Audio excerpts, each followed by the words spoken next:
Hello everybody, welcome to the stream. We're going to continue some more Fire Emblem Awakening Lunatic plus Iron Man attempts today. Red Watcher says we are so back. Yes, we are back. I'm back. We're going to do it. I made a little bit of a poll seeing when people think today's run is going to end. We've already got, looks like the haters are here early. One person says they think that run is going to end right away. We'll see about that. I did some good practice on Side Story 1 earlier this week, so I feel pretty confident about it. I set up a new test file, or sorry, a new starter file. I'm going to experiment with plus, if this run fails, I'm going to experiment with plus speed Robin. If we get past Side Story 1, I think we have a pretty good chance of getting past Chapter 5. With that being said, let's just get right into it. Garrett says on Lunatic Plus you hate Donald's map. Yeah, me too.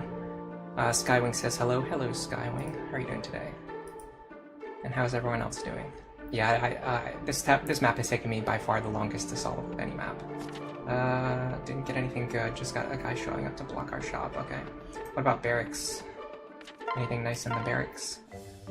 Good evening, Garrett. Good evening, everyone. Maybe something good in here. Surge for Vake, that we're not using. Friendship on Virion and Frederick could be nice. I wonder if that got them to their C support, or B support, I can't remember. Free experience on Lonku, I guess that's okay, although I'm actually not using him. And a Surge on Lonku, and again, I'm also actually not using him. And then relationship between two characters I'm not using. So yeah, we didn't get anything good from the barracks, and we did not get any good, we did not get any good shops to arrive.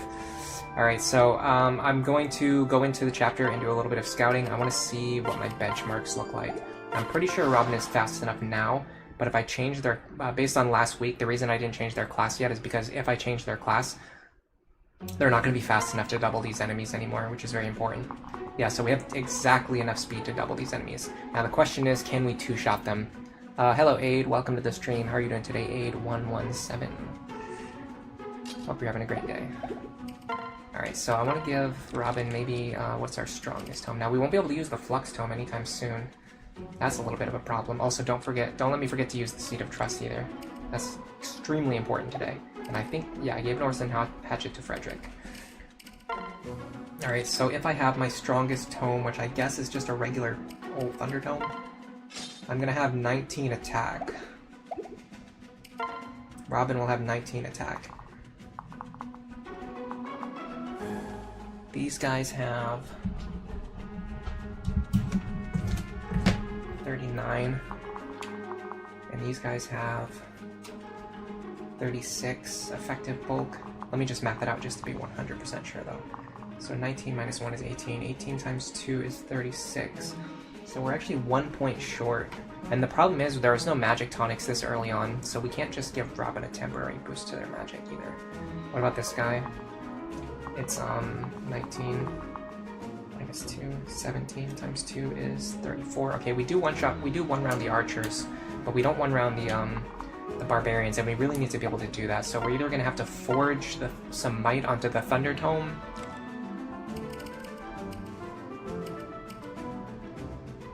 or we could use this Tiki's Tear and also give Robin HP and defense, which will help, and speed as well. In fact, if we give this to Robin, our speed will increase to the point where we can actually switch to Dark Mage right away.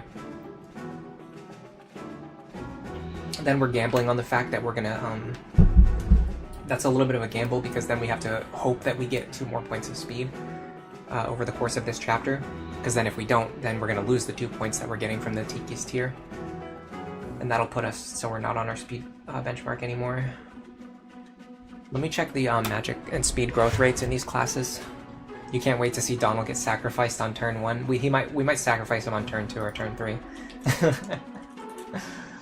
Alright, this is what Lunatic plus Iron Man looks like, guys. I'm sorry, but we're delving into the numbers here. We're figuring everything out. So right now our issue is that Robin is 1 point of damage short from where they need to be to one round these enemies that I need them to one round. So I'm checking something very important. Growth rates on classes. So Tactician has 15 magic and 15 speed. Dark Mage has actually the exact same 15 magic and 15 speed. So if we change our class, it actually doesn't change any of our growths other than the fact that we're more likely to get HP and we're less likely to get strength.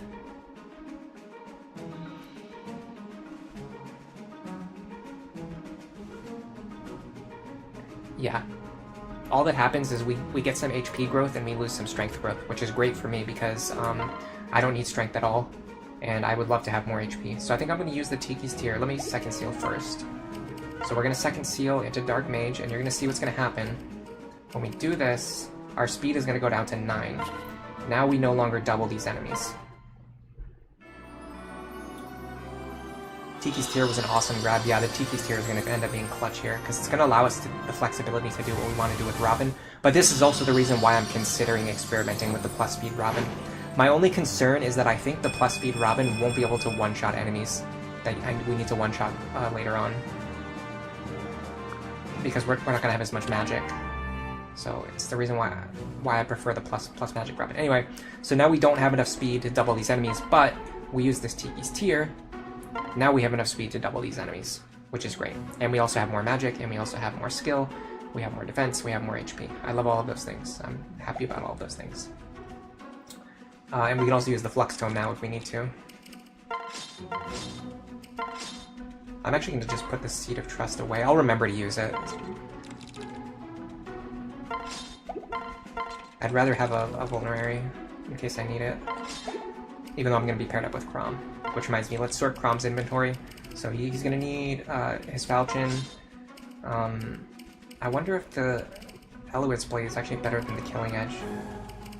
Because it deals more damage. The crit chance is lower, naturally, but the damage being higher might be appealing. We're going to need the Leaden Sword, probably. Yeah, we don't really need the Rapier for anything on this map, do we? I mean, technically it could give us better accuracy, but I think Chrom's accuracy is good enough. I guess we just take the Killing Edge too, then, in that case. Alright, Lisa. Don't forget to give her this sweet tincture that we picked up last chapter. It actually ends up being kind of useful. I want to use this staff, the 30-use staff with priority, which seems a little bit weird. The reason is because next chapter we're going to get Maribel, and I want to be able to pass one of these staves over to her. So if I start using this staff here that only has 16 charges and I break it, I'm not going to have something that I can pass over to Maribel. Whereas if I end the chapter and they both have like 10 to 15 charges, then I can keep one on Lisa and I can pass one over to Maribel. So I think that'll work for next chapter. Frederick definitely is going to need the Orson Hatchet and the Silver Lance. It's nice to have the Bronze Sword for later, because you can use it to stop him from killing himself with counter damage. It's also nice to have the Iron Sword too, though, for needing when you actually need to kill enemies. And then I guess I'll give him the Iron Axe as well. We got an extra Orson Hatchet too, by the way. That was a clutch grab. Alright, so if Frederick is not holding any healing items, we need to make sure that Sumi is holding both of his healing items. Then she's going to need the... well, we don't have the Killer Lance yet, we're getting it soon. But I will give her the Bronze, Iron, and Javelin. And then Sully is going to have Iron Lance, the other Bronze Sword, and the Glass Sword in case I need her to do some burst damage. I'm very likely to drop one deployment slot here. So instead of bringing the max number of characters and then needing to worry about keeping them alive and like keeping them out of enemy range, well, if I bring an extra person here, it would literally just be as a second bait unit, like a second chicken, so that we have more than just Donald. The problem with that strategy is if you use too many chickens and the enemies waste all their attacks on the chickens, you don't really deal any damage on enemy face. Anyway, let's check out Frederick's damage. So, okay, Orson Hatchet is 19 damage, minus 4 defense. That's 15 times 2. He can't one-round the archers with his current damage output, but if we give him a strength tonic, he can do it. I should also give him a defense tonic, both just for keeping him alive and also because if you increase his strength by 2, you also want to increase his defense by 2. It makes the math work out better for like dealing counter damage to yourself and things like that. I'm going to keep Luna Plus. We're probably going to get into situations where it would be nice for him to either get a dual strike, get a crit, or get Luna Plus. We're going to be using Virion here. Fortunately, we still don't really have the Iron Bow. I'm thinking of buying him a Bronze Bow right now. This would be a good time for it.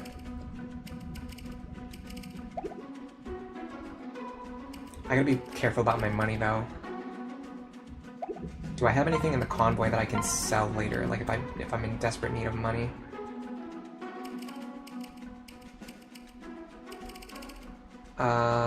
How's it going? It's going great. Tricky, half of a vulnerary. Aid. Less units means more chances to get barrack surges on the good one. That's true, yeah. But the thing is, like I said, if we send too many chickens into battle, it's gonna like, interfere with our ability to take enemy phase actions, because the enemies will just be, you know, attacking the chickens. Hello, Nodot. Welcome to the stream. What Sparkle Drop Sword gives +2 strength and +2 speed? It's not Erica's sword. Erica's sword is like a brave weapon. It strikes twice, which is awesome. It's like an early brave weapon. I'll look up the sword that you're talking about.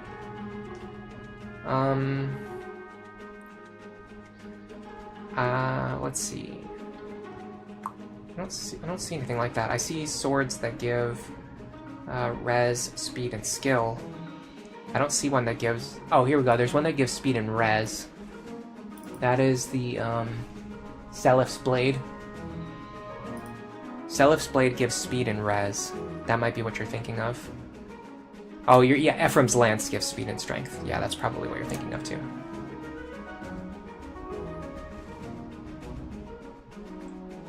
Chapter 5 has extra deployment slots. We can use the chickens there. Yeah, it's true. I'm just thinking, like, but it might be useful, like, to bail us out to bring one extra person here, but at the same time, there's not really anyone who we could possibly bring, because the characters have low movement, and we need high movement here. I'm going to show you what I'm talking about when we get into the actual battle. Let me just make sure there's nothing else I need to buy or nothing else I need to do. Actually, yeah, let me see how much gold I have and check on that bronze bow. So the bronze bow is 350. I really do not have that much gold. I need to think about how Robin's ability to one-shot the wyverns in the next chapter.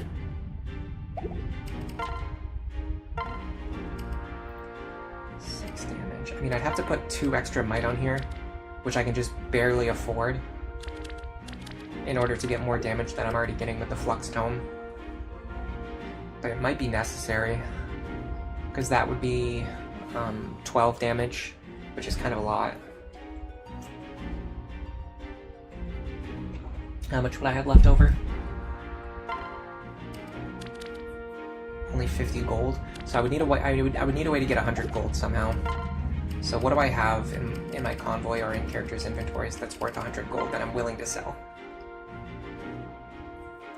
I could sell one of these extra iron lances. They give you so many, and I know I'm not going to need them. I could sell the rapier now. I'm trying to think, is there a point coming up where I use the rapier?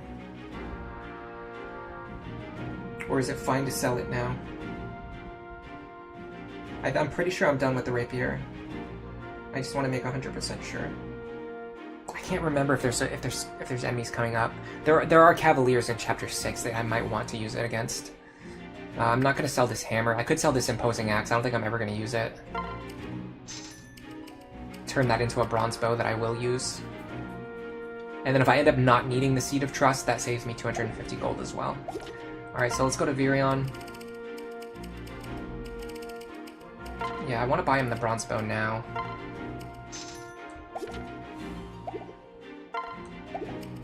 Can we forge either of his bows? The problem with forging the iron bow now is that we've used it so much already, it's like a little bit wasteful.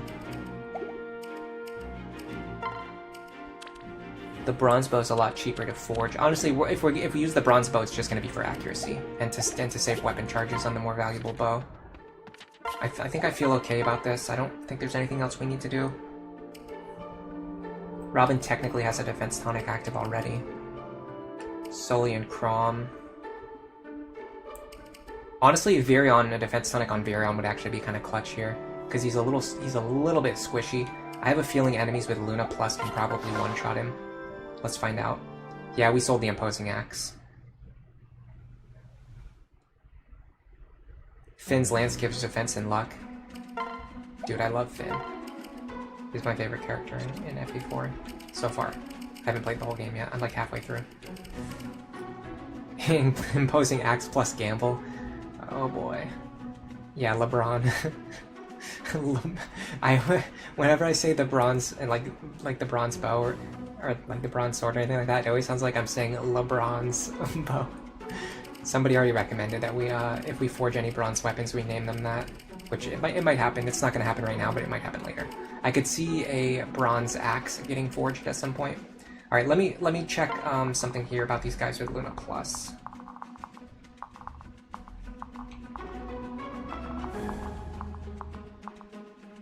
Well, what I want to check is somebody who has a short axe. Here we go. Okay, so 24 minus 3 is 21. So he will die if they have Luna Plus. He can get an extra how much defense from Sully? Let me see how much defense he can get from Frederick and Sully.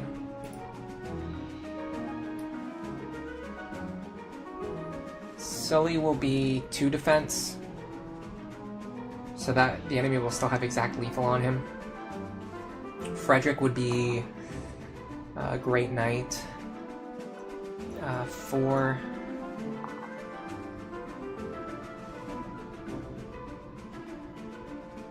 I think with the Frederick pair-up, he could just survive on 1, specifically against enemies who have Luna Plus, if I give him a defense tonic. Is that worth it?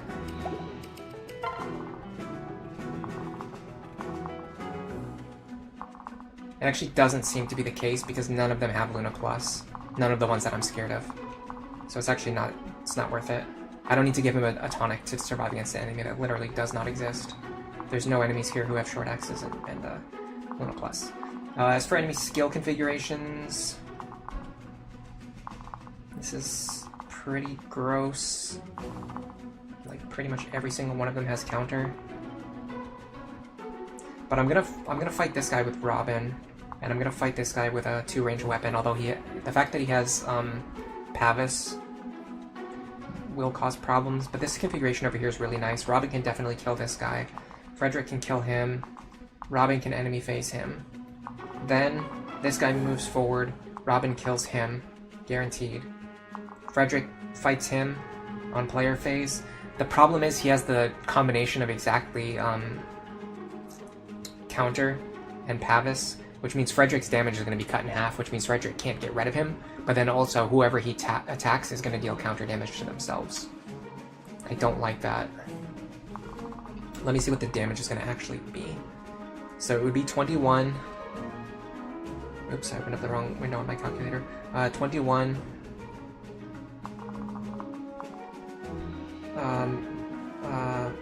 Minus 4. 17 divided by 2, then you truncate that. So 8 damage. So we'll deal 16 to him. He'll be on 21 HP. I don't think Robin deals 21. Robin actually deals 21. Yeah, Robin can actually deal 21. So Robin would one-shot them. Okay, so the next problem is if he attacks with the Steel Axe, he's going to prefer to attack with the Steel Axe if he can. And if he does that, I think Frederick will kill himself with counter damage. Like 16. 28. Minus 20 is 8. 16 plus 8 is 24. Actually, Frederick survives, but that only assumes he's already on full HP. Which I don't think is super likely. Let me get my units into good positions.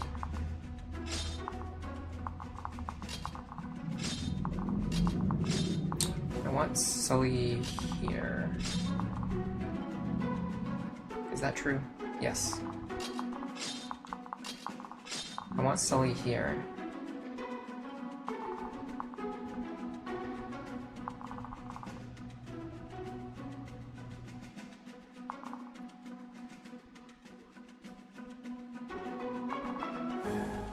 I'm considering I have a really good skill set right here on these three.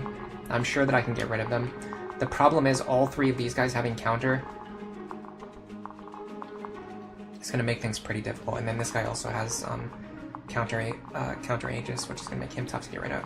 This guy has Aegis, which means he's going to be tough to get rid of.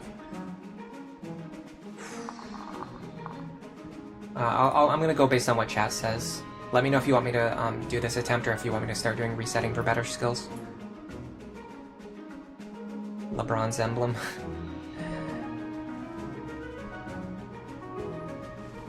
Is it even remotely possible to get Donald a level on Lunatic Plus? Yeah, it's possible. I just don't like doing it because it's a waste of experience. I need to put the experience on characters I'm actually going to use. Bronze Vixen, welcome to the stream. You don't like it that you can't pair up during map prep? Yeah, I think one of the awesome additions in Fates was allowing you to pair up during prep. Although, having said that, like for example, I would absolutely love being able to pair up on Chapter 6 before the chapter starts. But if you do that, you fundamentally change like what the chapter is. Like it completely changes the nature of the chapter. So you do have to think about it that way too. This game wasn't really designed around allowing you to do that because there are many cases where the characters are intentionally split up and they don't want you to be able to put them back together. But yeah, you can give Donald a kill if you really want to. The archers can be used to level Donald on any difficulty. Yeah. The very top left corner archer is the best one for it. It's just a little bit inconvenient. Let's see. To get Donald to level 2, okay, yeah. People are, oh well, only one person has responded so far, but they're saying resets are fine, so I'm just gonna do resets. I don't want to deal with this configuration over here. It's just gonna be too frustrating. Especially because this guy also has counter, which means I can't run up and attack him at one range. There's just like a million reasons why I don't want to deal with that configuration.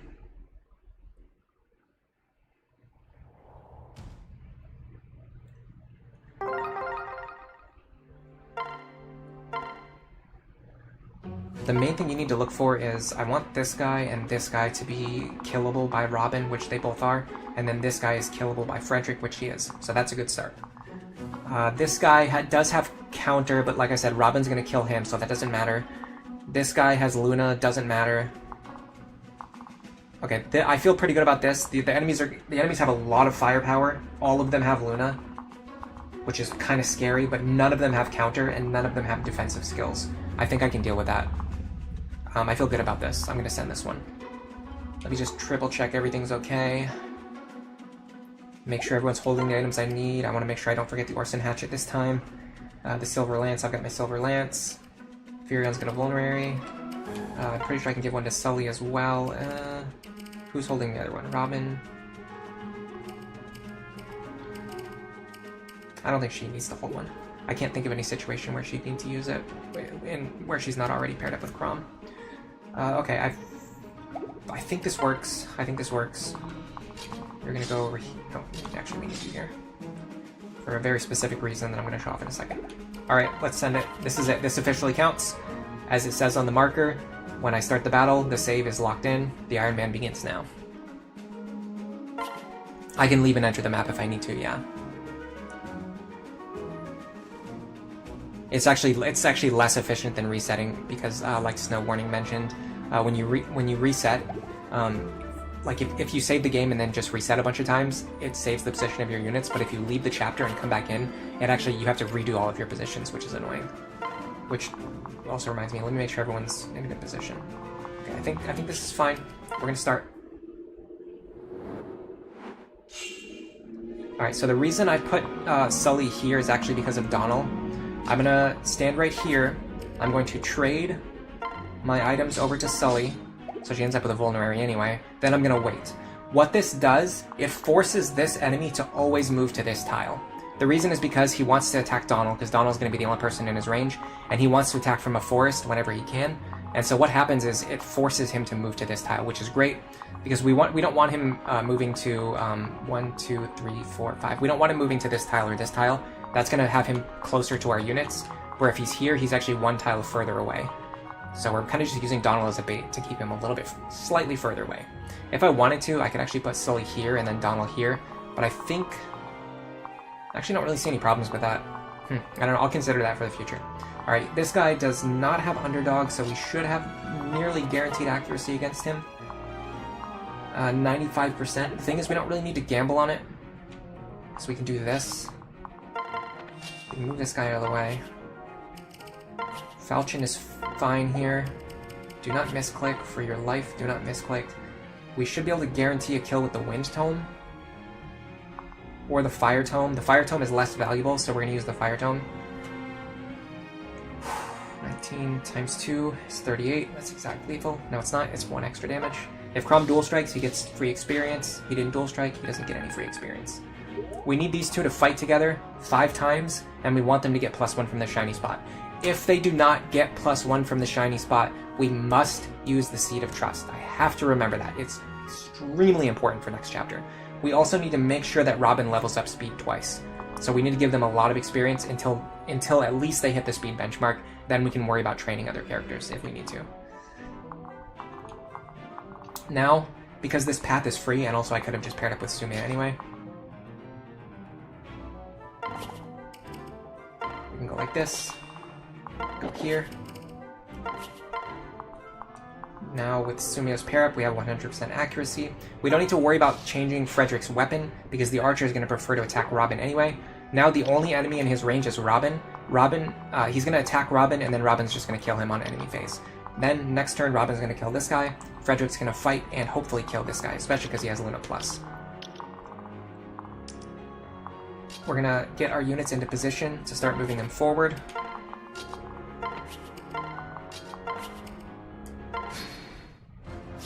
There you go, Donald. Thank you for your sacrifice. Nice. Free experience on Crom. The dual strike was not needed. We already calced it, so we always kill that guy. Alright, let's see if this guy can kill Robin. Because if he cannot, it gives us a lot of options. He does have pass, so we have to be careful of that. We can't block the square that he wants to stand in, because he just has too many options for squares. But we can get out of this. We can very easily get out of this. The question is if Robin needs to be healed.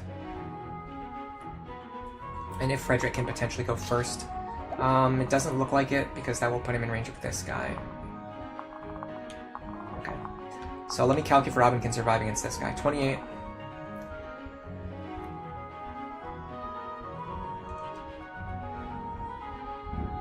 Minus 6. Hold on, let me just do this. Okay, 14 damage. Plus 6. Minus 6. Oh god, I can't remember how the rounding works. I don't know why I'm completely blanking on this right now. Okay, well, it doesn't matter. Let's just see if we survive that first. 28 minus 6 is 22. So we would survive either way, whether it rounds up or down. So actually, that just doesn't matter. I'm gonna go here. I'm gonna remove this guy. We want dual strikes. We got one. That's just free experience for Crom.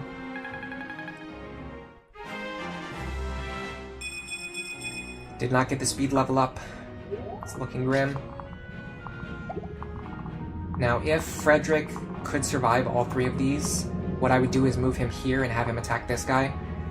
There's just no way that's going to happen. With all 3 of them having Luna, Frederick has no chance of surviving. What I will do, though, is that I know that this guy would prefer to attack Robin rather than attacking Frederick. So I'm just going to put Frederick here. Can we kill him with the Orson Hatchet? Not unless Sumia dual strikes. It's fine. I'm just going to put Frederick here. The enemy's going to ignore him anyway.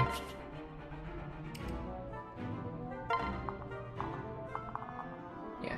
He's going to move here, and he's going to attack Robin at 1 range. Because that's what he prefers to do. I can get all my other characters out of here. It would have been nice to heal Robin, but it's not necessary. Because of Donald's sacrifice, that gives us just enough movement to get our characters out of here. If we brought, like, 1 extra character, this is also why I stopped bringing extra characters. If we brought 1 extra character, they'd be, like, stuck down here getting chased by this guy. But instead, we can just do this, we just run away. Ooh, nice dodge. Honestly, in a way, this is even better than letting Frederick fight him, because Robin's guaranteed to get rid of him. Now, the problem is, we do have 3 enemies to deal with, and they all have Luna. None of them have counter, though. That's the important thing. None of them have counter. We can work with this. I should be able to take out at least one guy with Frederick, and then one guy with Robin.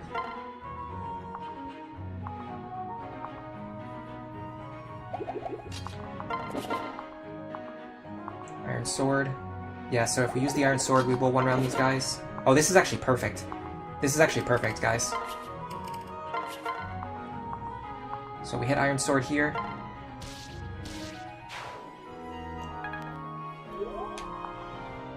Now, because this guy will have access to a forest tile,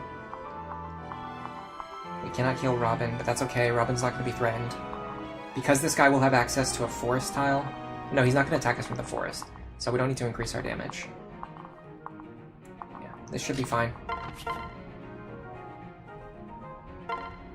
Kill this guy. Free experience for Crom. Alright, please give me a speed level up. I need it so bad. Got it. Okay. Now we just need one more speed level up. We're really playing with fire here, guys. Oh man, we could almost get Sully over here. That would be crazy if we could. Alright, let me make sure Sully and Virion and everyone else are safe.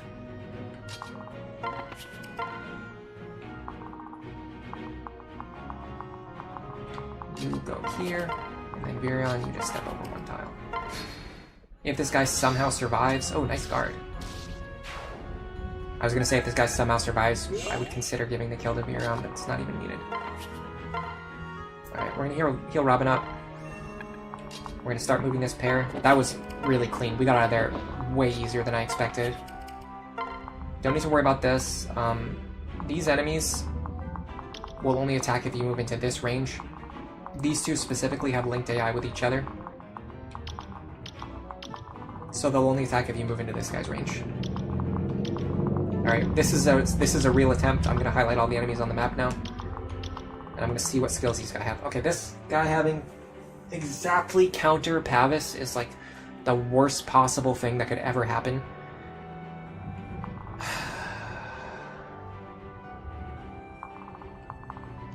And this guy has counter as well, which is a huge problem. I'm going to take 2 turns getting over here.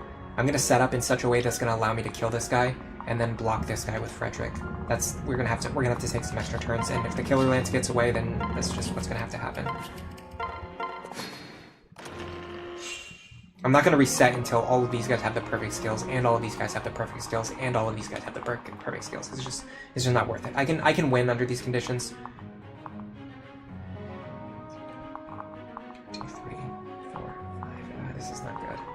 I can't get where I need to go fast enough.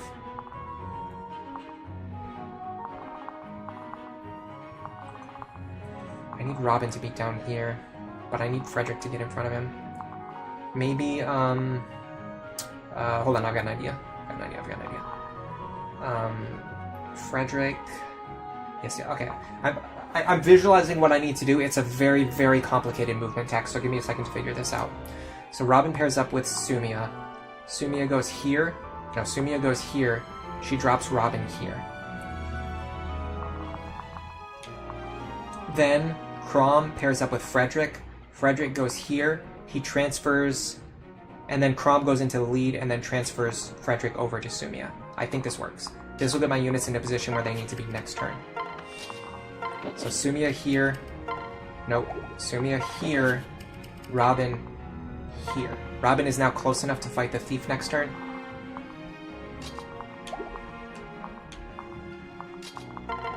And we have Sumia and Frederick together.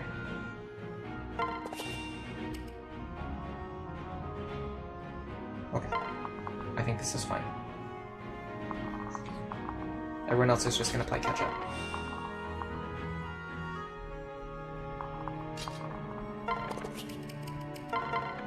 It's kind of funny that I always move these characters over here to the edge of the wall, and then I always end up just moving them back afterwards.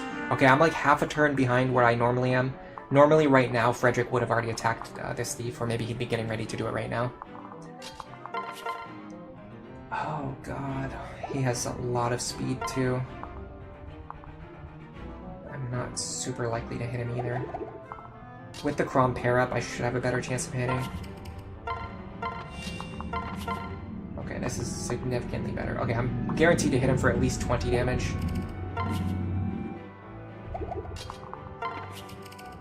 If Crom dual strikes, we can remove him. This would be a good time to use the rapier, by the way. The one I mentioned that we wouldn't need. Let me go into the convoy. I have... Yeah. I'll use the rapier here. Okay.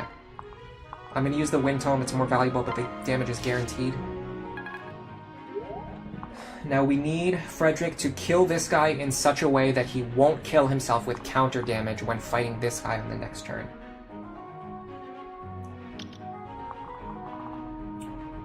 How do we accomplish that? And I'm pretty sure the Sumia pair-up's going to make me double him, which means I'm going to hit myself twice.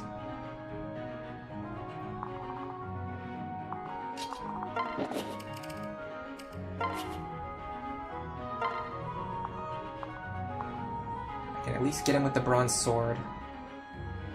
So with the Bronze Sword, I'm going to have 21 damage. Minus 4, that's 16. 16 times 2 will just straight up kill me. So I can't do that. I can't do it. I can't do it. But the problem is, if I leave this guy, if I leave these two up, they're just going to kill Robin. So that doesn't work either. I'm pretty sure I can bait him into attacking Sully. 28. He doesn't double. 28 minus 8. Minus 10. She'll survive on 2.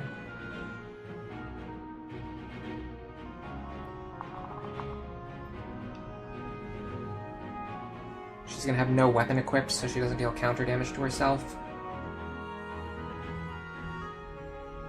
I don't like this at all. This got really ugly really fast. Specifically because of this thief having exactly have his counter.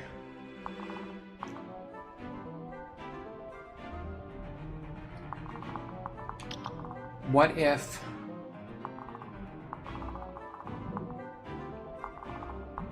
this guy's counter, so we can't fight him either. This guy's counter, okay. I was wondering what happens if Frederick flies up here and just kills this guy right now. But that's actually not even guaranteed to happen anyway.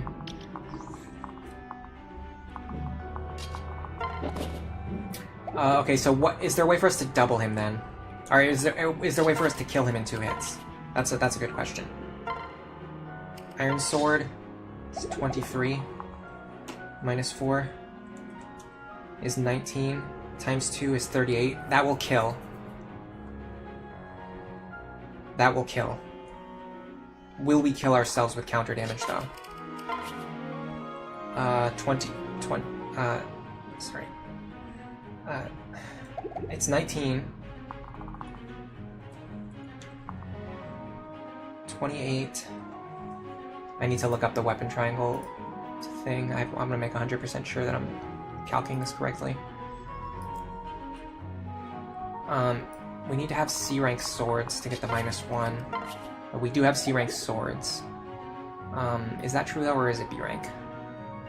Yeah, it's actually B-rank, okay, so it doesn't count, but he will lose his axe bonus, which is +1 attack. So he'll have 1 less attack. So he'll have 27 attack. -20 is 7 damage. +19 is 26. We actually survive. Okay, we can get out of this. We can get out of this. This is why it was so important to make sure that we gave him a defense tonic when we gave him a strength tonic, because you have to make sure that your attack and defense values are balanced. If you throw them out of balance, you can end up killing yourself with counter, but because we didn't do that, we won't kill ourselves with counter damage here. So we'll deal 19, and then the second hit kills him, which allows us to survive. And that gives us the B-rank swords that would have been nice to have a second ago. Okay. Robin can fight this guy. We can use the Fire Tome. Frederick. I want to heal Frederick, but I also need him to be in position to actually fight this guy. 1, 2, 3, 4, 5, 6, 7, 6. We can actually reach him from right here. Can Lisa reach me? She can't anyway. What about here? 1, 2, 3, 4, 5, 6, 7.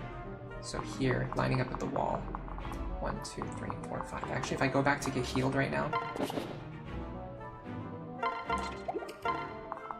I can actually get healed, and then I can reach the enemy next turn, which is wonderful. 1, 2, 3, 4, 5. Here. Okay. Nicely done. The thief is going to move down right into the position where Frederick can one-shot him. Be very careful, my friend. Use your silver lance. Do not want to destroy yourself with counter damage. It's 92 guaranteed to hit.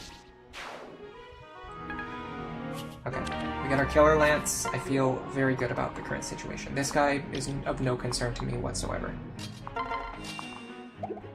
I mean, there is the fact that Sully is going to have a little trouble getting away from him, but by the time that matters, Robin's going to be over there anyway.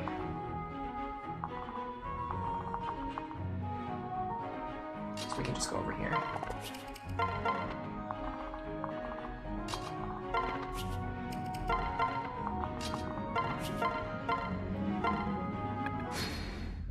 Okay, he is going after Sully, but the good thing about the Cavalier movement is we can always outrun this guy. Alright, we're in a good position. I'm pretty sure we've beaten this chapter. I mean, you don't want to count your chickens before they hatch, but it's very likely that we've won this chapter. The opening rush is by far the most difficult part. After that, it's just a matter of, like, will you get the Killer Lance or not? And not only did we get through the opening rush, but we also got the Killer Lance.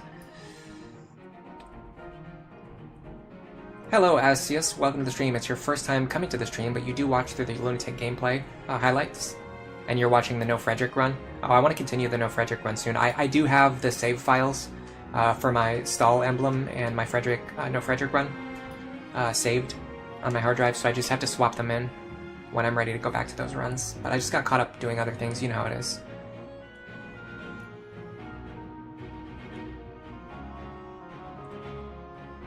You want to enemy phase the bottom left Barbarian before dealing with the Thief. The problem is their ranges overlap.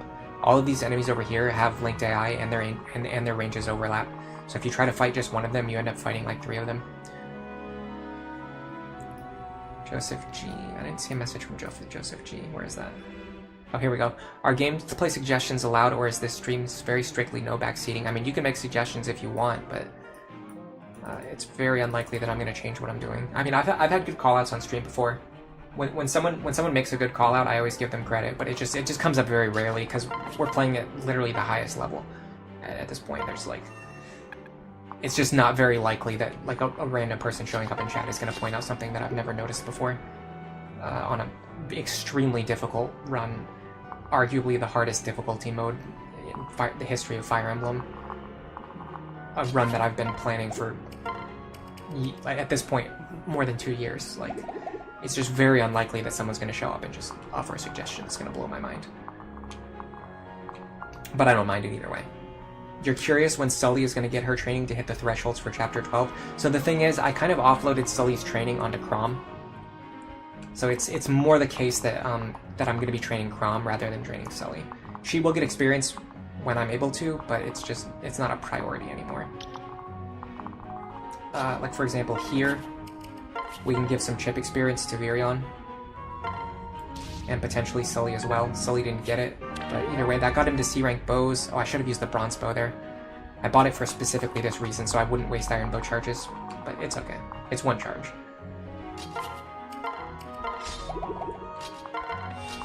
So until Robin hits 11 speed, we're going to be giving basically every kill to Robin.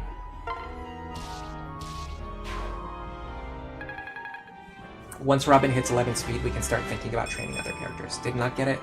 Okay, we're in a precarious position right now. We really need to get some experience onto Robin now. They need to hit these speed benchmarks. So things are getting dicey. I'm pretty sure I can avoid doubling this guy so I can get an extra round of combat. Is that true? Yeah. He won't double me, no. So if I go like this...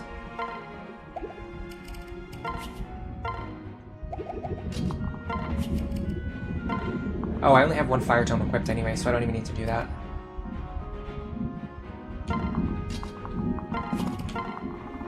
Because I'll break the Fire Tome.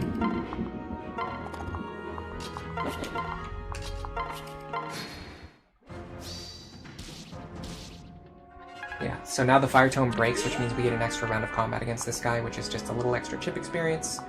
In order to fight him safely, we need to heal back up, which is no problem at all, and it's free experience on Lisa, who I love, and I want her to gain lots of experience. And she's got magic and speed.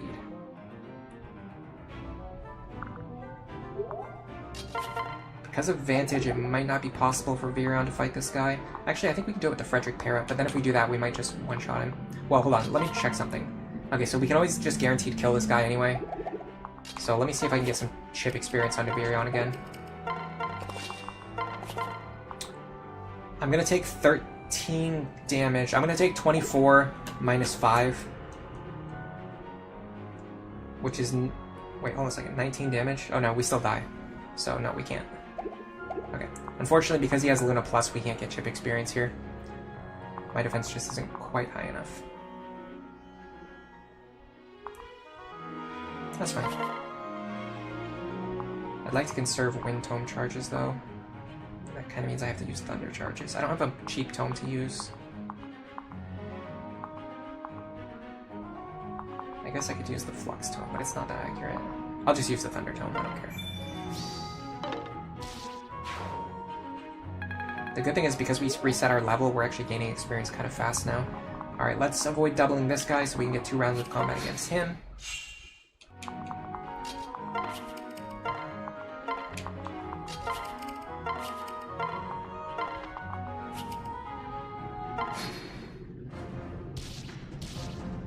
Never mind. Dual Strike Man did not want that to happen. We got our B rank in tomes. That's important. That'll help us hit those one-shot thresholds in the next chapter. So typically, I'd go up here and start feeding this experience to somebody, but I have to hold off on doing that now because I really need to make sure that Robin hits 11 speed before I do anything else. So let's pick up this kill next. We can do it by standing on this tile right here. Unfortunately, the guy has counter. That's going to be tough. I'm going to have to draw him out with Frederick. And then let someone else finish him off. I'm going to wait on this shiny spot because I'm sitting on 93 experience. And if I get experience from it, I want to make sure I get as much experience as possible. Alright, so we're going to put Frederick here, no weapon equipped. That's going to draw out this guy.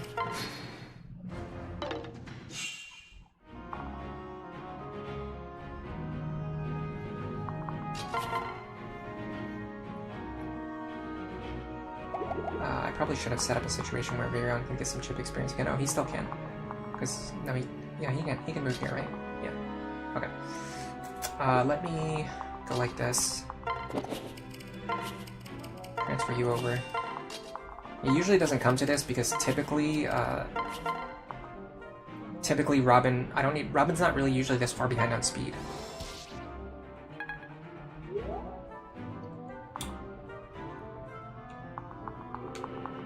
I also might have just made a misplay because of this guy having Aegis, but I don't think so. 28 minus 11 is 17. Frederick, Virion survives on 2. And he doesn't get doubled. Should be fine. We also could potentially just kill him anyway. Well, in fact, if I'm playing for extra experience, we definitely survive, right? I don't see any reason why not.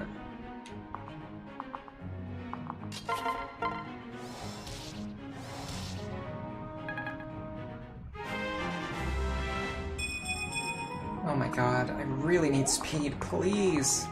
Please. What is my speed growth? I want to see what my exact speed growth is and see. So do that. They put this stupid thing in the top left corner on Firefox that didn't used to be there before. So, and I don't even like Firefox, by the way. I'm using it for a reason it's very stupid. But I just have no choice right now. I have to use it. Alright, if we're using plus magic, minus strength, Robin. In Dark Mage, which is of course the last class on the list because it needs to be behind my other monitor. Hold on a second.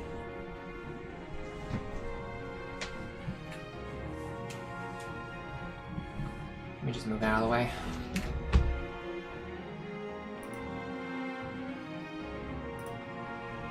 Okay, our speed growth is 55.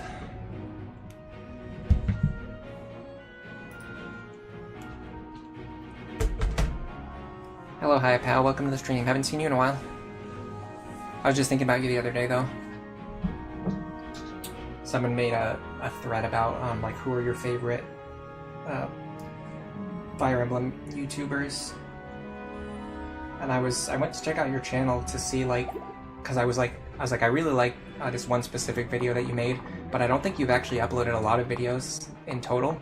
And when I went to look, I saw you only have 2 videos on your channel. Anyway, 55 growth, and we've hit 1 out of 4. So we're on 25. We should be on 55, so we're really behind on our speed right now. We should have leveled up speed twice already. Granted, I did say putting Robin into Dark Mage would be a gamble, but the thing is, we found out that the Tactician has the same speed growth as Dark Mage anyway, so it actually didn't matter.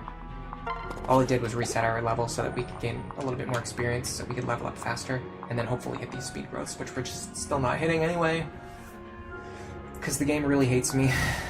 Anyway, Virion's guaranteed to survive here, so this should be totally fine. If he goes for Robin, though, that could be a problem.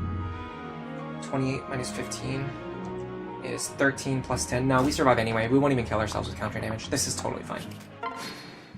Survive on 2. And I think we can even chip him again one more time. I don't want to do it with a 21% crit chance, though. Can I get into a better position? We'll go stand over here. Hit him for 5. Level up Virion. This guy won't move even if he has lethal against Virion, it's crazy. Oh, Virion's getting the speed level ups. That's great for him. I wish I brought a cheaper tome with me, but I just don't have the money. Yeah, we're gonna need to feed more experience to Robin now. So first, I'm gonna stand here. We want +1 relationship. I'm okay with plus experience.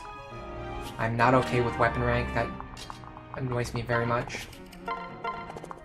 We got so many weapon rank from shiny spots this run. It's been wild.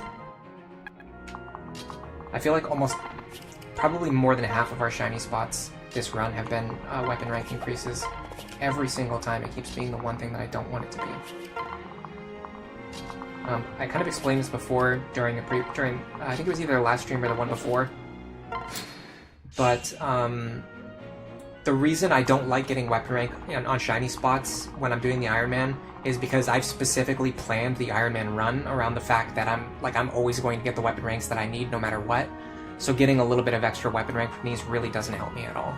It's like the one thing that just doesn't. It's the one way of playing the game where getting extra weapon rank just does not help, because I'm always going to get the weapon rank that I need. This guy's not a threat at all, so we can just run in, kill this guy, and then enemy phase this one. We should be able to get away with that here. I'm also going to move my other characters back so they don't get attacked.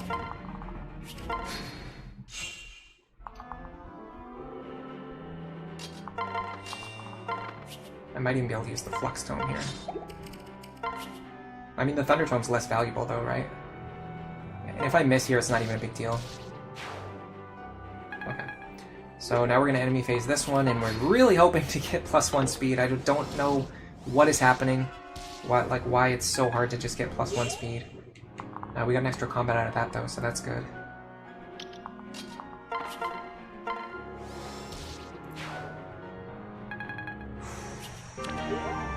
This is rough. These are the kills that I normally feed to like Sumia and Virion. Now I have to give them to Robin because we need to hit 11. We cannot stop giving experience to Robin until we're sure that they're going to hit enough speed. Because even if we're going to say like, oh, you know, we'll give them the boss kill and that will level them up, there's no guarantee. That's a 50-50. Like, we have no way to guarantee that that's actually going to level us up. This run has been going so good up until now, but it might be absolutely doomed. If we can't hit the speed benchmark, like, that's it. Like, the next chapter is pretty much almost a soft block. I can't even use this shiny spot right now either. I just realized because I'm too close to leveling up. I don't want to waste the experience if I get experience from it. All right, let me give this one to Robin then. I'm also going to do it in such a way that I don't double, because at this point I need to grind out every single point of experience that I can.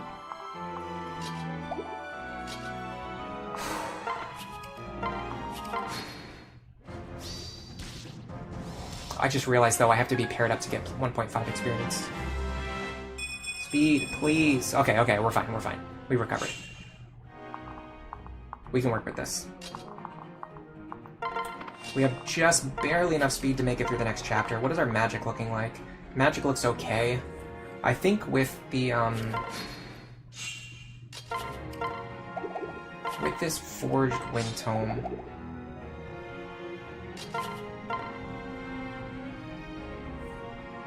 26 attack, that's not enough. We're gonna have to end up forging this Wind Tome before going into the next chapter, which means we're probably gonna have to sell something.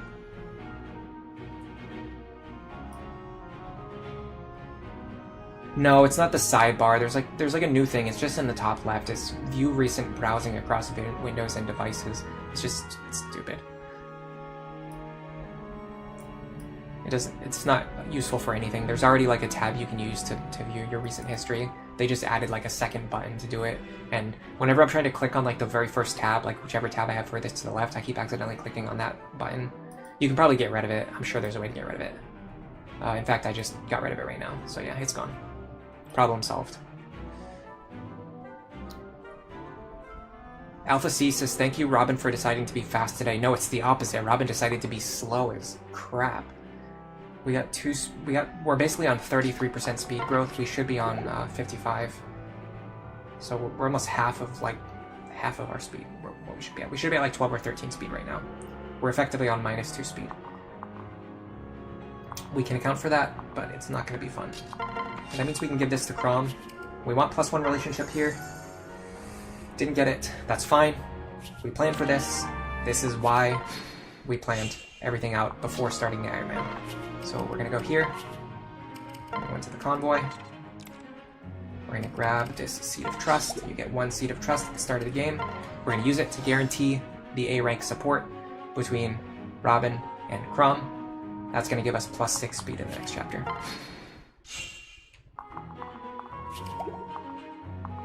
Which I also just realized we don't even need because we just did the whole thing where we got 11 speed so that we would only need +5. But whatever, it's fine. Alright, next I'm going to draw out this archer so my other characters can grind him for some experience. So I want to, let's see, she's on C rank lances already. I want to get Sumia to C rank lances, so I'm going to let her hit him as many times as I can. I should be able to pull him to this tile.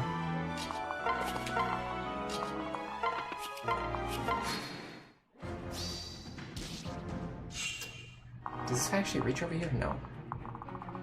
Oh, it's this guy. Oh, God. Huh. I never thought about that. So normally I always get rid of this guy first. I just realized if you don't get rid of this guy first, he can actually block this tile, which is the tile that I normally use to surround the archer.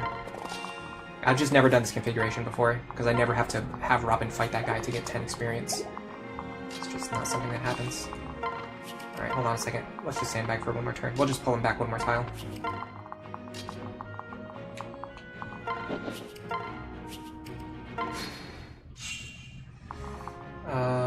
If we stand here, he will be here. Then I can trap him on 3 sides. using more heal stabs than I would like, though. Especially because we're starving for money right now. This is like the one point in the run where you're really starved for money. Alright, you go here. You here. You here. I'd like for her to fight him 5 times. I think she can actually fight him exactly 5 times. So that's 1, 2,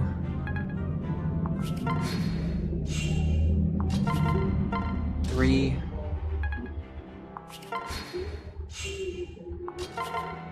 4. Strength, defense, HP. Nice. We got HP, strength, and speed. And then for the last one, we'll pair up with Frederick, so they can gain a little bit of support.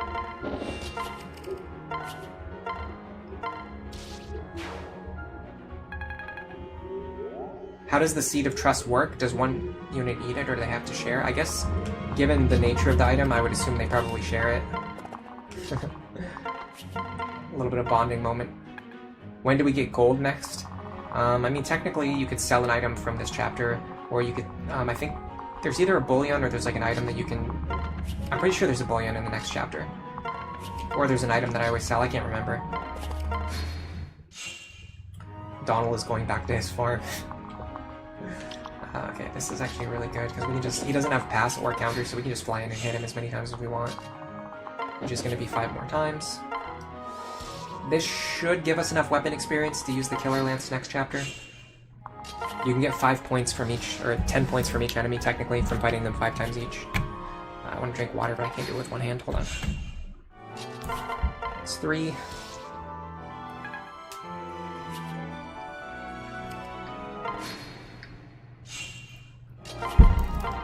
Four. Orton drops a 5k bullion, that's what I thought. I think we're going to be one point short. 5. Yeah, we're like 1 or 2 points short somehow. I guess that's just because we had Robin fight so many things. We had to have Robin fight so much because they're so far behind on their speed. I should have committed to the Seed of Trust thing and just left Robin on 10 speed, and it would have been fine. Because we're getting +6 from Crom starting from next chapter. That was the whole reason I did the whole Seed of Trust thing, was so that if I got a Robin that was speed screwed, I would still be okay. But then I basically just did like both things. I did both of my backup strategies. I did the strategy for when I'm for when I get good speed. I did the strategy for when I did the Speed of Trust, and I did the strategy for when I get bad speed. So I just did all of the strategies, and I probably overfed Robin a little bit. But this might help with our one-shot ranges, which will save us gold, because we won't have to forge the Wind Tome as much. Okay. So if this is true, we can't get any more weapon experience from this guy anyway.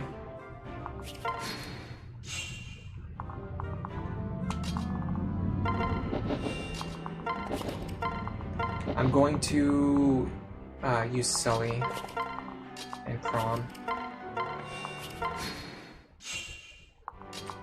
She can get some traditional experience, or he can. I would say he should. Yeah. And in fact, we actually don't want dual strikes here, because we want to fight him twice. Just gouge as much experience as we can. We can actually fight him 3 times.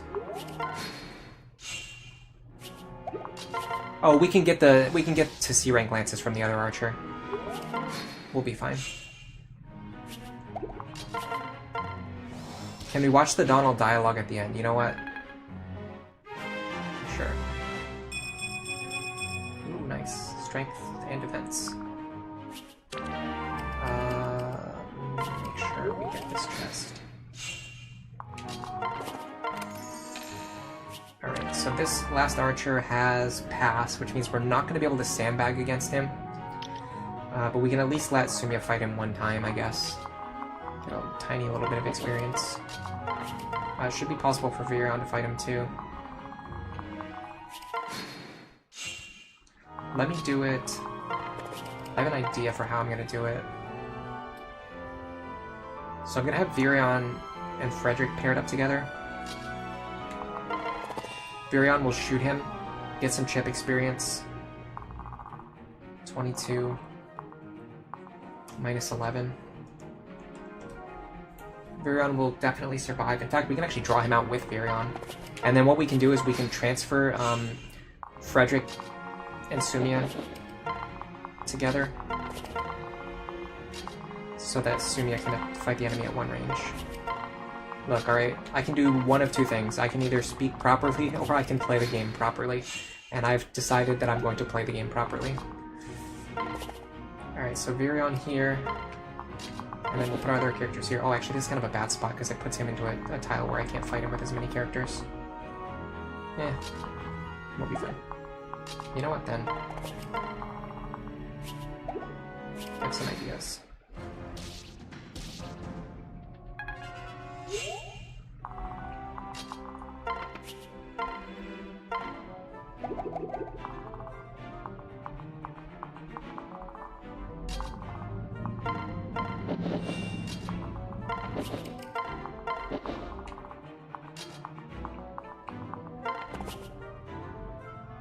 Because we can't kill him.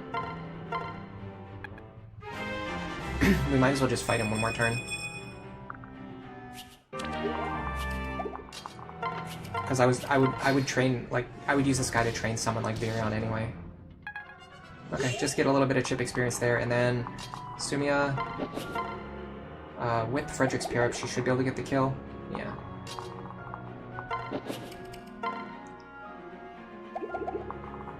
If Virion shoots him one more time, he'll kill him. Yeah, so we can't do that.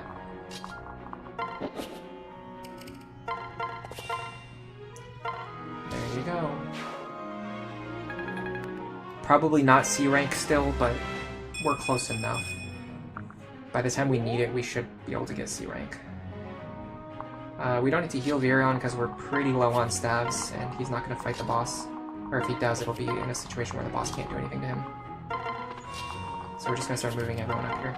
Yeah, I can only, like, I have to either focus on playing the game or I have to focus on, like, being talkative and explaining things well and not rambling nonsense. So you're going to hear a lot of rambling nonsense today. That's the cost we pay for Iron Man consistency. And just also for just me being myself on any given day of the week.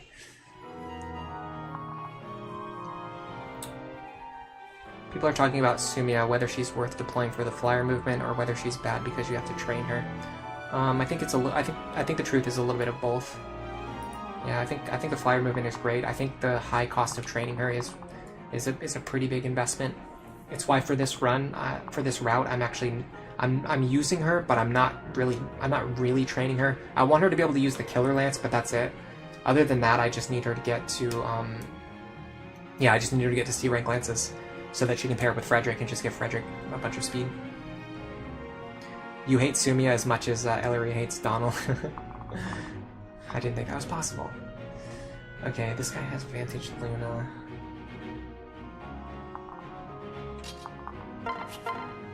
$21. Pretty sure we can double him. Oh, actually, maybe not. Answer seems to be no.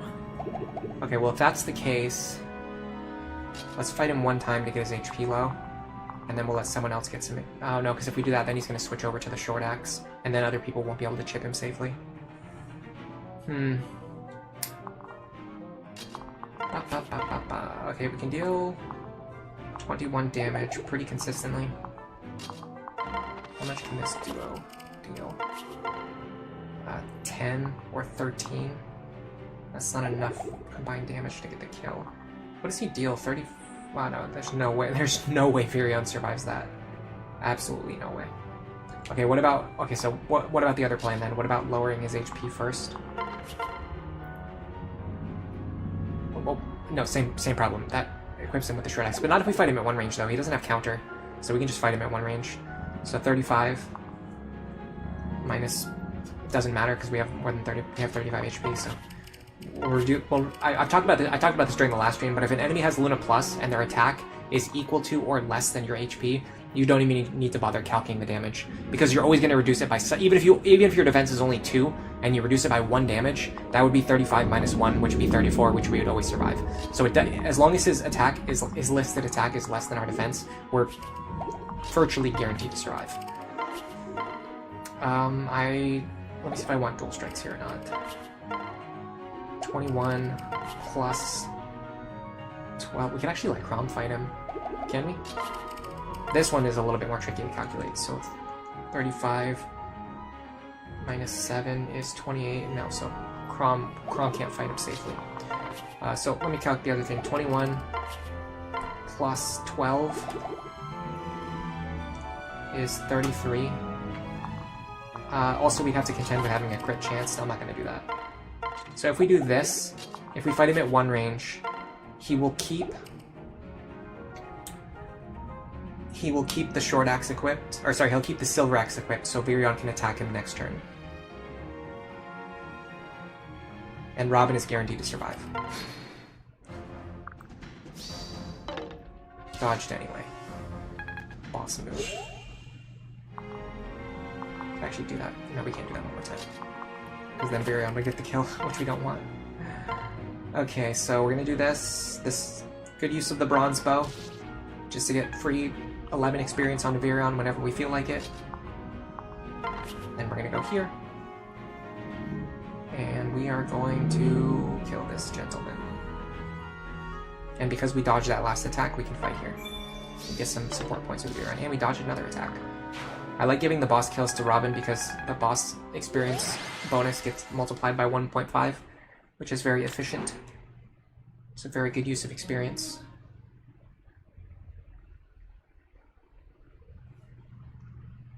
Yeah, you don't have to pair Crom and Sumia to use Archer Crom. A good example is this run specifically. I'm actually replicating the Sumia Crom strategy by using Cordelia and Virion. That's why we're training Virion right now. So the training that I would normally be giving to Archer Crom, I'm actually giving to Virion instead, who starts in the Archer class and doesn't even need to use the second seal. Oh man, I want that Master Seal so bad. I want that so bad. How do I get that? I can get it after I get the Bullion. I can buy that Master Seal, I think. But I have to get through this chapter first without it. Okay, so we should be on A support here. This will give us plus 6 speed on Robin, which means even if we had 10 speed, we could still hit the 16 benchmark. Unfortunately, I did a bunch of stuff that I didn't need to do. So we're going to be 1 point ahead on this speed, but that's fine. Got the B support on this pair. But yeah, we're going to be using Virion Cordelia here. That's why I've been training Virion, getting him ready for Chapter 6. They can do a lot of the same things that Sumia and Cordelia, Sumia and Crom can do. They just require 1 fewer second seal to do those things. And you can give more of the early experience to other characters.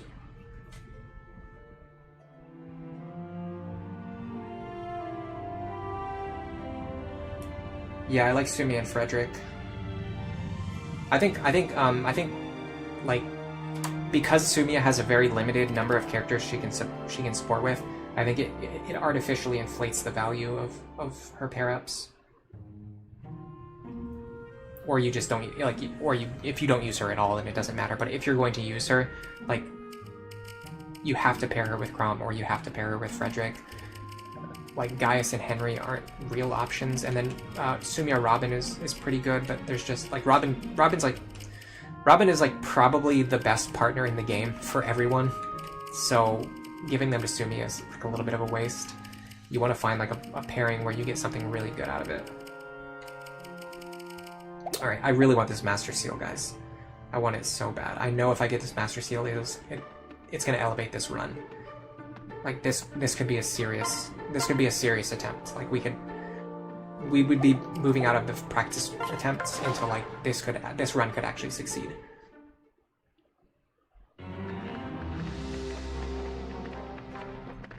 Vake and Long Ku can get 6 speed off their C support.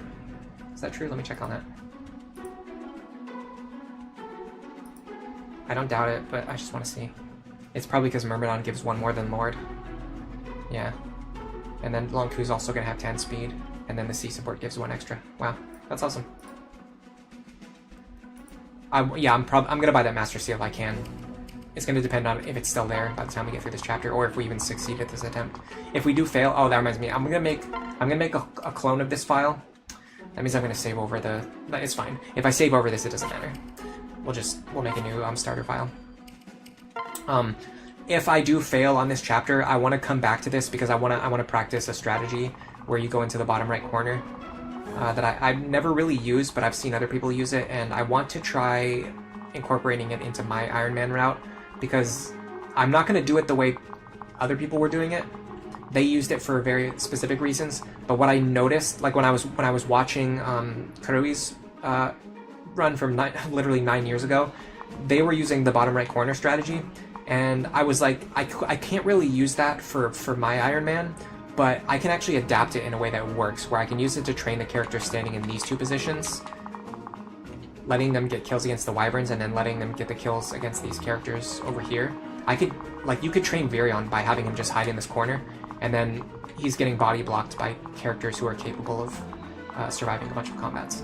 So we want 1, 2, 3, 4, 5, 6, 7, 8, 9, 10 characters, either 9 or 10 characters, and we have 1, 2, 3, 4, 5, 6, 7, 8, 9, 10, 11. So if you use the bottom right corner strat, you have to be down 1 deployment slot, because there's not enough room for all of the characters in the bottom right corner if you have 11 characters. That's very important, because there's going to be 2, 4, 6, 8, 10. Yeah, there's exactly 10 spaces available in that bottom right corner.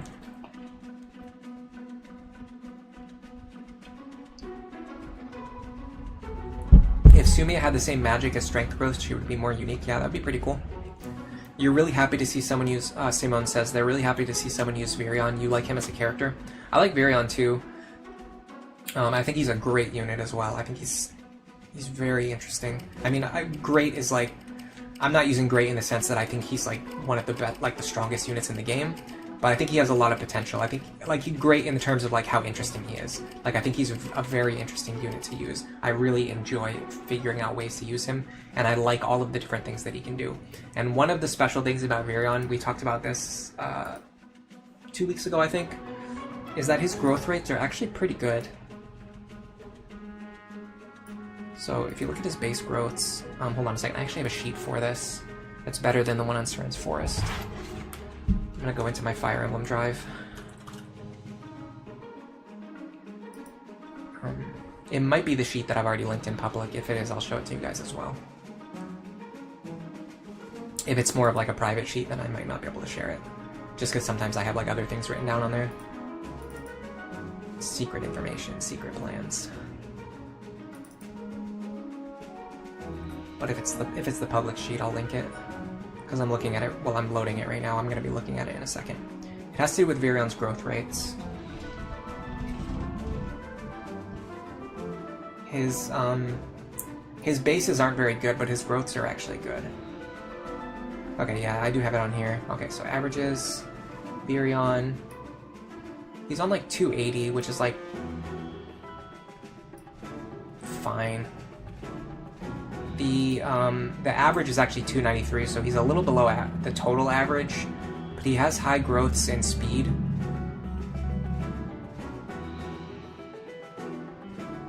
Strength and skill, which makes him very consistent at player face chip. His HP and defense are both like okay, and they get bolstered by the archer class, which is like a little bit more bulky than you'd imagine. His magic growth is unfortunately a little bit high. If I could take like 10 points out of his magic growth and put it somewhere else, I would probably be very happy. But he actually has good res, like his defense and res are pretty balanced. So you can make him into like a mage killer. But I mean, basically his growths they aren't bottom of the barrel. It's just his bases that are really bad, but his growths aren't like completely terrible. He's above in speed, he's above in skill. He's actually above in strength, above the average. He's above the average in magic. That's if I would change one thing, I would take some points out of magic. It's very weird that he's above average in magic, but like not high enough to actually like be good as a mage. Just high enough like to take the points out of his other stats, and he actually has above average res, which is kind of important because there's really not that many res tanks in Awakening. And pairing him up with Cordelia can help with that too, because I'm pretty sure she has ways to boost his res even further. Let me check on that. I'll link the sheet as well. If you go to the last tab here, there's a tab called Averages. You can look at, it's got like all of the growths of all the characters and all of the classes. You can see like what is the average growth rate, like combined growth rate, or what is the average like strength growth rate, and then you can scroll down, you can see. So the average strength growth is 36, and then you scroll down, you see Virion has 40. so he has a better strength growth than most characters. And you can also see the total average is 293. Vake is right on 290, so he's just about average. Noe is, I think she's, Pan is 320 and Noe is 360. Noe is like completely insane. Donald's only 325. So the fact that Noe is 360 is just like nuts.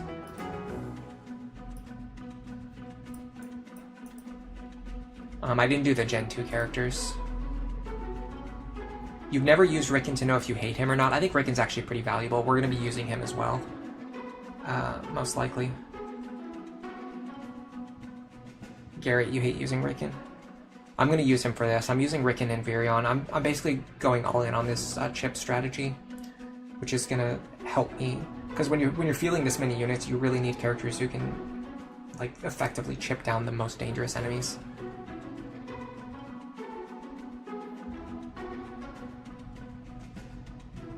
Asius, you just use whoever you like using. Using different units and finding your own way to crack the puzzles instead of following the other people's guides is fun. Yeah, I mean, well, the whole thing about my guides is I don't tell people exactly what to do. I just give them general ideas that they can use to adapt to their own strategies, or at least that's what I try to do. Alright, so I'm gonna do what we did at the start of the stream. I'm gonna take some time to look at these enemies and see how we stack up against them. So we should be able to double everything except for the Myrmidons. I want to see if we can one-shot the Myrmidons or the Wyverns. So, let me go into my inventory. I'm going to equip the Flux Tome. Right now, the Flux is going to be my strongest tome. If the Flux can't do it, then I need to forge the Wind Tome. So we're going to have 25 attack. -4 res, definitely not. We definitely can't one-shot these guys. We need to check if Frederick can one-shot this guy, because if he can, that will be very helpful on turn 1. Okay, the Wyverns have 34 HP, 1 res. So even if we double them, 25 -1 is 24. So the problem is we really want to be dealing 34 or more damage. And we're only dealing 24, so we need an extra 10 damage. That's a lot, guys. I feel like we're... What should our magic stat be? It feels like it should be higher than it is right now. Let me look, I still have my sheet open, I'm gonna look at it. I need to move this out of the way. So under the Chapter 12 tab, if you really care, I have averages figured out for like Robin's different growth rates and paths and things like that. It's a little bit wonky here because we're not actually following this. Yeah, we're not actually following this guide, so that's not going to be helpful. I'd have to calculate it on the fly, which is it's gonna waste too much time, especially for something that doesn't matter. It's just me wondering like how screwed I am on magic right now. But the exact answer to that question doesn't really matter. I just think my magic is lower than it usually is. So if we were going to use the Wind's Tome, instead of... Here, I'm just going to do this. We're going to need to forge at least 2 points onto it. I carry only the finest. So let me do that first and then see if we still need any more. Because if we still need more, then that's going to be a sign that something went really wrong. Especially on our magic stat. I have to sell some stuff. This is hard, guys. I could sell this Elliott's Blade, honestly. It's like a less... I don't know. It's either that or the Killing Edge. But the Killing Edge has more charges. Let me dump the items in the convoy that I'm willing to sell. I'm not going to sell the rescue staff, but I don't need it in Crom's inventory.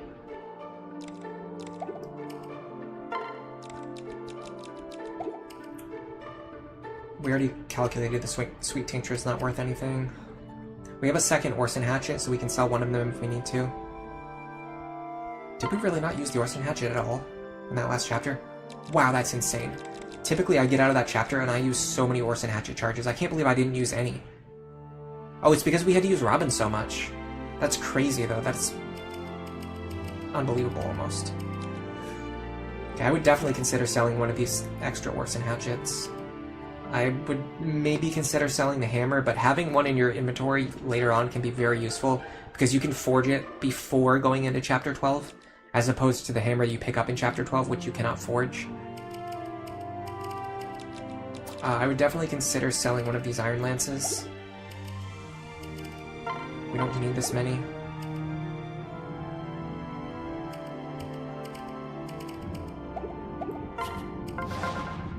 We're going to the convoy. Let's see what we can consider selling. Door key, for sure. I don't need this door key for anything. The chest key I might keep for later. I'm trying to think. I mean, I'm pretty sure I'll get a chest key by the time I need one. Because there are chapters coming later on where I want chest keys and where I would use chest keys, but I think I'd get another one and like a master key before then. I'm not 100% sure though. I really haven't routed the whole run out to that extent. Okay, so the thing about the Killing Edge is that it sells for a lot more than the Eloid's Blade, but the Eloid's Blade is technically better because you don't have to rely on crits, and it just deals more damage outright. But the thing is, like, crits are like really impactful, and when I can set up a lot of situations where if we get them, they will be useful. And also we get 30 charges. So this is 24 gold per charge versus 12 gold per charge. So the Eliwood is less valuable as well. Well, having just sold those keys, we can forge this much, and then if we need to forge more, we're just gonna have to find something else to sell. You can also set up situations where maybe you can't get the one-shot with the Crom pair-up, but you can get the one-shot with the Maribel pair-up, and then it's a little tricky to do, but you can switch your pair-up depending on like what configuration of skills the Wyverns get. So now we have 22 attack plus 8 is 30 minus 1 is 29. Yeah, this is off. There's no way my Robin has this low amount of magic. I've never had, because even if I forge one, I'm 5 points behind where I need to be. Even if I forge another point of might onto the Wind Tome, I still won't have enough to one-shot these guys. That's not normal. There's no way that's normal. Usually I can one-shot them even with like this much of a forge or even less. This feels off.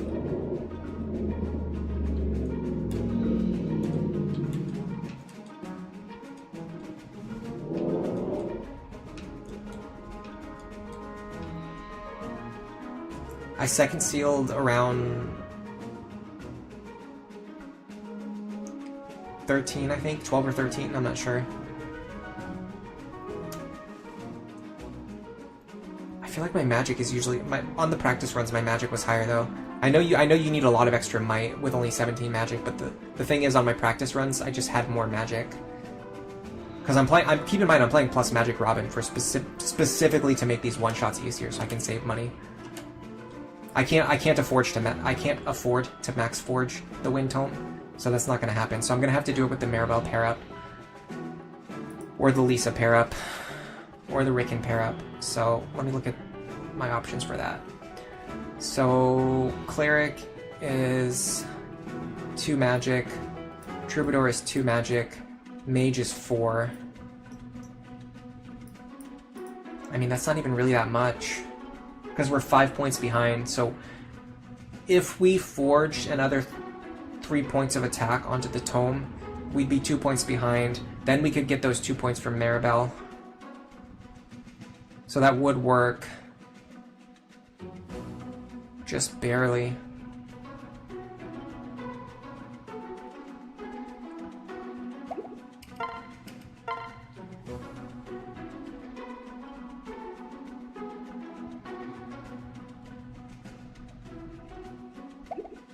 That would put us on 33.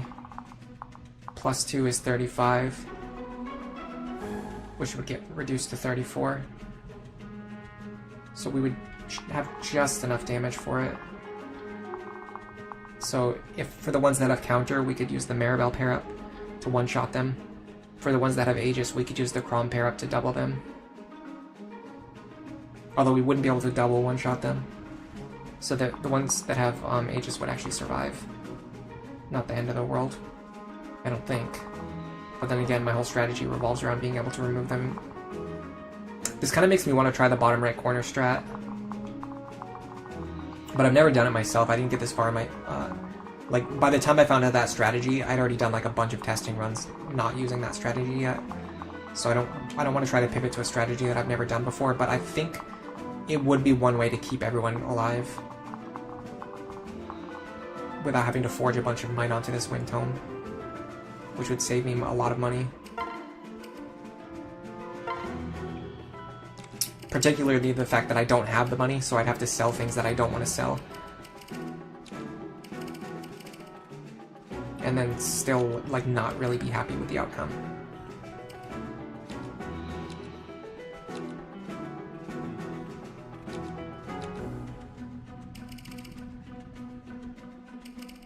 Let's look at Frederick next. While I think about what I want to do, let me look at Frederick's combat against this Myrmidon, or against the Myrmidons in general. So we have 30 attack.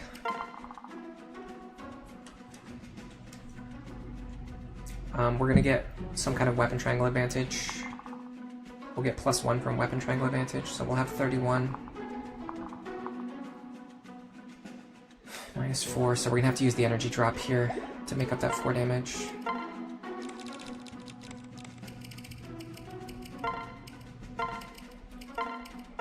So with this, we'll have 35. -4 is 31. We'll have exact lethal on this guy. And then against this one later as well. This one's the more important one, we just have to get rid of him immediately.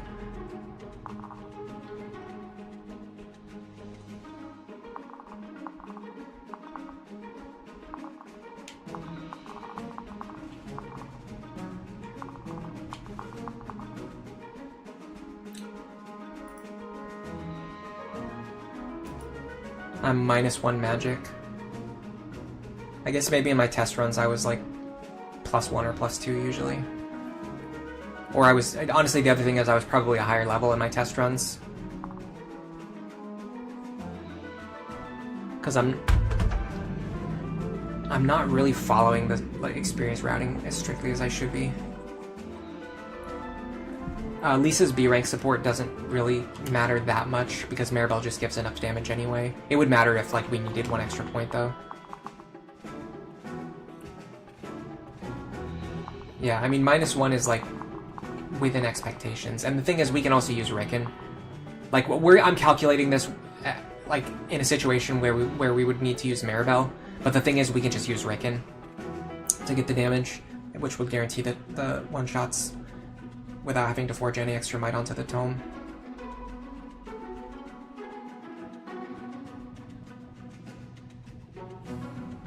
I don't love it though. I kind of want to try the corner strategy, but if I'm going to do the corner strategy, I'm going to have to watch the video. I'm going to have to watch the video.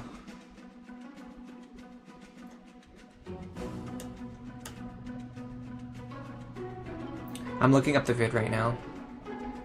It's like a 4-hour-long video, so I'm not going to link it here.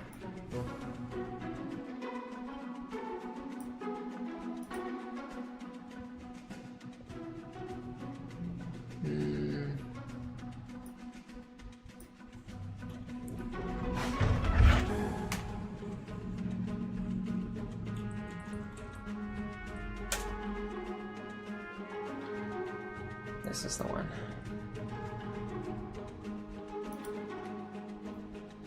Should probably mute my TV too. Otherwise, you guys are gonna hear what's coming out of the TV. Good enough. All right.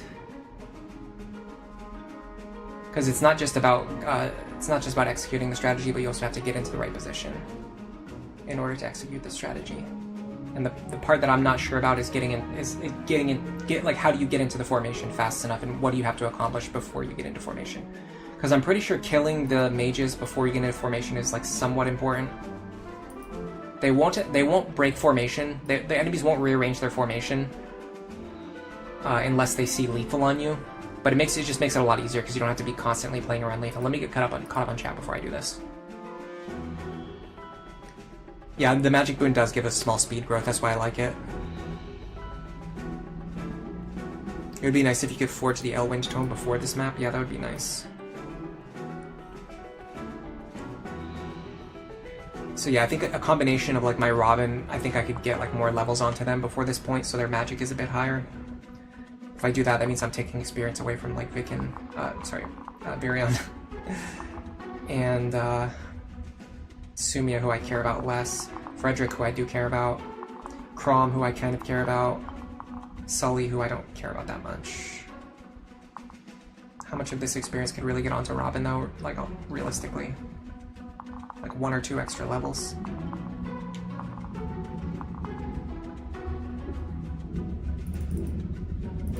Alright, I'm looking up a strategy now that's going to allow us to win with a high level of consistency. Skywing says hiding in the bottom left corner sounds scary. Yeah, you can set it up in such a way where the enemies just have no possible way to defeat you. It's really interesting. I think they use the Kellum pair up though, because Robin needs the extra defense. And also their Robin is just like a higher level and like higher stats than mine, which also might matter. Like it might not be possible with my Robin, because if my defense isn't high enough. So we start off with that. Like I feel like their Robin is a lot stronger than mine. That's one thing. It's like because you have to keep in mind that Kuroi strategies focus very heavily on Robin. And so as a result, their Robin is just like a higher level with more experience than mine, so I might not be able to replicate their strategies, because my Robin's probably not meeting the same stat benchmarks. I want to see what they do about the Myrmidon. Because like if their Robin can just fight the Myrmidon, that's like extremely different from my Robin, which cannot... I mean, they can fight the Myrmidon, but they can't kill a Myrmidon. So we rescue those two, yeah. The thing I'm curious about is how do they get back into Fort Major? How do they get like into that? Because you have to go left first and then go back into the bottom right corner. So how do they get back into the bottom right corner? They're using Vake and Kellum.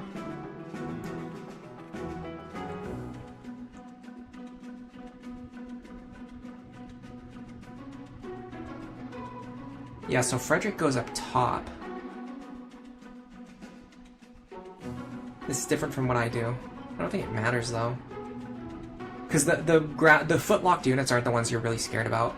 The ones you're worried about are the 2 range attackers and the flyers. But like the enemy infantry aren't that scary at all.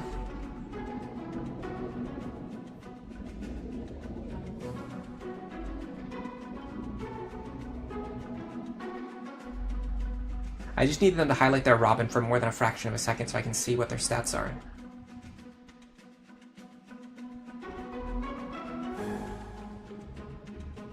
I'm sure this is not very exciting for you guys to watch, I'm sorry. This is just what I have to do if I'm going to try to beat this, with the fact that if I lose I have to reset the entire run on the line. I'm not going to take any risks unless I'm sure that I know what I'm doing.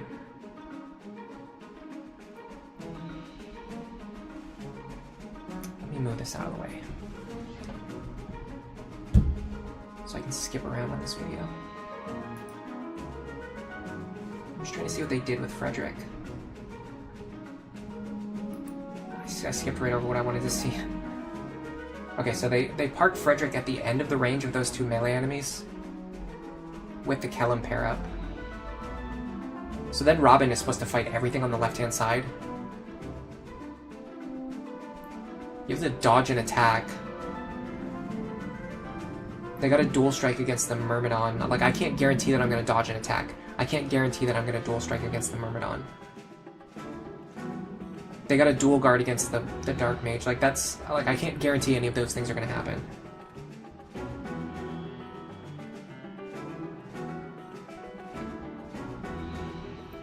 I just need to see if I can fundamentally replicate the idea of getting back into that bottom right corner fast enough. You pull the Dark Mage over with Sumia, that's fine. So then the question becomes, how do you get everyone back over to the bottom right corner? That's the part I can't figure out. Are they... Oh, hold on a second. So, yeah, so, God. Their Robin has 20 speed. But they actually only have 16 magic. But their Robin has 20 speed. And, I think they're a level 20/7 Dark Mage. So they just have a ton more levels than I do. They have 13 defense. I have 13 defense. But they have 42 HP. I have 30 HP. Like, it's not even close. They have 12 more HP than I do. Same defense.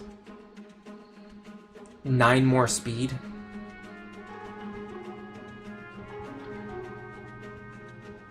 They just have like an extra 11 levels on their Robin.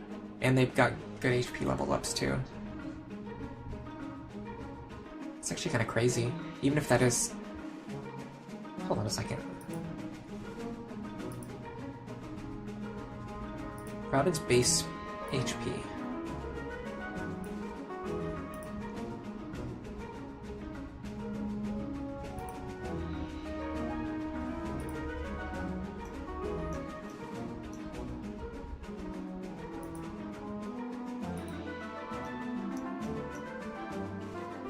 How do you see Robin's base HP? Excuse me, how do you see Robin's base HP?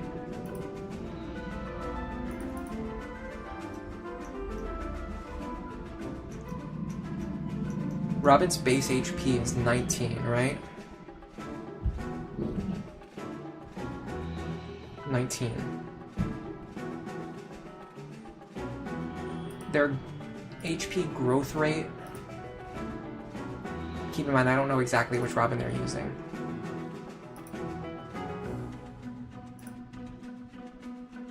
But you can say, give or take, I'm pretty sure they're using plus speed Robin and then minus skill, I think. I think that's what Kuroi uses. Their HP growth rate is 80%.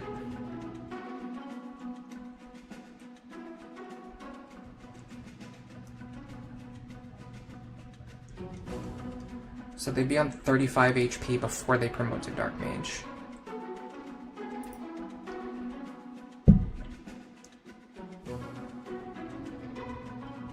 Then, as a level 7 Dark Mage, they would have needed to gain 7 more HP, which means they would have had to... Actually, that's impossible. So, they would need to be getting HP level ups more than 80% of the time with an 80% HP growth rate. So their Robin is like kind of blessed on HP, but I don't think it matters because it's not like that. They didn't get dropped down to 1 HP anyway, though. Also, the Dark Mage does have a higher growth rate, but it's still below 100 though.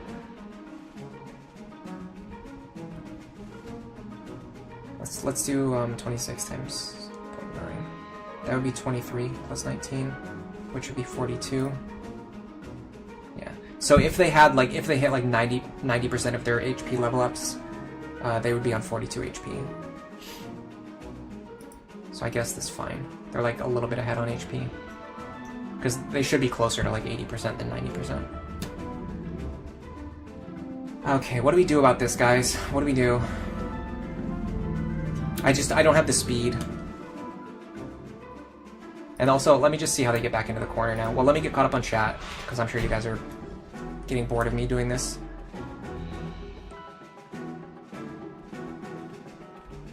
Hello, Lagorana. Lagorana. Welcome to the stream. Good luck. Thank you very much.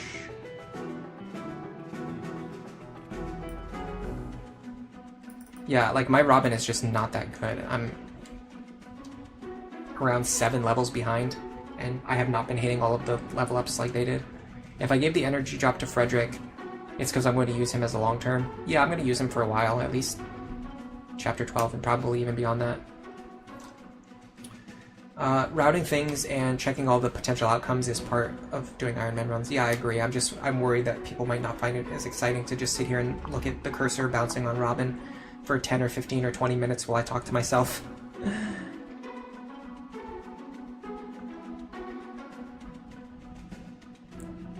It's actually kind of, yeah, it is true that my Robin having the same defense, despite the fact that theirs is 7 levels higher, is pretty noteworthy. So they should have more defense than they do. I think replicating it would be possible because they don't train Vake or Callum, they just take them off the bench and use them. But I can put other characters into those positions if they're capable of surviving. Okay, I'm just watching. I gotta watch for like another minute to see how they actually get back over into the corner. I feel like you would want to get rid of the enemy mages before you get into the corner, though. Yeah, see, they can double the Myrmidon, which I can't do. So I would have to get the dual strike on the Myrmidon. For them, it didn't matter. They got the dual strike, but it didn't matter for them. And like for them, they dodged and they got dual guards, but it didn't matter because they have extra HP in it. So they would have survived anyway, maybe. But like in my case, like if I don't dodge, if I don't get dual guards, if I don't get dual strikes, like I can't get rid of these guys. But I can get rid of these guys the way that I normally do, and then just go to the right. Because the configuration on the right looks pretty much the same as what I normally have on the right. So then they have Robin and Frederick take care of the Barbarian and the Myrmidon, which I can do. Instead of having Robin and Frederick hang all the way over to the left.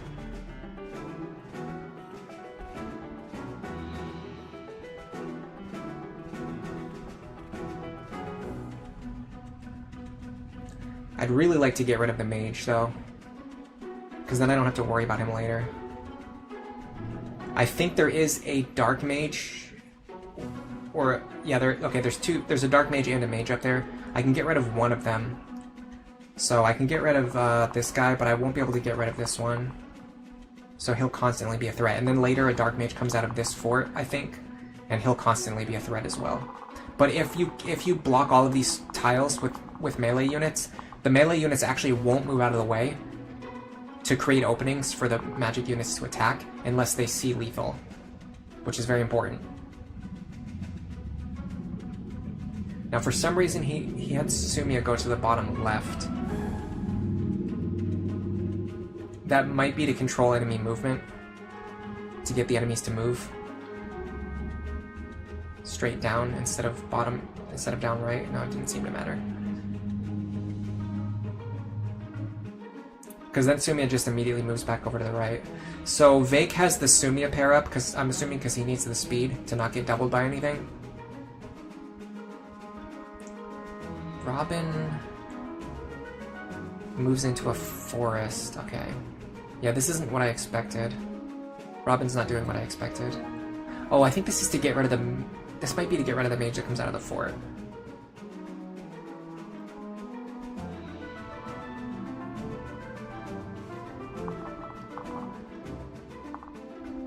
So there's like a line of enemies here that you can't deal with in any way, shape, or form, but you have to get rid of.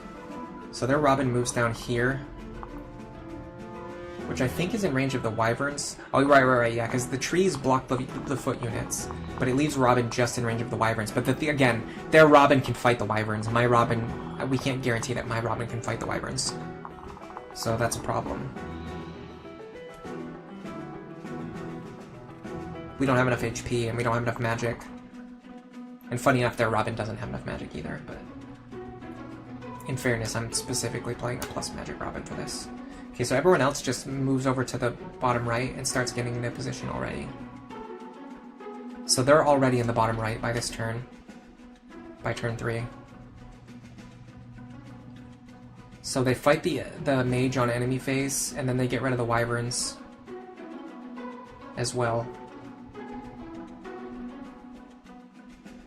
We could still adapt my strategy from this. But then there's a bunch of units blocking this area over here. So then how does Robin safely get back over? Are they going to use a rescue staff for this? Because I'm definitely not using a rescue staff for this. I just can't see how Robin can possibly get back over into position.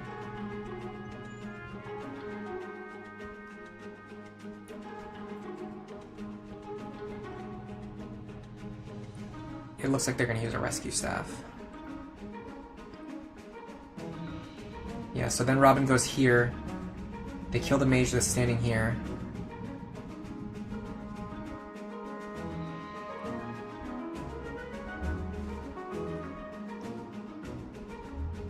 And then I'm guessing Lisa's going to rescue Robin over here. Yeah, I'm not using 2 rescue staffs on this chapter. No way.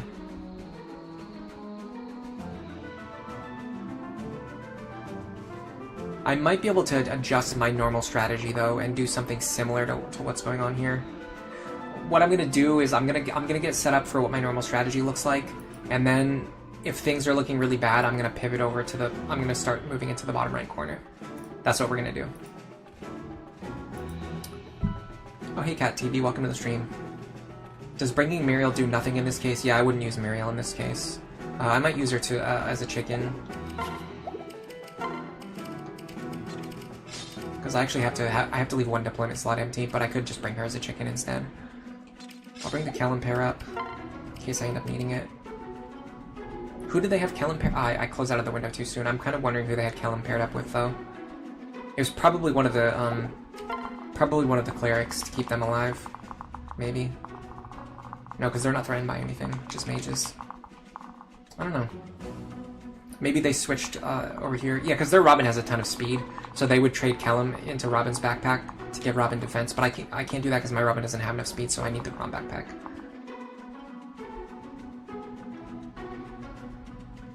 You enjoyed using plus magic minus strength Robin on your Lunatic plus run?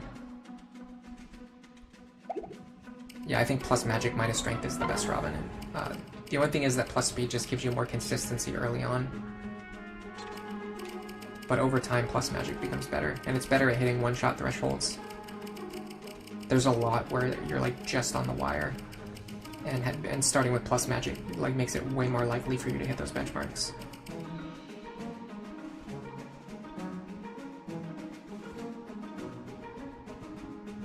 Why would I kill Muriel? Just for minimal gain. Just to draw the enemies away for one turn.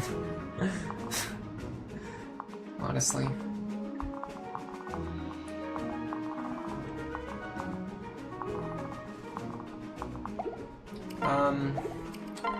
Okay, let me just really quick, I have to go back and see if I can find a way to forge one more point of might onto this wind tome. I really don't want to do... I carry only the finest. How much does it cost? Costs 900. To get 900, I would have to sell something pretty important. I would have to sell the Beast Killer, the Hammer, or the Killer Lance, on top of like other miscellaneous items, which we really don't even have that much left over to sell at this point. If I didn't buy that bronze bow earlier, though, I would have enough. And the bronze bow's not really helping me right now.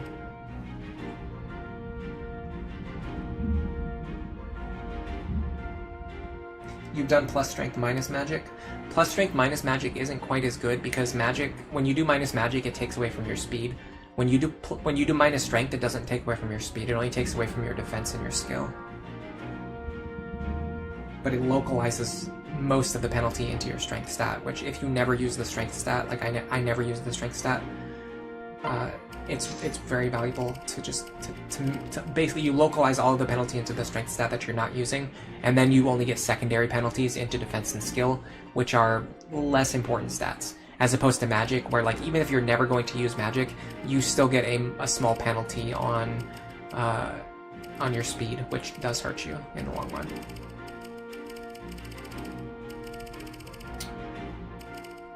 Okay, so we won't be able to do it just by selling Iron Lances. So that's a problem. So we have to sell one of these items. I'm inclined to sell the Hammer. I feel like I've gotten away with selling this thing before in the past and not really had a problem. The other thing would be to sell the Beast Killer, but I really don't like that because I might have to forge this later to get one-shots. I could also sell the Killer Lance. Am I going to actually use the Killer Lance for anything? I mean, Sumia and Cordelia are both going to want it later. I think it's the Hammer. It's either that or the Rapier, which I think I already sold, didn't I? No, I still have the Rapier. It's only worth 462 though. And then we also, you can make use of the Rapier in Chapter 6, technically. I'm not going to, I know I'm going to do something different in Chapter 6, so let me do this. This is 750, and then I think I can sell this Iron Lance. Yeah, that gives me enough without having to sell anything that's like actually valuable.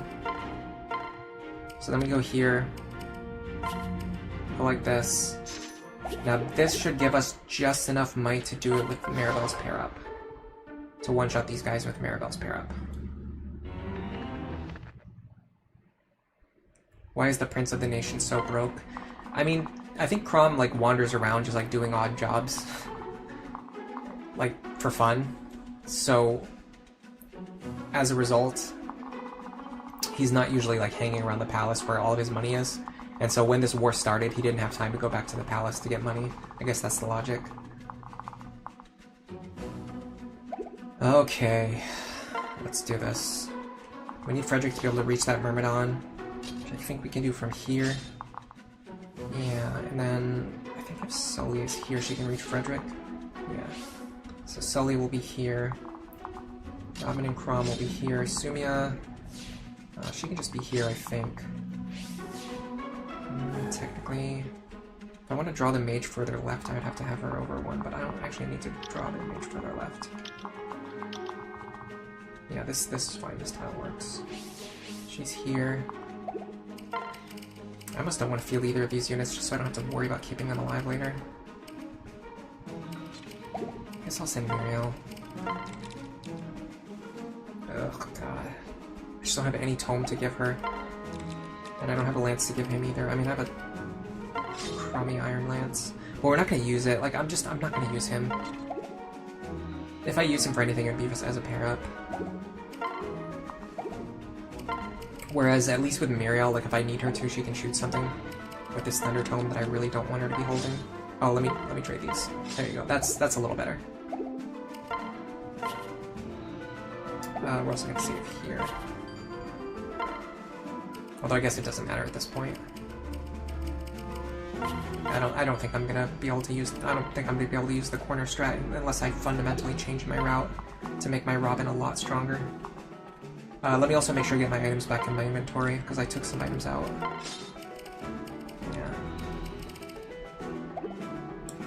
So I would want Sumi to have the killer lance, but she can't use it. Guess I'll just give it to Sully instead. Bronze, iron, javelin. He's got everything. He's got everything he needs. She would really much rather have the fire tome for accuracy, but I broke it earlier. Got 2 stabs. Okay, is there anything? Yes, I want the rescue staff. Don't forget that. Very important. Okay. I have 1 extra vulnerary. Is there anyone who's not holding one who could make good use of one? Not really. We'll just leave that one in the convoy. Anything else? Strength and defense tonics. So Frederick's got one. I think Robin is going to want a defense tonic. I should probably give a defense tonic to Fred as well.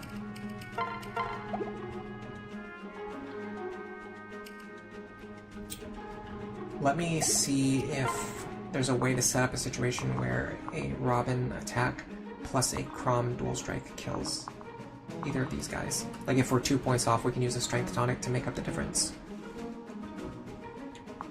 So 23, 22,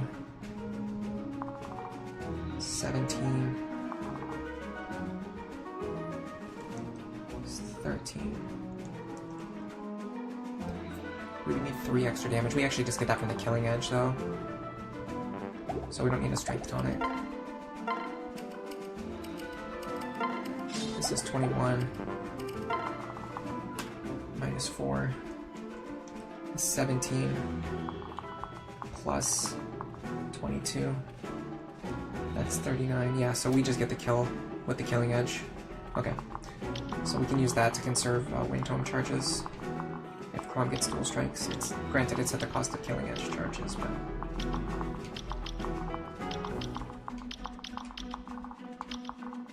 at this point that wind tome is probably more valuable than a killing edge. Alright, I'm going to start thinking about resets now. So for resetting, there's a couple things I want. I want this guy and this guy to be fightable by Robin. It's fine if one of them is a little tricky, because I can just get rid of that one on player phase and then get rid of the other one on enemy phase. So these guys are a little bit tricky, but like there's a lot of wiggle room for what we can do with them. This guy just needs to not have Aegis or Vantage Luna. If he has Vantage Luna, I might not deal with it, but as long as he doesn't have, sorry, Pavis, as long as he doesn't have Pavis, Frederick can kill him with one attack, which is all we need. This guy we don't want to have... Actually, Aegis doesn't matter because Frederick's going to be the one to fight him. So right now this configuration actually looks good. I can handle this group right now. Problem is these guys up here.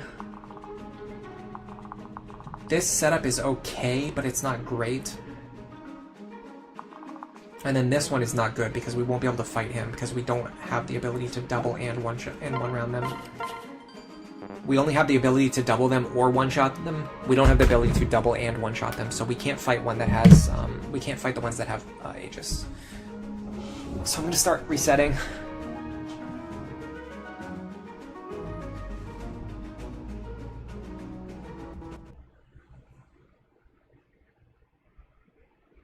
Yeah, we need the Killing Edge. It's not just for long coup, it's just a good sword overall. Honestly, killer weapons are, like, historically, through most Fire Emblem games, killing weapons are awesome. Like, not for the crit rate, but just because they like, in the games that have weapon weight, the Killing Edge and Killer Lance type weapons and Killer Axe weapons, they tend to have, like, low weight, high might, and high hit rates. They're almost like silver weapons that you can use at C rank.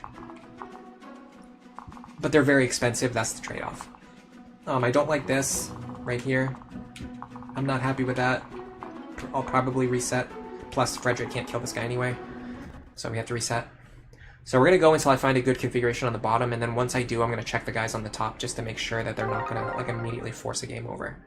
And if I feel like I'm relatively confident, I'm going to go in. We've spent enough time planning. This is fine. Robin can fight these two. Frederick can fight him. Frederick can fight him. Robin cannot fight him. He has exactly Aegis counter. It sucks when you have like 4 or 5 enemies. When you need to reset for like 4 or 5 enemies, because that's a lot of resetting to make sure all 4 of them or all 5 of them have good skills. Like this, we can't deal with this. So we just have to reset right there. R rating on 1. You're basically resetting until you win like 5 coin flips in a row, which sucks. It's not necessarily that bad. Like, in some cases, it's just you need them to not have like a specific exact 2 skills, but this is fine. This is good. This is not ideal, but it should be okay. We can fight him, and this is not the end of the world. I'm pretty sure we can deal with that. Yeah, we can deal with this configuration. Alright, let me do my last check to make sure everyone's set.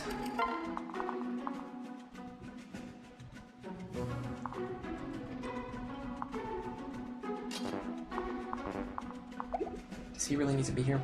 I want to do something about this formation down here. I want to make sure my characters...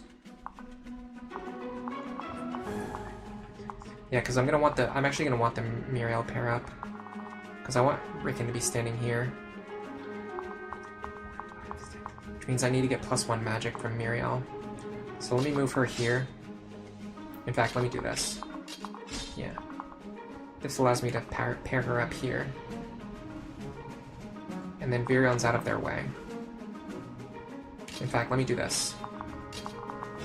Yeah, this works. This is better.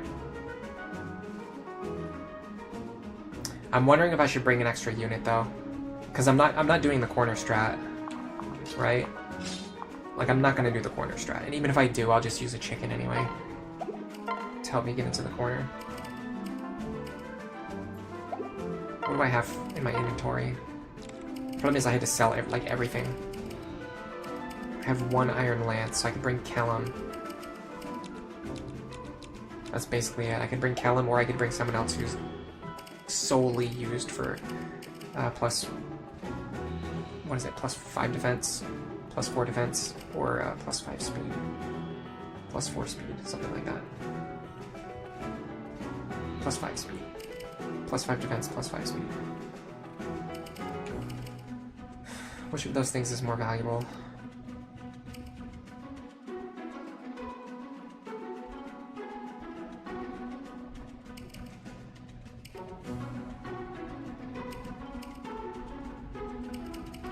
Probably Kellum.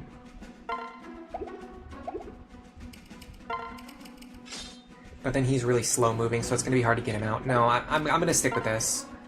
I'm pretty sure I remember using strategies where I had like one less character, and they typically work better. Because you have like one less person that you have to worry about protecting. Alright, get ready. Here we go. I don't feel good about this, guys. I really don't. I feel like my Robin is a lot weaker than they were in all of my test runs, which granted, apparently I'm not that far behind on Magic, so I was probably ahead on Magic on all of my test runs, or I was probably getting more levels onto Robin. But still, I just don't love this. So, this one has counter, so we're going to remove him on player phase, so we don't have to deal with him on enemy phase.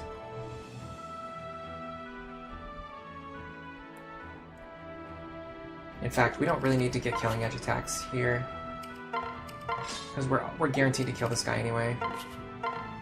But then we end up using 2 Wind Tome charges for every kill. Well, we could do the Thunder Tome. Okay, I like using the Thunder Tome because it's not worth as much. Yeah, so this is the best of both worlds.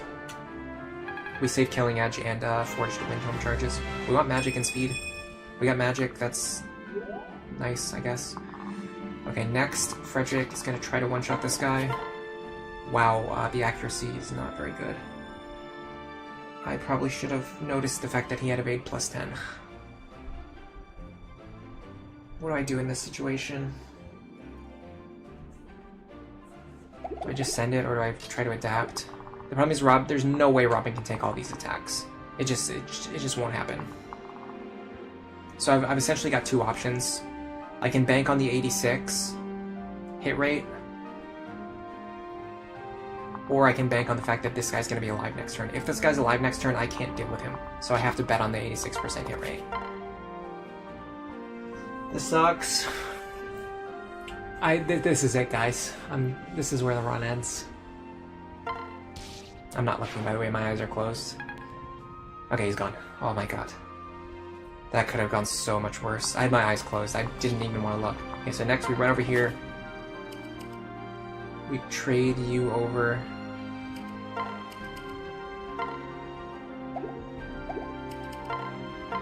Horse and Hatchet.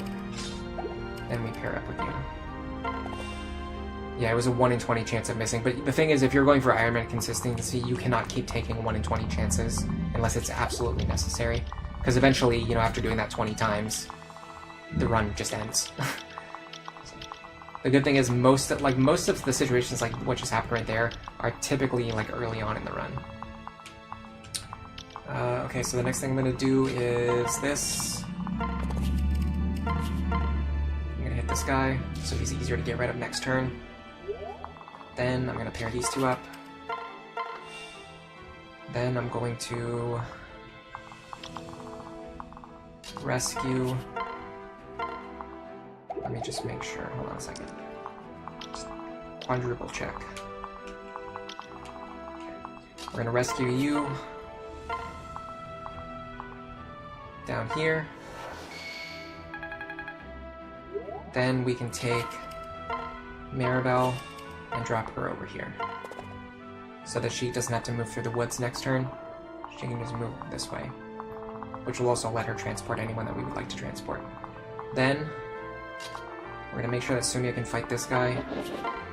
Fortunately, she's going to do peanuts damage to him, but it's better than nothing. For the low cost of 2 javelin charges, we get some chip damage on this guy, and we force him to move into the position that I want him to be standing in. So this barb will attack Robin. If Robin doesn't dodge there, it's okay. The Dark Mage won't see lethal on Robin, so he'll prefer to attack Frederick. Now that guy having Luna kind of sucks. Frederick's taking a little bit more damage than I would like. And we haven't really chipped that guy as much as I would like either. Okay, so here's the thing. I would really like for Robin to be standing at the edge of this guy's range, or possibly even at the edge of... I think you can actually have him fight both of these enemies. It's a little bit more precarious, though. But that is very contingent on my other unit's ability to get rid of like all of these characters. Also, let me look up the reinforcement order on this chapter. I'm just going to be 100% sure about everything that's coming out of every fort every turn.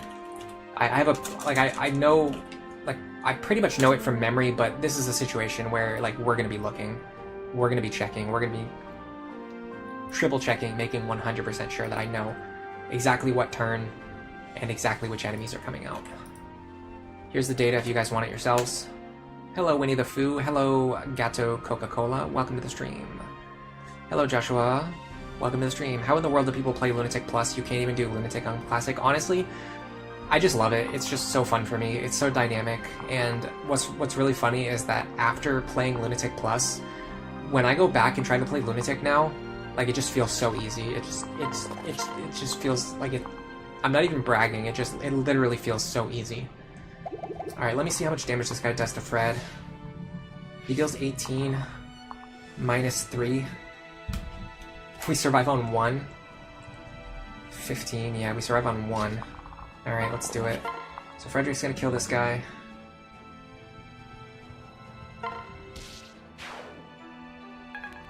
This guy doesn't have advantage, does he? No, okay, good. So normally if I brought Vake or Callum with me, what I would do is have them fight this guy. They would pull Sully over and then fight this guy. That's unfortunately not an option. We should be able to do something like...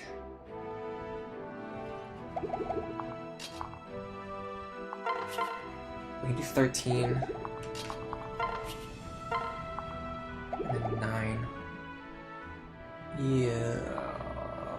we're gonna have to use Muriel for this.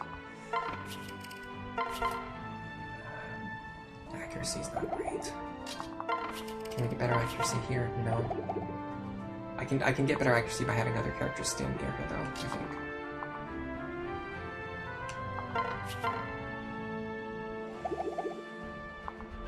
Oh, hold on a second. If we rotate Sully into the lead, we might be able to have her attack this guy with the Virion pair up. But we have to get the enemy's health very low before that, because she's not going to have very much damage. At most, she could use the glass sword for 18, for 7 damage. So if we can get him down to 7 HP, we can get him down to 10.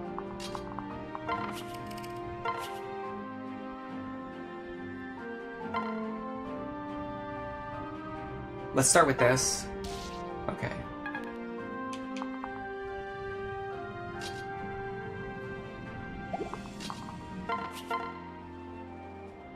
This will get him down to 4 HP, which will allow Sully to one-shot him.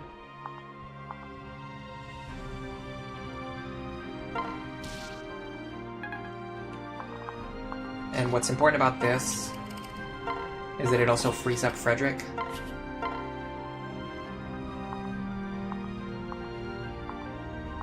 I do have to use the glass sword here. Unfortunate.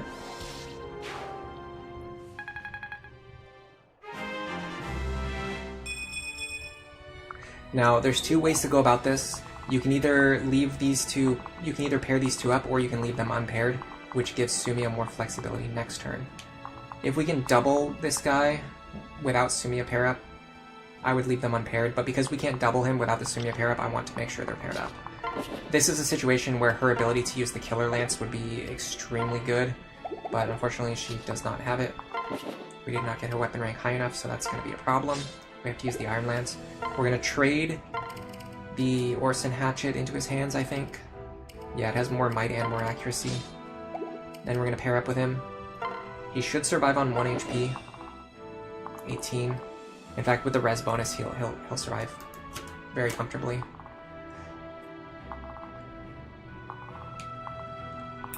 Now, for this guy, we should be able to one-shot him with the Sumia pair-up.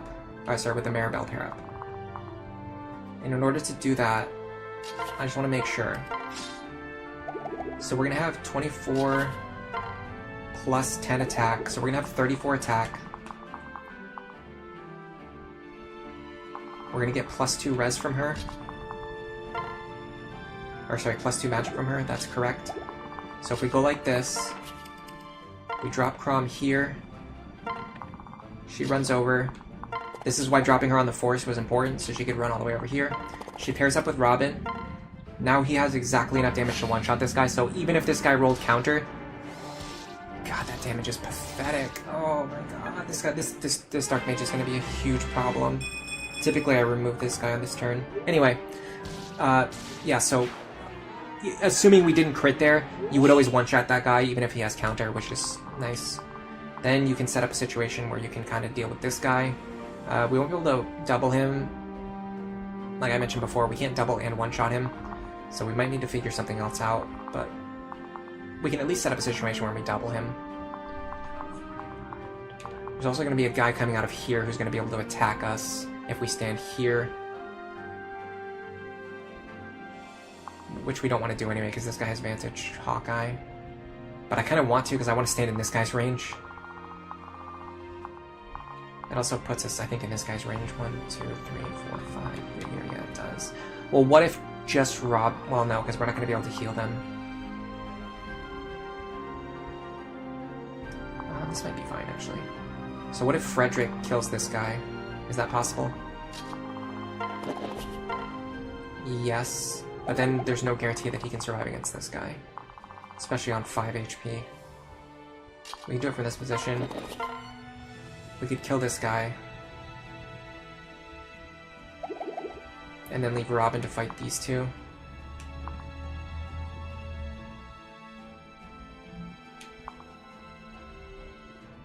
The guy with Nosferatu still being alive is a huge problem, because when he hits us, he's going to heal himself, which is going to prolong his life even more.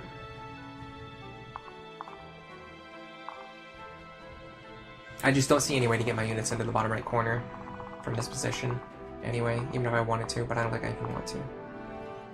Okay, getting these two to safety is going to be tricky, but not impossible.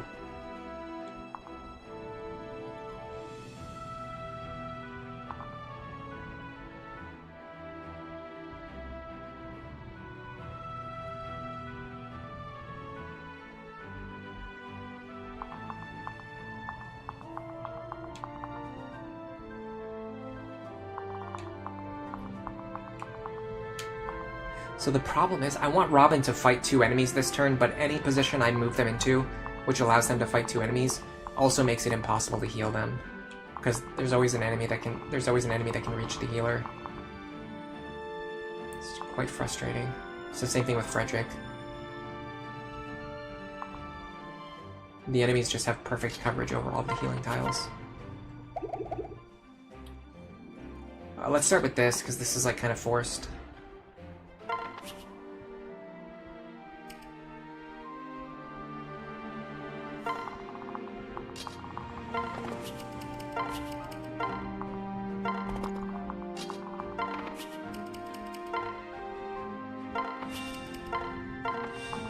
That gets these units to safety.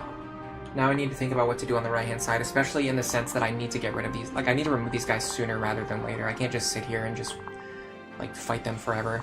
Okay, what if I just leave this guy alone and then I kill him on player phase? Because the guy who comes out of here has a 2-range weapon.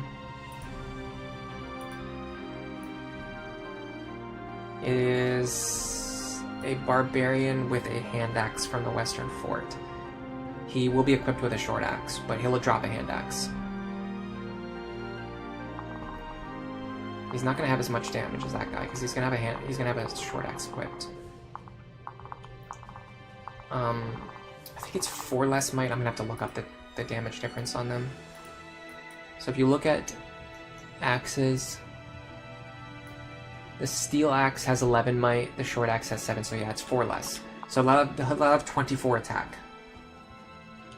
So 24, assuming he has Luna Plus, minus 7 is 17. He actually has he has exact lethal.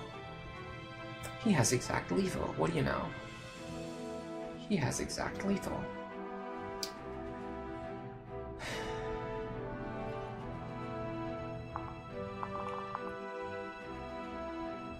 And then we can't use Frederick because if he rolls a Luna Plus, he'll just destroy me.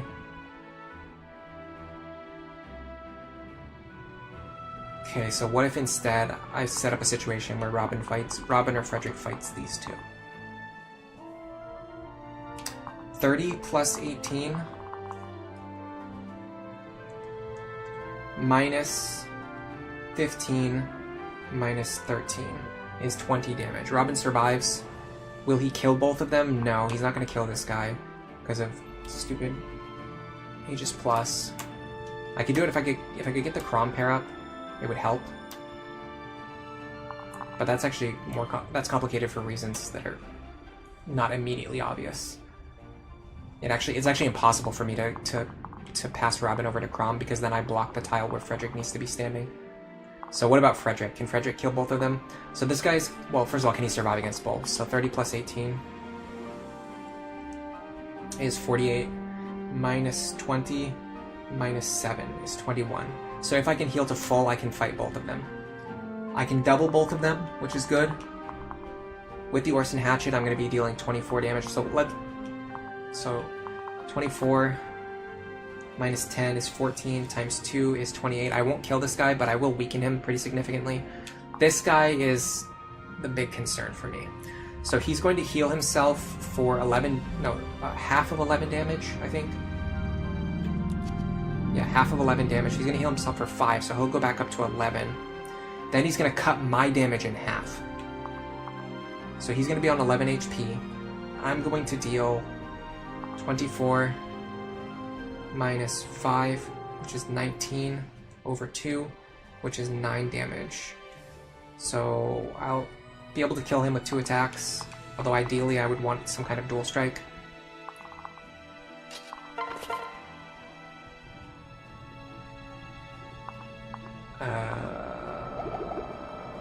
No, this is fine. Is this fine? I don't think this works either.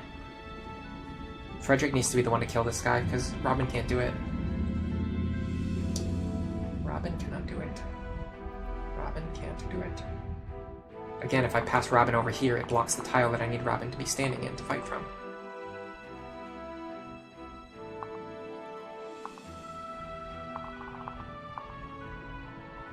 Because I can't double this guy. Oh, plus I think I have to block this fort too. Don't I? It's turn 3. I have to block this fort.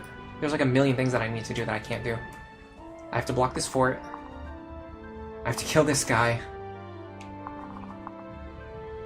I think this attempt is over, guys. I'm gonna be 100% honest. I don't think we can win from this position.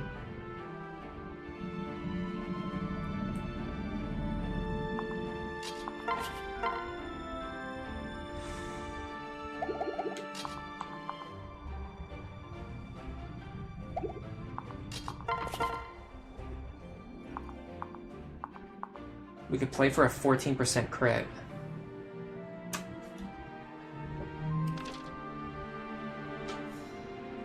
Is Crom more likely to crit? The Killing Edge? I mean, yeah, but then that puts Crom in range of this guy and this guy, which means Crom will just die. So we would have to play for a 14% crit, essentially. Or we count on the fact that this guy can't kill anyone, but I'm pretty sure he can. He can kill anyone that he wants, yeah. I don't even know who he'll go after, but whoever he attacks is somebody who I don't want to die. So here's the problem. The only way I can survive for one more turn is if Frederick runs back, kills this guy,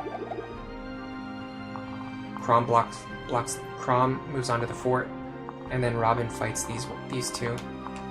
But Robin can't actually get rid of them, so it doesn't like solve the problem. Because then we also got this guy still gonna be alive. Well, what if I have Robin fight him and him? Is that better? I mean, not really. Maybe? This guy doesn't have Vantage. I feel like this is the only way forward from here.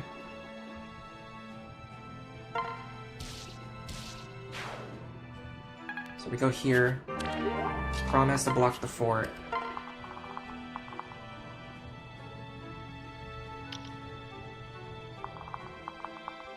I'm gonna do this. I'm gonna use the Thunder Tome, because I can't one-shot this guy because he has Aegis Plus. So I'd rather just increase my crit chance as high as possible. I could grab the Sumia pair up to let me double these enemies. Is that true? Plus, well no, because I'll only be getting How much speed will I get from her? I don't think I'll get enough speed from her. Pegasus is only 3 speed. And then I'll get +1 because she's on 10, so that's only 4 speed, so I won't get enough speed anyway. So yeah, let me just maximize my crit chance. I mean, doubling is still probably better, but I don't think it even matters that much. I also don't even know if I can actually survive 2 attacks from these guys. We're gonna find out right now. Guard helps. He didn't have Luna Plus, that's great. That's horrifyingly low damage. Okay, so yeah. So the problem now is we're getting backed into this corner and we just have no way to fight our way back out. And you can't replicate the corner strategy on the left side because you don't have the cliff. To make the corner strategy work, you need to use this cliff. If there was any possible way out of here, what would it be?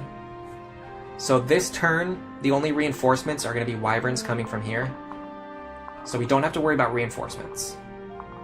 That is one thing we have working in our favor. We don't have to worry about reinforcements. So if we can either remove or body block all of these enemies, we might be able to do something with this. It's just this guy having Aegis Plus is just a nightmare for me.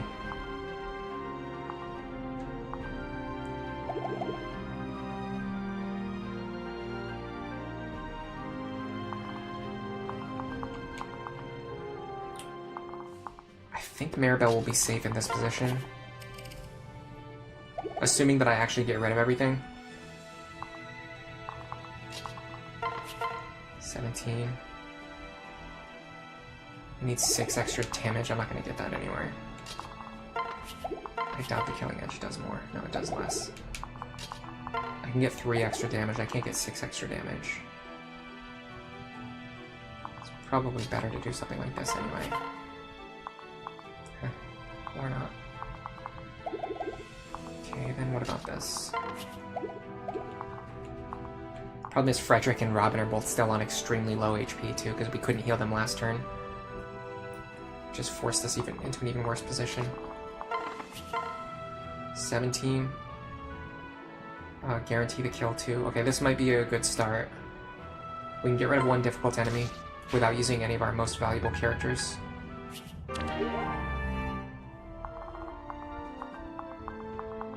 Unfortunately, I can't end Maribel's turn here, which would allow her to heal Frederick.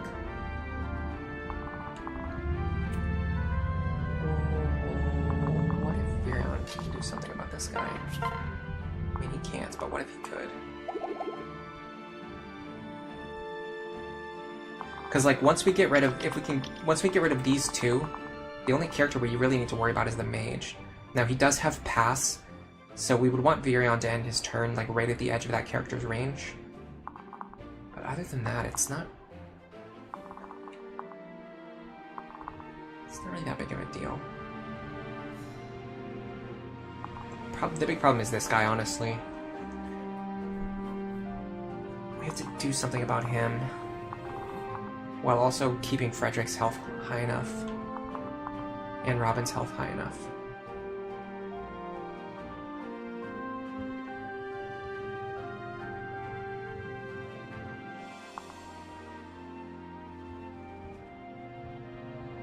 I just don't see how to heal my characters. That's the problem. I can't heal them, but they have to take actions. They can't heal themselves, and my healers also can't end interns that are standing next to where they're standing.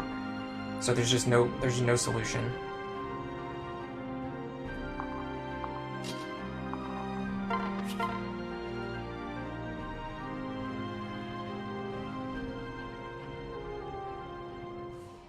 How much damage can I get from Frederick?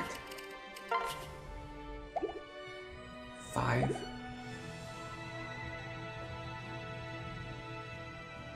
I'm 1 point short of where I need to be. If I'd given a strength tonic to him earlier on, I could have used him for this, but there was no possible way of knowing that I was going to be forced into this situation, which is not part of my intended strategy.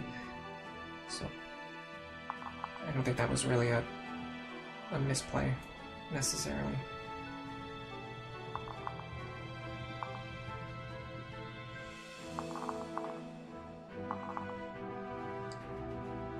What if I go all in on the idea of healing Frederick? So I heal Frederick. Oh, this guy's counter. That's not going to work. Nope, that's not going to work. I can't end my turn in his range. You have to get rid of this guy. That's, like, non-negotiable. Because otherwise he can just fly behind your units and kill whoever he wants. After that, this guy's pretty problematic, which is a problem because anyone who's going to kill this guy is going to have to be in range of both of these two characters. And this character, in fact. So it's just... Okay, hold on. Hold on. Whoever ends their turn here, you can move a healer behind them and heal them specifically. So we can heal Robin. But Robin can't... Robin can't kill this guy because he has, you guessed it, exactly Aegis. So it would be Frederick. Frederick would kill this guy with the Orson Hatchet.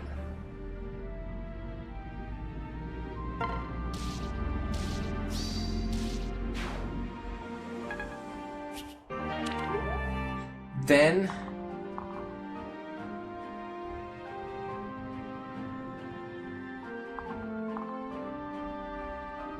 I would move Lisa here to heal Fred. She can't even heal him for that much. Oh my god. Why? Where's my men's staff? She has it. Is there any possible way for me to use that information? I mean, not really.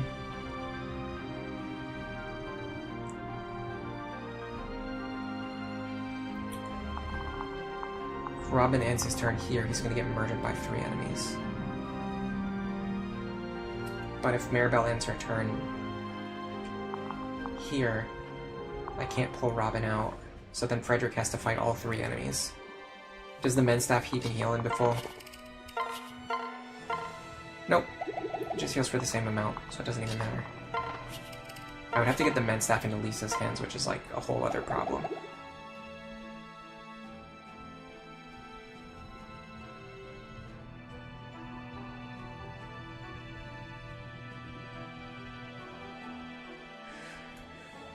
I might be able to do that. It just puts it, makes it so this Nosferatu mage is going to attack somebody, he's going to get healed, then we're going to have to deal with him next turn. And then we're also not going to get rid of this guy, which means we have to deal with him next turn. And then we're going to have to deal with the Wyverns next turn. Then we're going to have to deal with the guys coming out of this fort next turn. It's just, everything's gone way too far off the rails.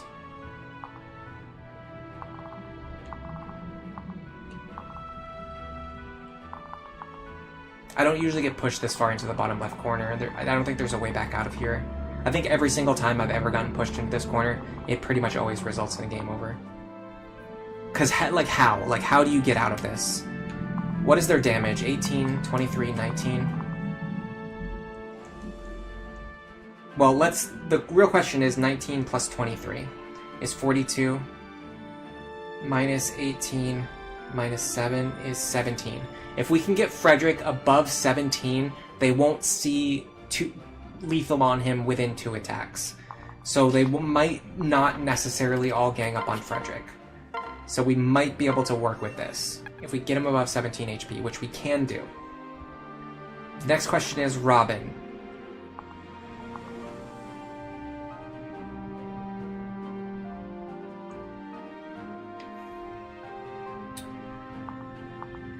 (18 plus 23) minus 15 minus 13 is 13. If we can get above 13, they won't see lethal on Robin within 2 turns. So they won't necessarily move to kill Robin.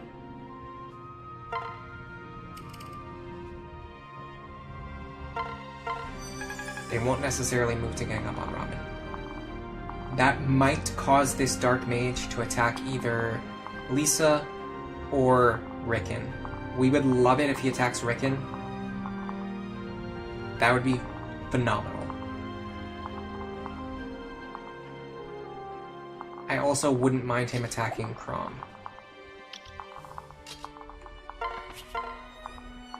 I don't think we can kill him with the Levin sword.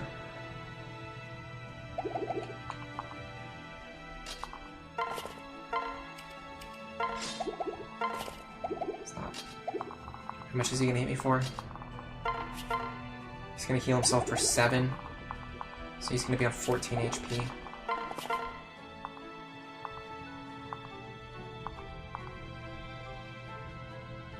I'll use the Killer Lance. If we get a dual strike here, if he even attacks Prom, which who knows if he will. I don't think he will, especially not on the fort. Alright, I think this buys us one more turn, maybe. But if they end up all... Okay, that's great.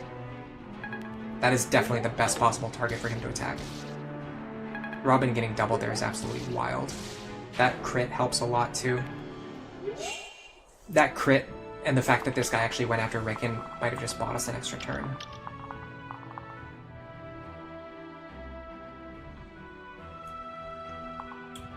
Gotta remember this guy does not have Vantage. Does not have Vantage. We can use that information. Do something like this. Give this kill to Virion. Did this guy have lethal on Robin, by the way?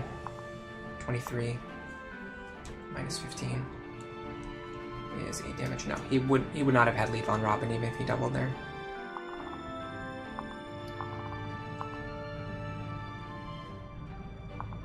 A 2-range weapon? No. I would love to one-shot this guy. I think I can do it. I think we might have gotten out of there. I have no idea how I did it, but I think I got out. I think I somehow got out of there. We do have to get rid of this guy, like, in the realm of right now. Like, just about right this second. But other than that, we should be mostly okay. I think I could just kill the Ricken. I don't see why not. I have no problems with that. I'm gonna be using Ricken anyway, so it doesn't really matter. One of the benefits of using Ricken is that you can just kind of give him kills whenever, and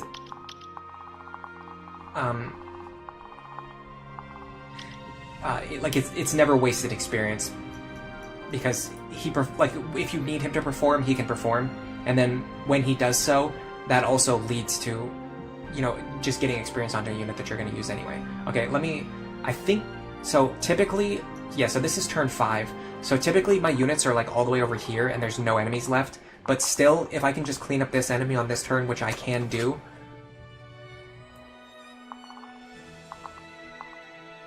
I'm in the same position as usual. So I would go like this. I can even heal Robin. Then we go here. This is roughly the same position as usual. It's a little bit more clunky. We're a little bit further behind than usual. It's going to be tougher to get my units, like all those units stuck in the bottom left, it's going to be tough to get them back over to the right-hand side fast enough. But other than that, most of my units are in the right position. And we block the enemy coming out of this fort on the bottom left with Maribel. So the question is, can we get everyone else out of range of the enemies? The answer seems to be yes. So I think we bought ourselves another turn. So this is a little bit messy, but I think we can... This is not completely hopeless yet. This guy in counter is pretty rough. It's actually really difficult to deal with. These guys having counter also sucks. I almost want to have Frederick just run back over. Like full length, just Frederick all the way over. I've also noticed that I can't really get Maribel out of their range, so... yeah. Because if I go all in right now,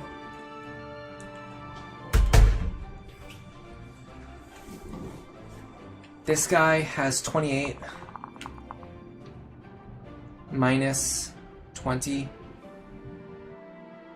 He has 9 damage against Frederick with weapon triangle advantage. No, he'll have weapon triangle advantage, so he'll have 9 damage against Frederick. This guy has 23, which gets reduced to 0. Now, he does have Luna Plus, but he doesn't know that he has Luna Plus. So he doesn't think that he has lethal against Frederick. Unfortunately, he does have lethal against Frederick, so... In fact, let me calc if he actually kills Frederick. 23 minus... I think it's minus 4. Let me check. Calculations. Yeah, it would be minus 4. minus 4 is... Nope. 23 minus 4 is 19. And then minus 10 is 9. So he actually doesn't have lethal against Frederick. But the problem is, if the Myrmidon goes first, he'll lower Frederick's health enough to where the Wyvern will see lethal. But if the Myrmidon goes second, then Frederick will be okay. And I don't know which one of those things is going to happen. But I don't see any other way out of this.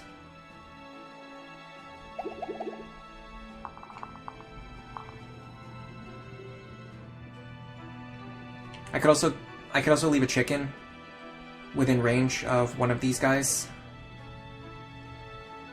I have to be very, very careful about how I do that, though. I have to be extremely careful about how I do that. Because I need to get all these characters to safety. Which I don't even think I can do, by the way. I think I have to actually leave one character in range of the enemies anyway. So why don't I just use Muriel for that? And then that will kind of help guarantee Frederick's safety, because if one of these Wyverns sees lethal, they will definitely act before the Myrmidons. Okay, so we would go like this. Go here. One-shot this guy. Now on enemy phase, the other one's going to hit me for 9 damage, and then I'm going to one-shot him so I won't take any counter damage. Robin. Here's the problem with Robin. No, we can get rid of this guy. We can get rid of him. We can even do it with the Thunder Tome. So we won't take any counter damage. Oh, hold on a second though. The other Myrmidon might attack Robin. I was thinking they would attack Frederick, but of course they're gonna attack Robin. They're not gonna attack Frederick. But is that okay? 28 plus 23. Well, the problem is he has Luna Plus again. So 28 plus... Let's just see. 28 plus 23. 51 minus 15 minus 7 is 29. We actually survive, even with Luna Plus factored in. So we don't have to worry about this. With that in mind, I will get rid of the one with counter just in case, so I don't deal counter damage to myself. If Robin does end up fighting both of these enemies, I don't think Robin's going to fight both of them. I think this guy's going to fly over here and attack Muriel. And I'm going to show you how I'm going to accomplish that. So I do that like this. Sully here. Maribel here. Muriel is going to give her items to Ricken. She's going to stand here. She's going to pass Ricken over to Maribel, so they are both safe. Then, Virion and Lisa are going to move here. Now, the Wyvern should see lethal on Muriel, which should force him to go first. Which is true. Okay. After that, the other guy's going to attack Robin.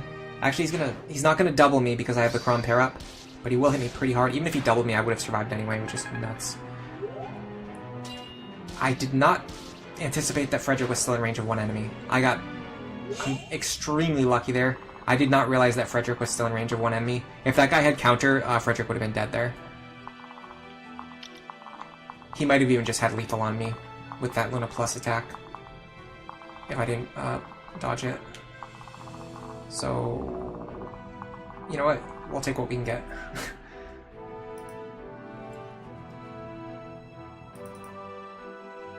Yeah, that was very lucky. Hello, Paulo. Welcome to the stream.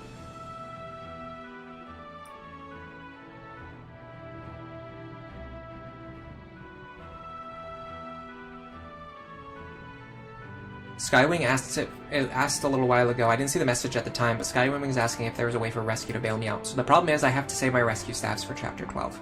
If I use... Here's my philosophy. It's the same front-loaded risk strategy compared to, like, you know how I talk about how front-loaded risk is good for helping you beat chapters, because if you make the riskiest play on turn 1 and then you fail, you just reset turn 1 over and over again until you do it, and it only takes like 30 seconds. Instead of resetting, you know, attempts that take 15 or 20 minutes. The Iron Man philosophy is kind of the same thing.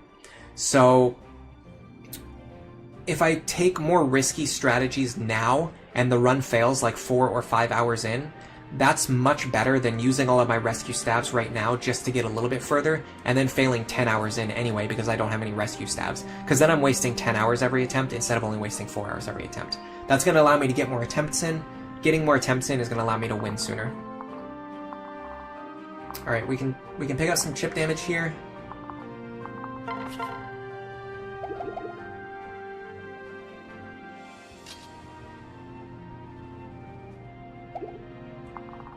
I'm not going to need Frederick, so I'm going to do this. I'm going to transfer you over to Sully. Then you're going to heal Fred. There you go. Gotta be very careful about this guy. It's not that dangerous, though. I'll let Virion get some chip damage. Nope. Train my sword rank if I get a dual strike, I guess. I just used the bronze bow for this. I'm not really trying to kill him. I'm just giving free experience to Virion. So I'm going to use him later. I'm going to do this. That hit rate I don't love. I'm going to use a wind tome. I need the accuracy. And then I'll just heal you back up. I can trade you back over to the Thunder Tome now because it doesn't matter. There you go. I think we got out of there though. I think we're safe now. I'm surprised I didn't get a Chrome Dual Strike there. Speed and magic. There's the level that we could have used earlier. Can Virion get this kill? No. I bet Ricken can get it. He can. Interesting. Actually, no, he can't because of Virion and Ricken. Sorry. Yeah, Virion and Ricken together can get the kill though, and then Robin can kill this guy. Am I okay with that? I kind of want him to start getting combats with Muriel though. So what if I do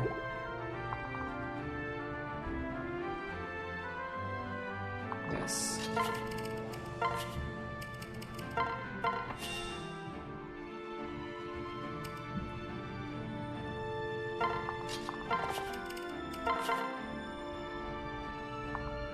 I can one-shot him now.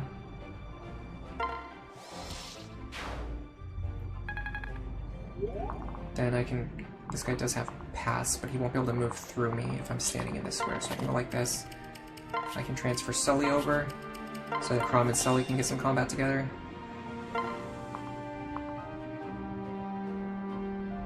Actually, I'll just stand here. Now, you can move here. Hold on a second, I want to give you one of these heal stabs.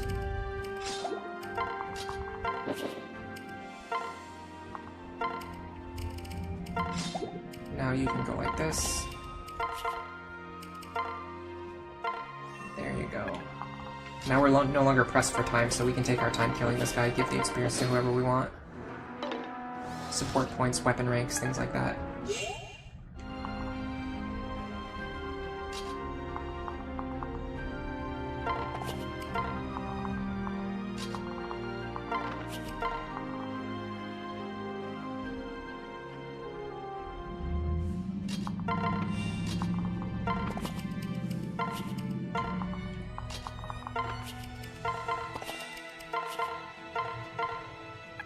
Oh, sorry, I forgot to, I scrolled up to read chat and then I never scrolled back down. A lot of messages that I missed, sorry guys. Yeah, we got some good luck there. Frederick he just went off, he just decided to be him. Stop killing Muriel. I had to do it in that case, that was the only way to get out of that situation. But that's also why we brought her, so yeah, fair enough. These two get some more support ranks, some more weapon ranks, some more chip experience. Okay, now I want Virion.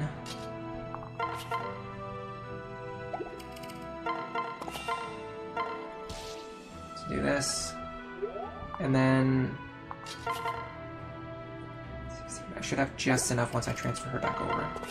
Yeah, that's 8 damage. Boom. Perfect. Perfectly done. Alright, I'm gonna take some time healing everyone back up now.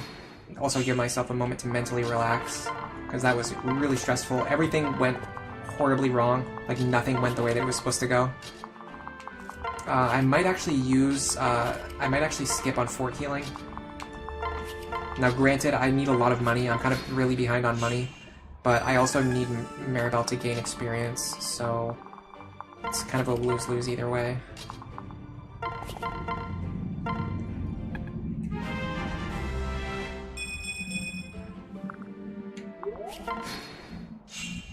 Dude, if that Master Seal is available, it's going to be a game changer when we get out of here.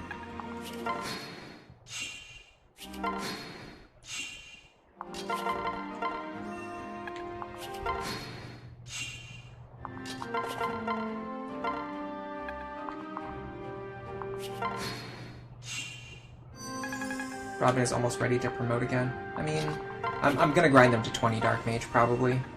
But yeah. Well, I'll promote them as soon as I get access to the seal, technically. I'm gonna have to one-shot this guy.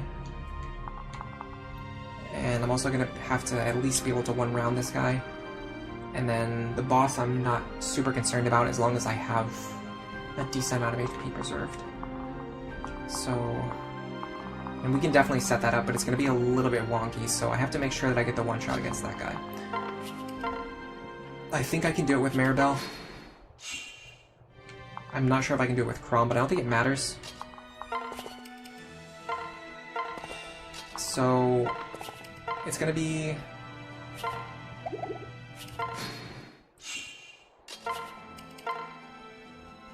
$37 damage. That's fine. This is the one I'm actually kind of worried about, but he doesn't have Aegis, though. So as long as I can double him, I can get rid of him. And I will be able to double him because I can pass Chrom over. So the next question is, what is Frederick's combat going to look like on the right side? Scrub Squad can just hang out over here. Actually, I want Sully over here.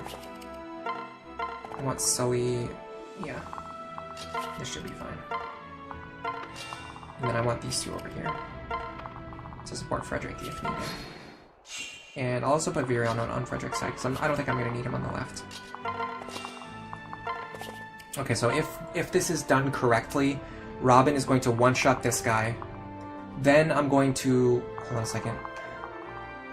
1, 2, 3, 4, 5, 6, 7. 1, 2, 3, 4, 5, 6, 7. Yeah. So Robin is going to one-shot this guy while standing on the fort. Then I'm going to stand here. I'm going to swap Chrom and Maribel's positions. I'm going to use Maribel to heal Robin back up to full. Robin's going to go over here. With the Chrom pair-up, I will double and kill this guy, so he'll never hit me with Luna. And I'll fight him at 2 range, so he won't hit me with counter. Then the boss will fight me at 2 range, because he has a 2 range weapon, so then I won't deal any counter damage to myself. And because I'm on full HP, the boss won't be able to kill me. So Robin can handle the left side for sure. Frederick might have to sandbag on the left side, depending on the skills. They both have counters, so yeah, we're going to be sandbagging like crazy. We are going to be doing the ultimate sandbag on the right-hand side. In fact, do they not have Luna? Okay, they don't have Luna. That is one good thing. I like the fact that they don't have Luna. That means I can probably just fight them a bunch of times without really being in any serious danger. I might use the Virion pair-up for this.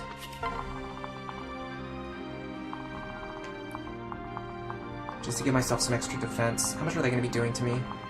28. They're going to be dealing 8 damage per attack. I just don't want to have to waste a bunch of healing items, that's all.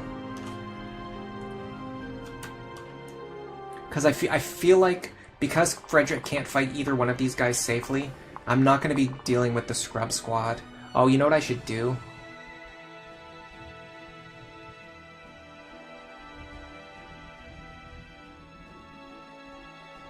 I should see if I can survive 1 round of combat against this guy. Accounting for counter damage.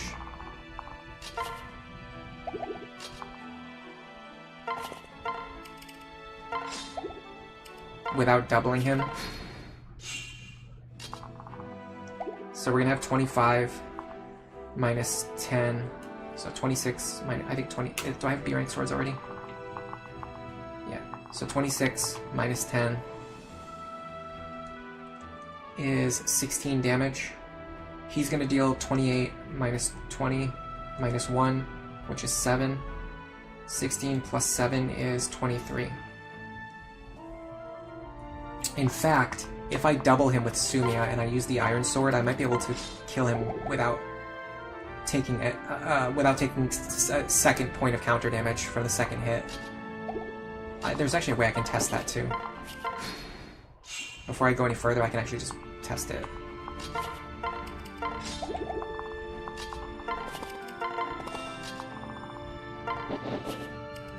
Be very careful, do not double press here. Okay, so we'll deal 18 damage to him, and then 18 to ourselves. Then he'll deal 6 damage to us even if he hits us, and then we'll deal another 18 damage, which will kill him, so then I won't take any more counter damage. So yeah, we can get rid of this guy right now, which is, I would prefer to do that rather than leave him alive for later. So you're gonna go here, you are gonna go here, Chrom is gonna stand here. Scrub Squad, just hang out. We might need you later. Yeah, he can soon if we want him to, that's true. We just don't want him to yet. So that one shot is important. That prevents us from taking any counter damage.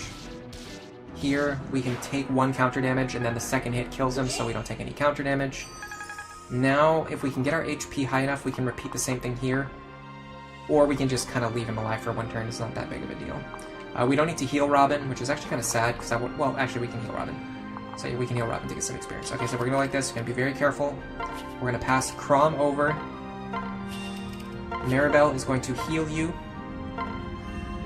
Then you're going to go up here. Oh, you can actually double in 1 shot now because you leveled up a few times as well. But we don't need to, we can just use the Thunder Tome for this. So we're going to use the Thunder Tome. Falchion Dual Strikes.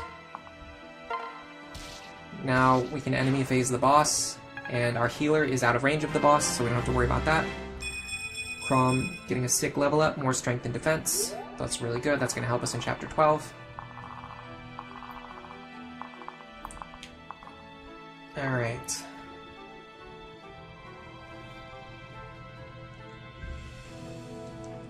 We took 18 damage, so if we use a Vulnerary, we can just repeat the same thing and kill this guy. I don't necessarily want to do that though.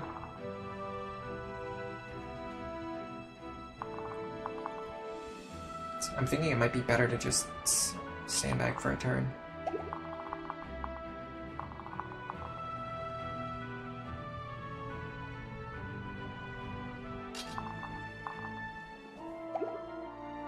In fact, I could maybe even set up something where like Virion and Ricken can move in.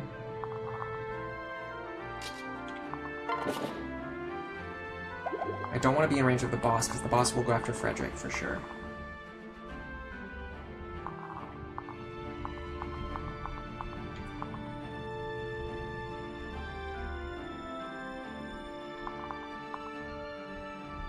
Standing here. Yeah, so we want Frederick to be standing here. We're gonna trade first. Oh, we don't have a Vulnerary. Where did it go? Did we use it already? We must have used it already. Alright, we might be able to plan around this. Well, how much does he deal to me anyway? 28? I mean, he only deals 8 damage. It doesn't even matter. So Frederick can stand here. No healing item needed.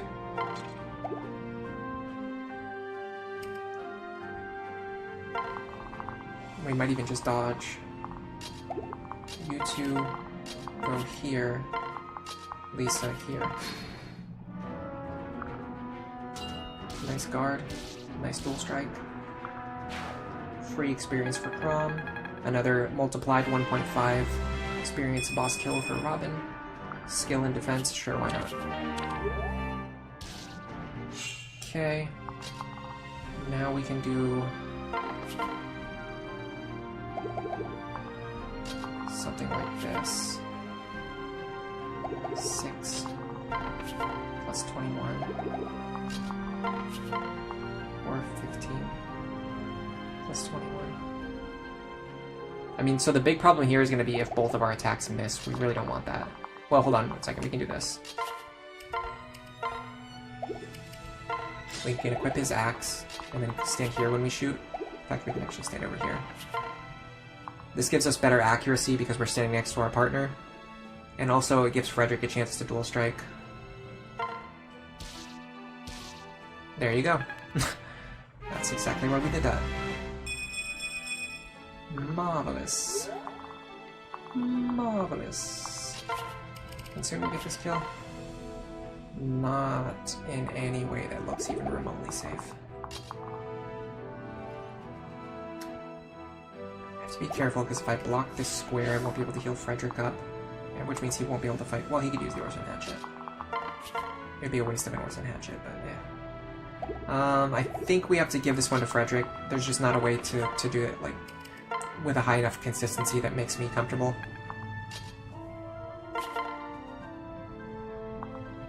But I don't mind Frederick getting experience, so it's not that big of a deal. Yeah, we couldn't guarantee that we were going to dodge that attack, which means we could have potentially had he could have potentially had lethal on us. Alright, now we just have to pick apart the last group, and we somehow got past Chapter 5 under Iron Man restrictions. Very happy about that.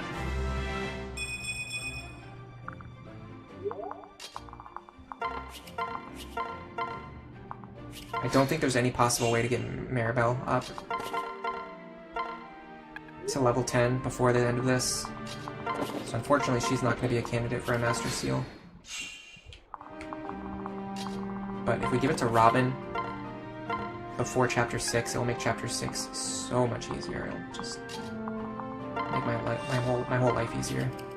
We also want, I'm pretty sure if Robin and Maribel get a +1 here, it might help. But although Robin has fought a bunch of times with Crom this chapter already, so I don't think the +1 will really help us because we're already getting rounded down to 2. So it'll just put us up to 3, which is still not enough to get a support rank this chapter. So who would be the next best candidate? Honestly, Frederick and Sumia are probably already close to the B support, so that's not going to be it. Maybe Sully and Crom, depending on how close they are today. I actually don't think the shiny spot really matters this chapter. So if that's true, let's just give it to Maribel. Shoot. Can maybe get some experience. Or she just gets weapon proficiency, because that's what everybody gets in this run.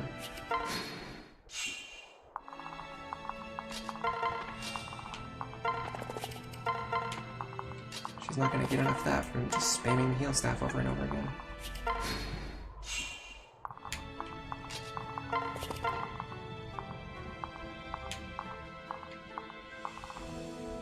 Okay.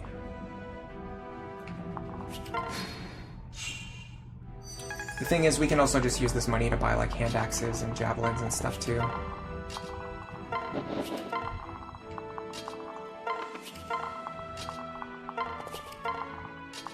I probably don't need to move all these units forward. Okay, the Dark Mage.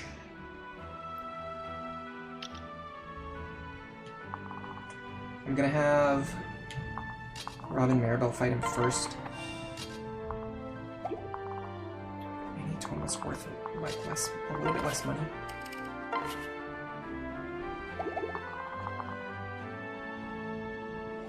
Actually, I think we'll kill him. 25. -6.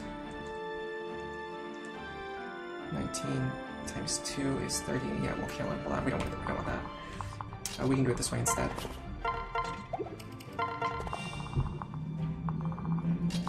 She definitely won't kill him. And she will survive. Yeah.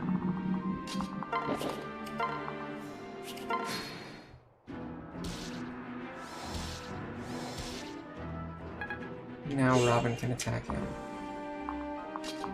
and then if he survives, we can give the kill to someone else. I don't see any way that he can survive though. We can almost one-shot him. In fact, since we just always one-round him anyway, is it possible to give chip experience to Virion? Should be fine.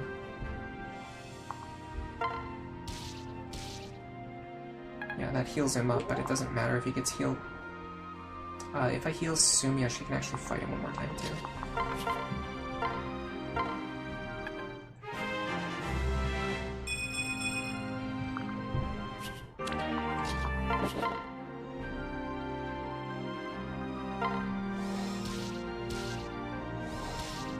That puts him on 19, and then I think Robin might be able to one-shot him now.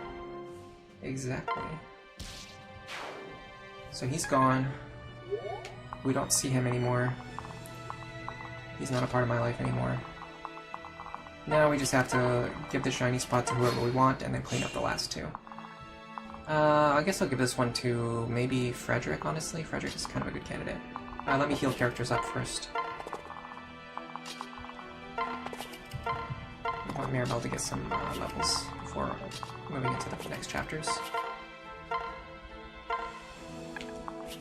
I don't think we can get her up to level 10, which is unfortunate, because I very strongly would consider promoting her to Valkyrie right away. Considering she's going to be a very big part of this run.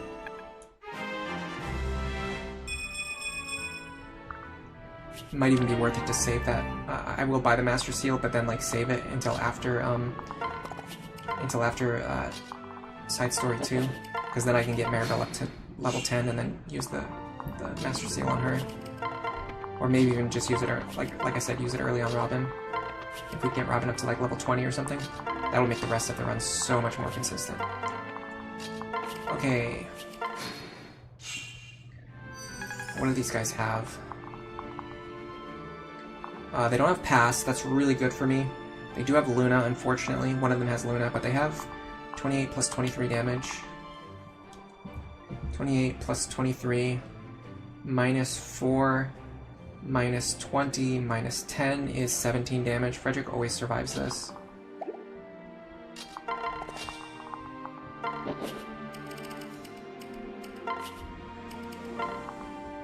I'm not going to fight them, we're just going to grab this shiny spot and then trigger their aggression so that we can then set up a method for fighting them while also splitting up the rest of our characters.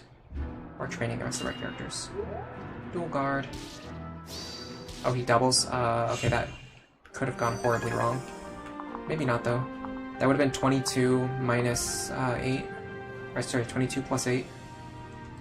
We actually would have survived on 3, even if that first attack hit us. But, yeah, I need to be way more careful about stuff like that. Of course, a Myrmidon's going to double me without my Sumia pair up. That was complete foolish behavior. The good thing is I can draw this guy out individually now.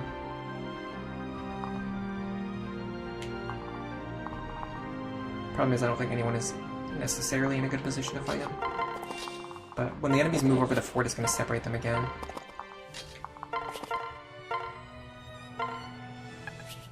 So then I'll just retool my strategy based on that.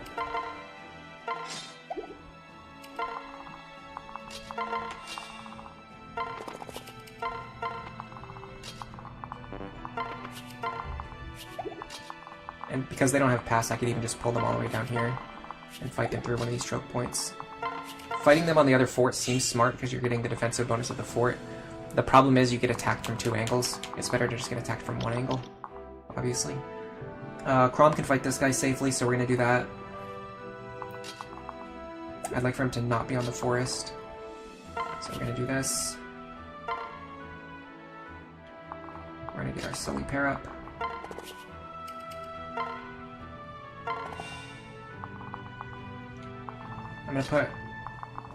I'm not going to put Robin next to me because I actually don't want to have an absurd 50% crit rate.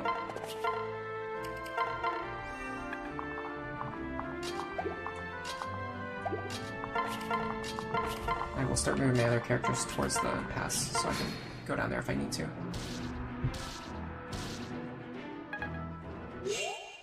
Okay.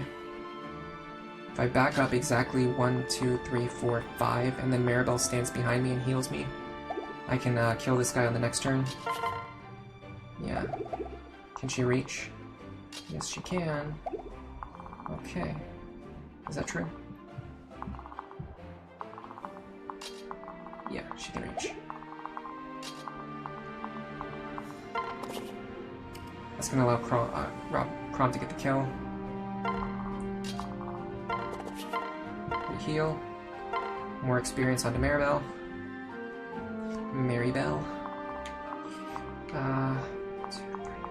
I will put Robin next to you this time. And then, because we're going this way, we'll just send everyone this way.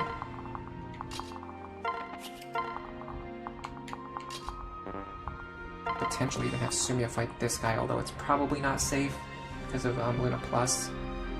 It's going to deal 23, minus 5 damage. It's going to deal 18, so actually I will survive.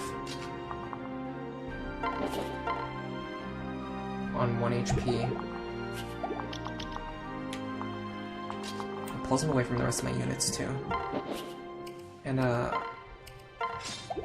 because of the weapon triangle, we don't get the +1, -1, because we're not on B rank yet, but because he's on A rank and he's using a sword, he's actually going to lose 3 points of damage anyway. So I should be totally fine. In fact, let me calculate exactly how much he's going to do.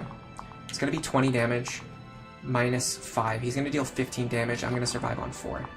I feel very confident about that.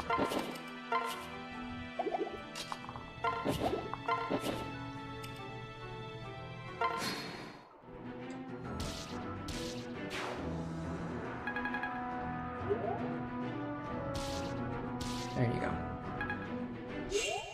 Just constantly practicing these formula and making sure that I understand them correctly is very important. Because I need to not make mistakes when it matters.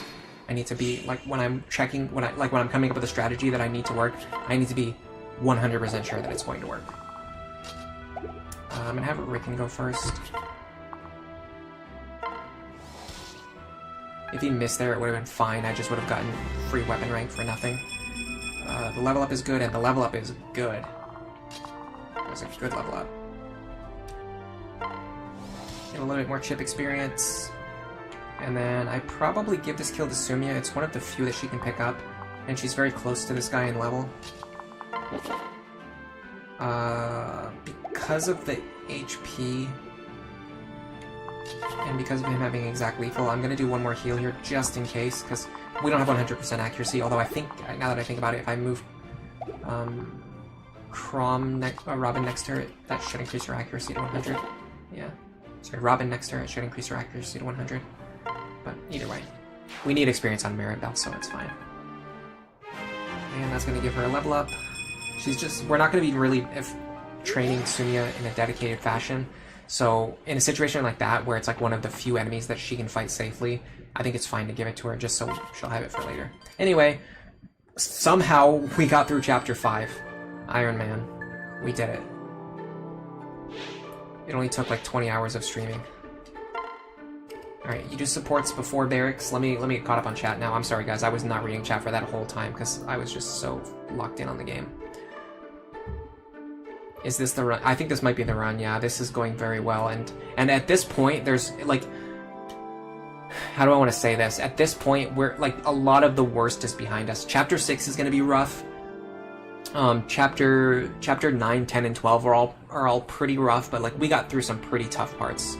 And once our characters, like, get strong enough, like, I think we'll be fine.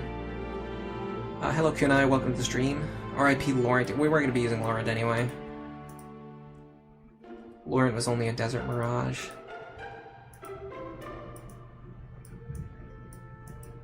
Strength and HP for Maribel. C-rank stabs due to the weapon level up. 1 extra HP healed per staff use. Well, the thing about your staff users, the levels on them aren't that like impactful for their staff healing. It's important because they're just getting extra levels of stats that they can use later after they promote, and you're getting them to their promotion as soon as possible. And once you promote them into a staff using class, they'll be able to continue spamming staffs to get even more free experience. That's why I love staff users in this game. Is Maribel just as important as Lisa in an Iron Man context? In my route, yes, Maribel is very important. In general, you can use Maribel, or you can use Lisa, or you can use both, or you could even possibly get away with using neither. I mean, you're probably going to have to use Lisa up to a certain point, but if you want to bench her later, you can. In my run, I am going to be using both Lisa and Maribel, and Maribel is a very big part of my run because I'm going to be pairing her up with Robin. Do I think leveling Maribel to level 10 immediately in this chapter, just by having enough staffs to do it, would be considered cheesy or grinding? It wouldn't be possible in this chapter, but I will staff abuse in this run if I have to, and if and when I can. But it wasn't possible in this chapter. But in a future chapter, it will be possible, the staff abuse. Which actually, with that in mind, I probably won't promote Maribel until after I get the chance to staff abuse her in that chapter. Am I going to showcase Paralog 2? Oh yeah, we're still going. We're only 3 hours in, guys. These runs have been like 5 or 6 to 8 hours on average. That was intense. Thank you, CJ. Let this be the run. Don't give it up for comfortable choices. Yeah, exactly. Thank you, Witty Wolf. I'm using degenerate strategies. I'm going to be, you know, staff abusing. I'm going to be boss abusing. I'm going to restrict myself to vanilla only, so I'm not going to be using, like, outside methods to give myself an advantage. But for everything within the scope of the game, I will do whatever I can, whatever it takes. Crom Sully, A support is kind of a big deal. That's +1 to Crom's strength, defense, skill, and speed, which is nice. Robin and Frederick is whatever. We generally have them defending different objectives, so they don't really fight together. Frederick Sumia B is nice, not essential, but it's closer to the A support. Frederick Sully is good. If we have to pair them up, that's +1. Strength, defense, speed, and skill on Frederick, so that's nice. Sully Virion, same thing. She's now giving a +1 strength, skill, speed, and defense to Virion. And Virion's now giving extra strength, skill, and defense to her because of that C support. Now you do the barracks after the supports because you can technically get +1s after triggering the conversations, although in this case it's not going to matter. Much like a circus, it was intense. Hello, Lobster. Welcome to the stream. How are you doing today? Does anyone feel like taking a break? Where's Anna? Is she still here? Okay. So I don't know how this is going to affect my routing in terms of, like, the money that I would normally spend on javelins and hand axes. But keep in mind, when I started doing, like, Lunatic Plus attempts, I actually didn't even realize that you could get javelins and hand axes from Side Story 2. So, and plus we've also got an extra Orson's Hatchet, and we've barely used the Orson Hatchet or the Javelin. So if we can't afford to buy those later, I'm totally fine with that. This Master Seal is a game changer. This is worth buying, even if it means having less Javelins and hand axes in the upcoming chapters. So we're gonna buy that. Now, before I do any other prep, we are going to be streaming for probably at least another 3 hours. So before I do any other prep, I'm going to take a quick break. I'm going to go get something, I'm going to grab a carrot or something. I'll be right back. I'm probably going to exercise for like 5 or 10 minutes, but I'll turn the microphone back on while I'm exercising, so you guys will get to hear me exercise. Yeah, this is actually the second time I got a Vague Long Coup Barracks event on this route, which sucks because I'm not using either of them on this route. But it is what it is. The barracks is just going to give you whatever the barracks wants to give you. Also, I think the sub-goal counter is off, just so you guys know. Because I know we're above 366. We were at 366 this morning, so we're closer to 4,000, but either way. That was also my my goal for 2025, so we've got time to reach it. Anyway, am I Bugs Bunny? No, I've been really into carrots lately, though. It's just something that I can eat very quickly without upsetting my stomach. And it gives me a little bit of energy to keep streaming for another, few hours. Anyway, I'll be right back. I recommend you guys get some water, because it's really good for you. And you can drink water while we're chatting about stuff. I'll be right back.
Alright, I'm back.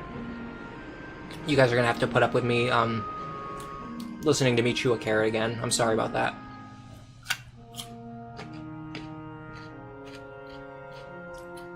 Witty Wolf says take care of yourself. Thank you. I hope you guys take care of yourselves too. It's really important. The older I get, the more I start to care about my health. Like eating well and exercising. And I want other people to do that as well, because if you wait too long, you won't like have a chance to do it differently. Marco32, carrot ASMR, this is what I live for. The thing is, I have to make a decision, right? I can either chew the carrot with the microphone on, or I can leave the microphone off for like 5 straight minutes, and then everybody, like half of the people, will leave the stream. Straight to call, it's all about self-care. Yeah, the carrot chewing thing has become kind of a meme over the last few weeks. Eating a carrot will improve your foresight. And I also started exercising. I have to stretch though. My calves have been killing me today. Hold on. I learned a cool new stretch to help with calf pain, which is good for me right now because I'm having calf pains. Basically, you just find a wall, you put your hand on it, you take your leg, you put your leg back, you bend your knee while keeping your heel flat against the ground.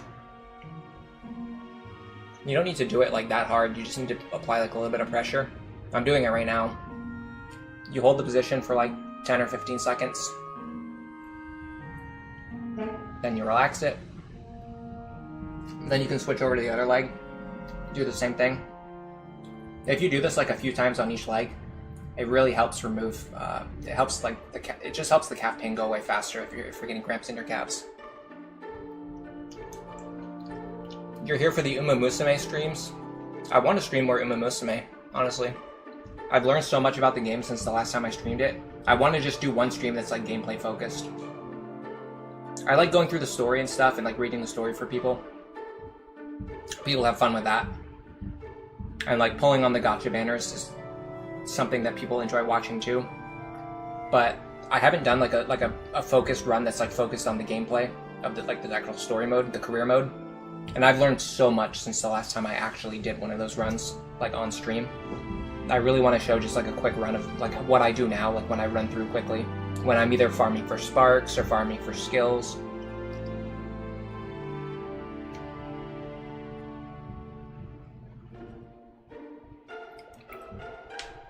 Garrett, you already went running, you already went cycling, and you did sit-ups. I've heard sit-ups aren't really that good. I don't know, they change it. Like once you're as old as I am, which I don't know how old you guys are, but if anyone here is as old as I am, or once you get to be as old as I am, you're gonna notice that like every few years they just change. Like they just decide like whatever used to be good like a few years ago is now bad for you, and there's like a new thing that's good for you. Sit-ups aren't good anymore. Now planking is good. In like 5 years, they're gonna say planking is bad for you, and then they're gonna have something else that's good. I got one more carrot. Hold on.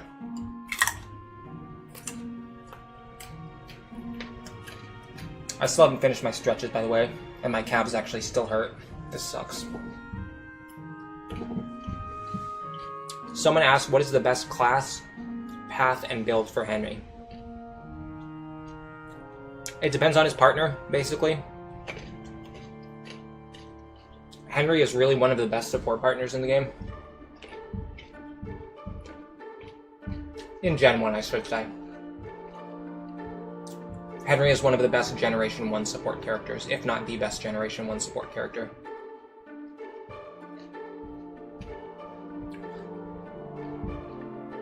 If you want to pair him up with a physical unit, you can reset his class to Barbarian.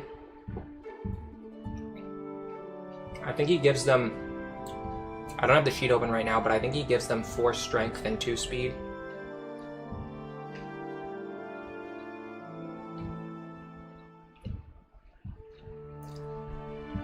Then as soon as he gets the C support with them, he gives +5 strength and +3 speed.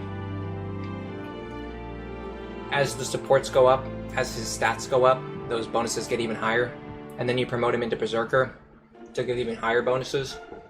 And on top of all that, he brings Hex and Anathema, because he has it by default. So you get like the bonus of Hex and Anathema on a physical support character, which is really cool.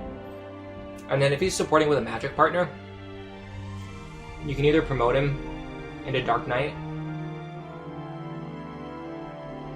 Sorcerer, or you can reset his class to Thief, because Thief is like pretty agnostic. It doesn't, the Thief pair up doesn't really care if the partner is magic or physical. It just gives like speed and movement, which are like very good. Like all characters want speed and movement. And then you promote into Trickster later, so that they get magic, speed, and movement. Am I raising my own stats by eating carrots? Technically, yeah, I think so. Alright. I'm almost done with my carrot.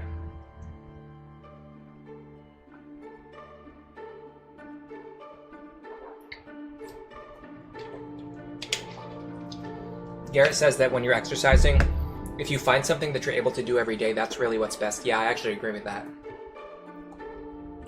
With the caveat, I think honestly any amount of exercise is better than no exercise. So even if you can't motivate yourself to exercise every day, if you can just do it like every once in a while, you're still going to be better off than someone who has like never exercised in 20 years. You know what I mean? Paper Bag, you paired him up with Olivia. Is she fighting or is she just hanging out in the back? Because if she's just hanging out in the back, you can just probably promote him to... I would honestly say promote him to Dark Knight, because that'll give her +1 movement, which is really good on a dancer. If your dancer can have +1 movement, that's pretty awesome. Alright, so I haven't actually exercised yet. I just finished stretching, so I'm going to get my weights now.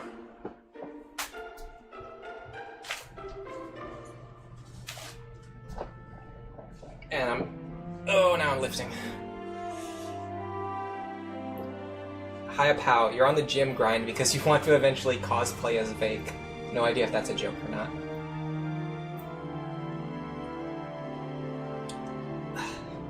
Umu Musume is not the reason why I got into exercising and fitness, no. I've been focused on this for, like I said, the older I get, the more I focus on it. I'm not gonna say exactly how long, because then I'll date myself. I don't think I've ever revealed like my exact age before. You guys probably have like a general idea of how old I am, based on what kind of things I do, what kind of things I talk about. Maybe like things that I have said have been pretty revealing. I don't think my exact age is known. If you saw me, you probably wouldn't guess my age. I look a lot younger than I am. Probably because I've taken good care of myself. Taken pretty good care of myself. Switching arms now. Yeah. It's kind of funny that I do stuff like stretching and exercising, and nobody has ever asked about like, which I wouldn't do this anyway, even if people did ask, but nobody's ever actually asked me to like turn on the camera and been like, hey, can you show us like the exercises you're doing, or can you show us the stretches you're doing, or any of the other stuff that I've done on stream before. So usually when I'm doing stuff like this, you just have Crom standing there on the world map for like 5 minutes or 10 minutes. And then me talking about how I'm exercising. I'm 69 years old. No, I'm not 60. I'm younger than 69. I'm older than 30. Yeah.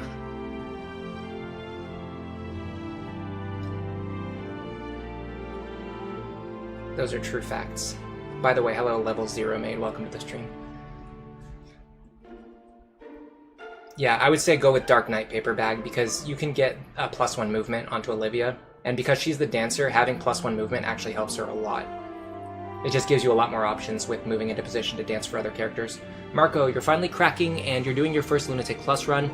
It's kind of funny how unit feel changes. Yeah, I honestly think that, number one, the skills that you need to play Lunatic Plus, like, don't get taught to you anywhere else in the game. Like, you could beat Lunatic mode and become really good at Lunatic mode, and then when you start Lunatic Plus, you're still gonna feel like you don't have any of the skills, because they're exclusive to Lunatic Plus. And the other thing is that the feel of the units is also different, because some of the characters are better, like surprisingly better on Lunatic Plus, like Virion, who we've talked about, and some of the characters end up being a little bit worse.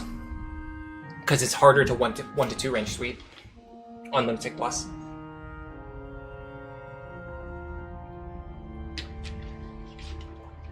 Vake having HP plus 5 is also really helpful.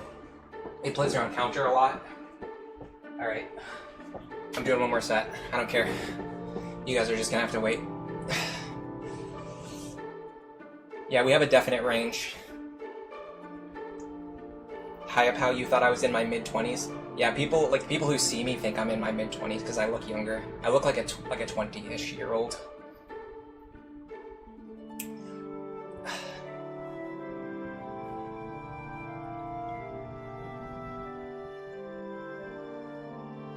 Tricky, you felt the same way?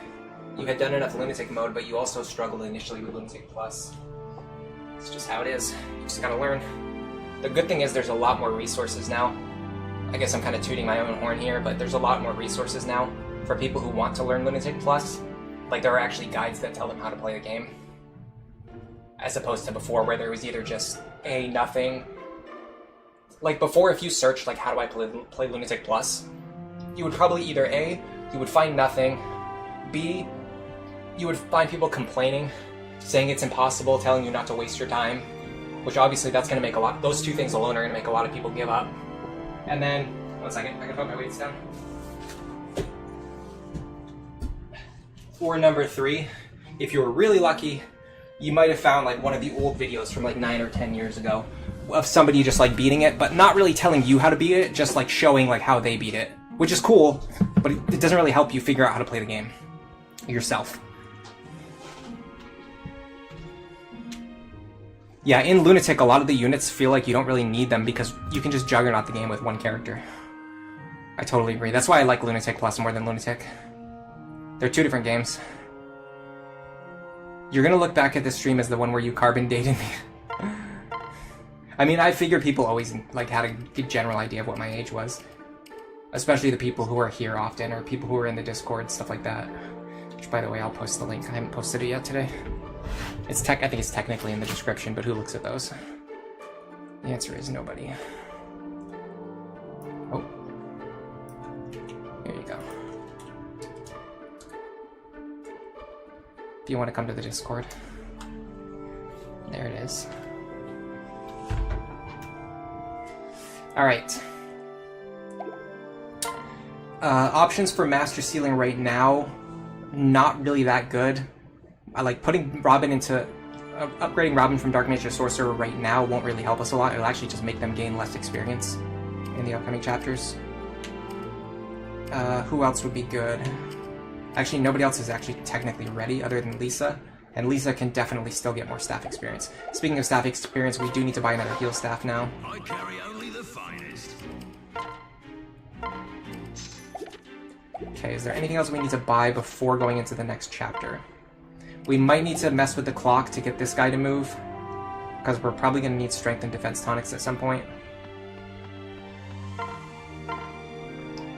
Paralog 2 is easy, you can use it to grind experience before you promote. Yeah, I'm just thinking about who do I want to promote? Like, promote who? If I can get Robin close to level 20, I don't mind promoting them early, but otherwise I think it's better to just leave them on 10. Especially because promoting won't actually give them any speed. Promoting Lisa early can be a big deal because it turns a utility character into like a utility plus combat character. So it's not just making one person better, it's literally giving you something you didn't have before. It's almost like getting an extra unit.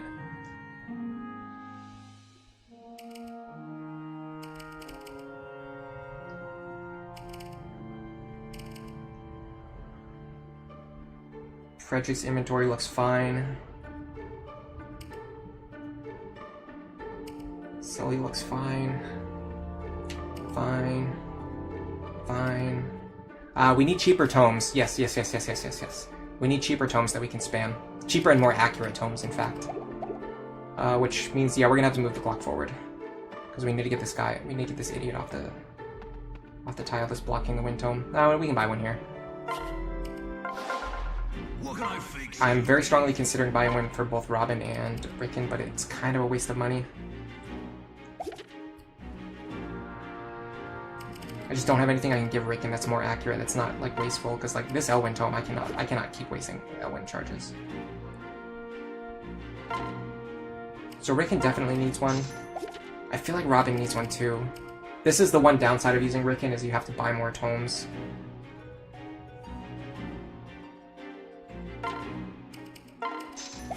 I don't know, we'll do it. If we need more money later, we'll figure it out. I mean, we're getting a free hand axe anyway, and we already got enough Orson hatchets. We have like a crap load of Orson hatchets already. I can't remember if we need the silver lance in this chapter.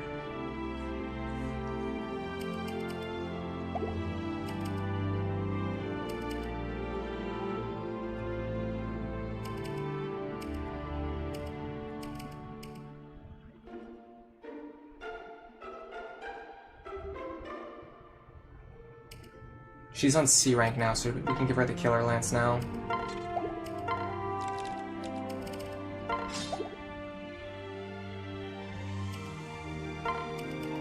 Get rid of that hand axe. Honestly, I wonder if I can get Virion to level 10 and just promote him. Let me look at my sheet. I closed it out already. Yeah, Lisa stands out. Do I have any pairing plans for Owain? Well, I'm going to be doing Lisa Ricken, but it's not for Owain. I'm not going to be using Owain. I don't think using most of the Gen 2 units is really going to improve your consistency. Oh, I went to the wrong folder. Hold on a second. Go to my Fire Emblem folder. I went to my Lunatic Plus folder, which is like slightly different. That's actually Spin's folder. It's where he uploads the videos after he finishes doing his edits. Alright, I'm gonna go back to my sheet. I'll link it again if you guys really want to see it. Like I said, a lot of this stuff is like incomplete. Some of it is just like notes that I started taking, or like things that I started like guessing about, and then like once I got it, I don't solve the entire thing to show to other people. I just write down enough so that once I have it in my head and I understand how it works, I just stop writing down the rest. So there's a lot of like incomplete information on here. Perfect. What are you trying to do? What are you opening up some kind of stupid AI thing? Probably. So like every website now has like AI like co-pilots on them, and like if you ever accidentally click on this stupid thing, like the AI robot comes up and tries to explain how to use the website to you. You said I'm going all in on chip damage, right? Lisa is also going to have a great chip, and she can still continue getting staff experience. Yeah, but the only thing is, promoting Virion sooner is going to help immensely in so many ways, because I need him and Cordelia to perform some essential tasks in the upcoming chapters. And the better he is, the better that strategy is going to work.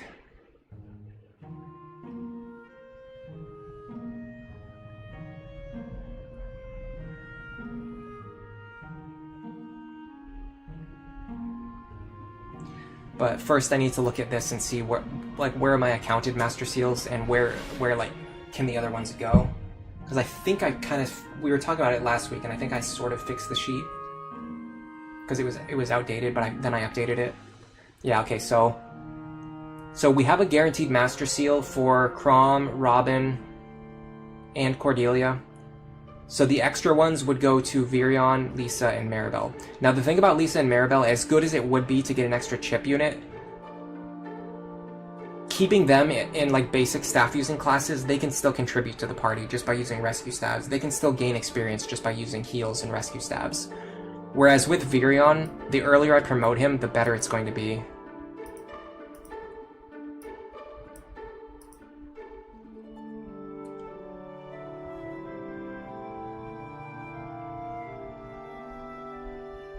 It's going to allow him to give +1 movement to Cordelia.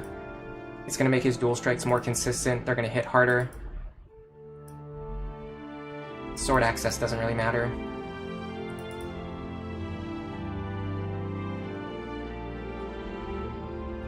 It's going to allow him to give speed to Cordelia, which he doesn't currently do in the basic archer class, but he will do in Bow Knight. I kind of feel like this could be wrong. I think it's very subjective. I think it's a very difficult puzzle to solve, but I think early Master Seal on Virion actually might make the most sense.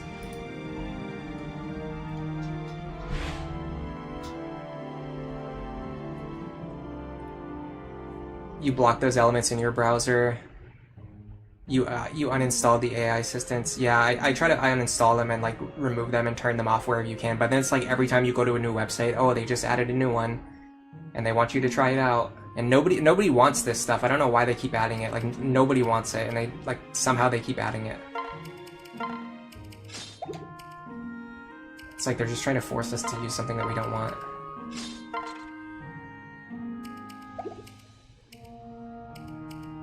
She definitely needs an extra vulnerary, because I almost had to waste an elixir just to heal 10 damage on the last chapter. She should be holding an elixir and a vulnerary. Yeah. So I'll see about training up Virion. Maybe training up Ricken, honestly, could also work, because with that you get the best of both worlds.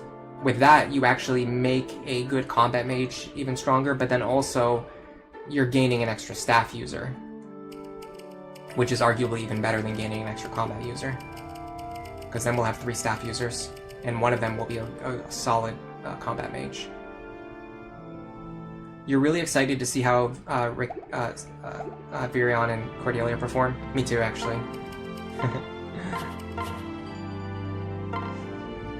It's one of those things where you're like, I'm not ever going to be really sure until I test it in a live setting like we're doing now. Like, I can theorize all day, I can do practices all day, but, you know, once you see how something works in the actual context of a real game, like real Iron Man gameplay, then you can say whether it's good or not, in my opinion. Before that, it's all speculation. Yeah, those are pretty nasty skill combinations. This, in particular, is, yeah.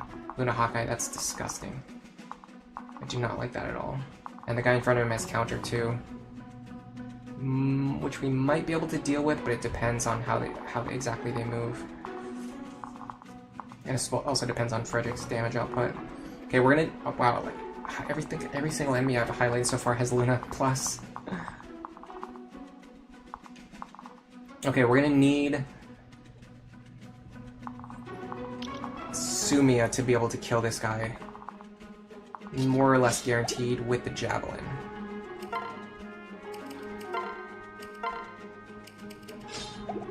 So she can deal 11 damage, -2, which is 9. 9 times 2 is 18. We need an extra 10 damage. Now we should be getting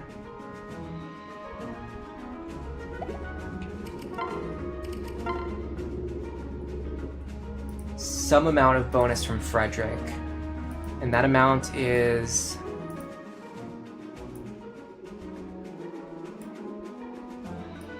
four. So that's 8 damage there. Although that factors in his defense again. So hold on a second. Let me just pretend she has 4 extra attack. So 15 minus 2 is 13. Times 2 is 26. If we use a strength tonic, Sumia should get the kill. Do we have one left over, or do I have to set the clock forward? Okay, we have 1 left over. Next up, I want to see if Frederick has good combat against, like, these guys.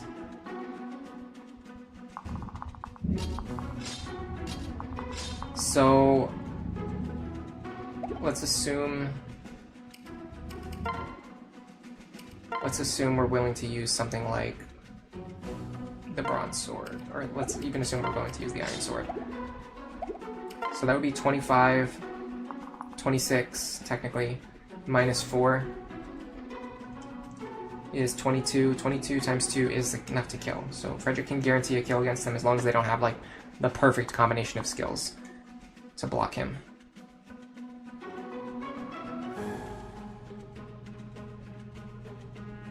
He doesn't need a tonic to be able to do that.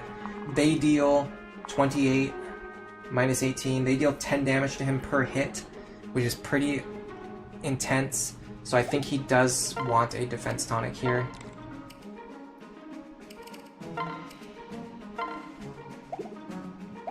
After that, the other characters aren't really that important because they're just going to be hanging out over here until I choose to send them forward. I mean, granted, the faster they make progress, the better. But, oh, in fact, yeah. Let me see what Crom's combat against these guys looks like. So 12. I won't be able to double these guys. What about Robin? Robin would be able to do it with the right pair up. So Robin could double this guy and get rid of him. And then this guy would attack me, and then I wouldn't get rid of him because he has Aegis Plus, but assuming that, you know, we could do it in a way that he didn't have Aegis Plus. This might be okay. Honestly, even this configuration seems fine. I usually don't even really check for skills on this map, like it doesn't really matter that much. If a bunch of these guys have pass, it's better for you. But I usually just adapt based on what they do have, rather than like trying to get them to have a specific skill. Typically you want the ones over here to have pass, which actually they don't. And these two as well, which one of them does. So 1, 2 out of 5. Let's reset until at least 3 out of 5 of these guys down here have pass. Technically we're at 3 out of 6. If we count this guy, but this guy, sometimes Anna gets rid of him anyway. Like, typically you get rid of these two, so these two don't matter. What I want is for 3 out of these 5 guys down here to have pass. So let's reset for that. But let me wait, let me make sure my plan is set before I start resetting, because if I start resetting and then my plan isn't ready, then that's just going to be a waste of time. Because then I'll have to reset even more. I think everything pretty much looks fine though. So she's gonna go 1, 2, 3, 4, 5, 6, 7, 8 here. Just gonna hit him twice for 17. 15 times 2, that's enough to kill. Honestly, I don't want to deal with Focus Luna Plus, so I would reset on this configuration anyway. But either way, she'll get rid of him, guaranteed. These guys will ignore her. Then we're gonna slowly move our other units over this river. Get rid of this mage, and then we'll wait until we're in a good position to fight these two. So let me get my other units. Sorry, Frederick can do it from here. So Frederick can be here. Then I'm gonna have, like, oh, I can't move Crom. Let me move Sully and Robin over there then. And then the other characters' positions don't really matter. We're definitely not using Kellum. I'll bring... This almost feels like BM, but I promise it's not BM. I'm gonna bring Vake to potentially use as a chicken. I'm just picking a character who has like a decent amount of movement who I don't think I'm gonna use later. Like, I could potentially see myself in a situation where I need, like, I badly need to get +5 movement from a long 2 pair up. So keeping him alive for later might matter. Kellum doesn't have enough movement, so if I want to use him as a chicken, it's not really gonna work. But Vake I can use as a chicken here.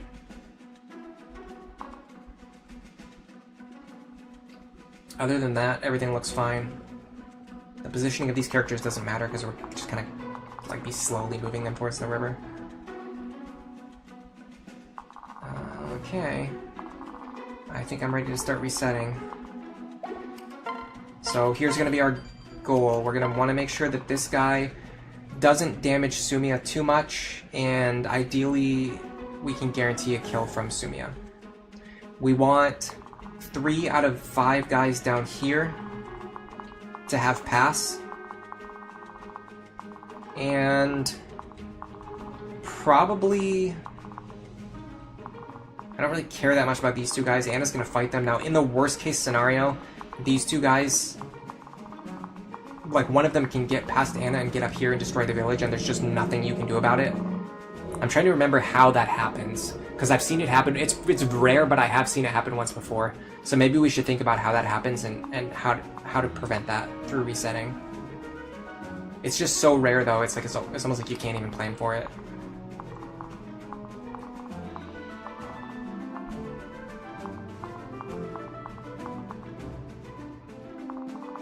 I'm trying to remember how they even move. So this guy's going to move first.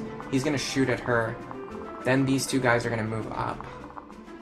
And then I think this guy moves up here, and this guy moves here, and Anna attacks this one. So as long as he doesn't have counter, we should be fine. I'm going to go in with that assumption. Don't start the battle, and we're going to start resetting now. Chrom can walk over the water, yeah. The strategy we developed, we just use Chrom to pass the other characters over the water one at a time.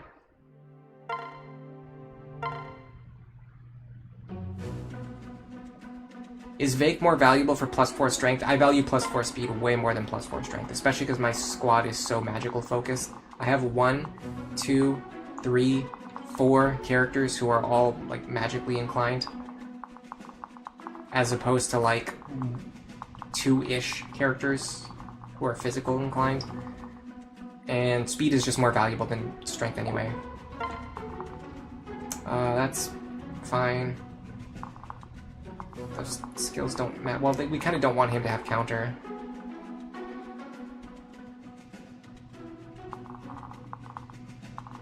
We definitely don't want him to have counter. Okay, this configuration is definitely not going to work. Yeah, and I have Fred for strength. I can do forges, but like I generally don't really need strength pair-ups after the first few chapters, and even in the first chapters I don't really use them that much.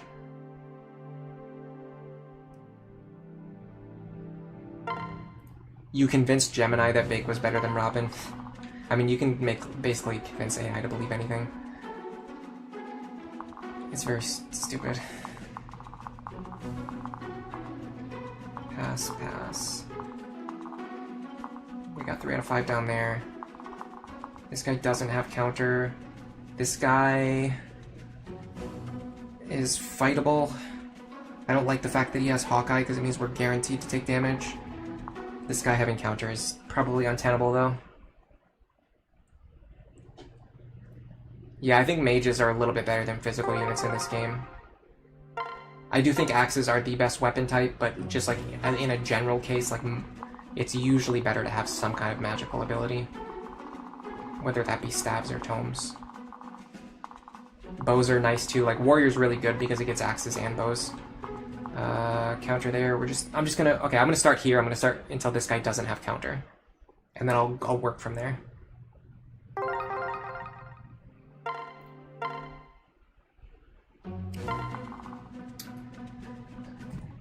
See, I'm saving myself time. I've identified the weakest link.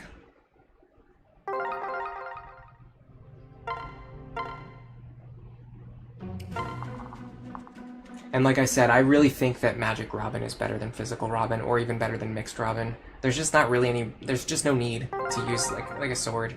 Like people go so far out of their way like trying to figure out how to get Robin to use the Levin sword, and it's like, why? You could just use tomes. You don't need to use the Levin sword. Okay, we've got this one lined up. We can fight him. We can fight him. Can we one-round them? I'm sure we can, but let's just make sure of that. 23. Yeah, we definitely one-round them. Okay, Sumia can fight this guy. I don't like him having focus, though. What is his crit rate? It's gonna be 15. How does crit work in this game again? I'm gonna go to the calculations page because I want to see exactly what this crit rate is gonna be. I'm trying to remember exactly how much luck reduces the crit chance by. Critical hits. Critical hits. Minus. Okay, enemies. Okay, so it's flat luck. So his crit chance is 15. But we'll reduce it by at least 11, so it'll be a 4% crit chance.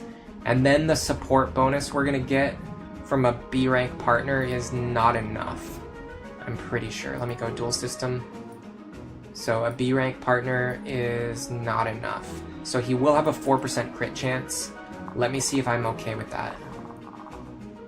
This guy doesn't have counter. A lot of these guys have counter, and a lot of them don't have pass. So yeah, I'm not good with this. I'm not good with this opener anyway. We've only got one enemy with pass out of 5. We want like 3 out of 5, ideally, or more. It's not worth trying to figure out how to get Sumiya to survive against an enemy who's going to potentially crit her when the rest of the map looks like awful anyway. This is fine. This is not good.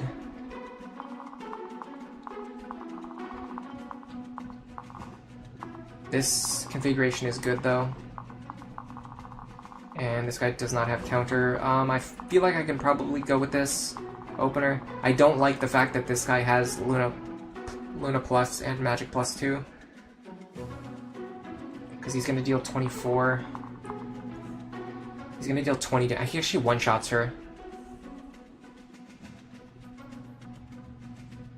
Okay, well then this configuration's not fine. In that case, it's not fine. Did we actually double him, by the way? I need to confirm that. I'm pretty sure we do. I think I calced it earlier, but I'm second-guessing myself now. Counter.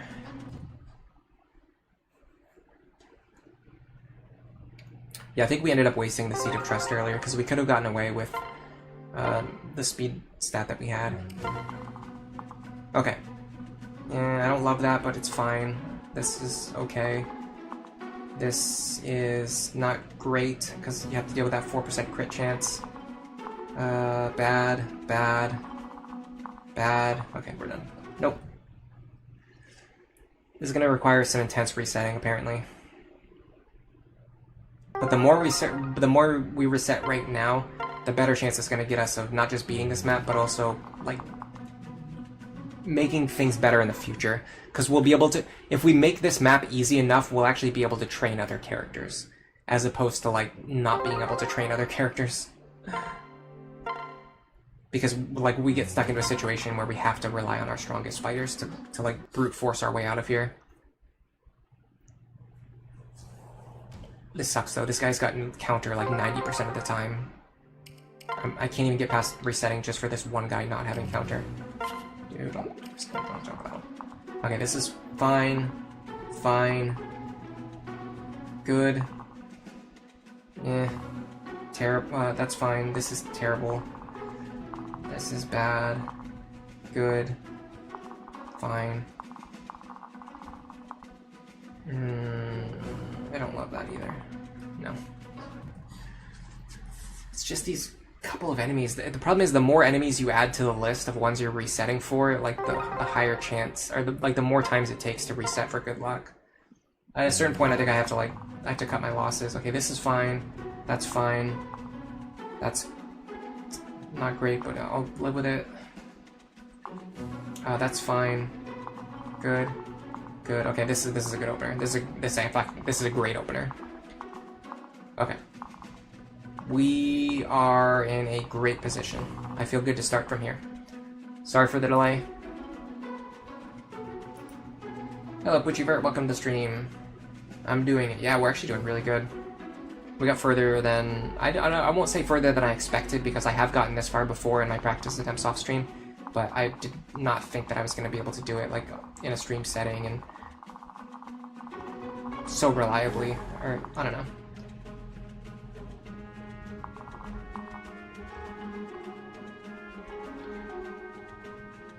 Yeah, this should be good. This is a really good opener.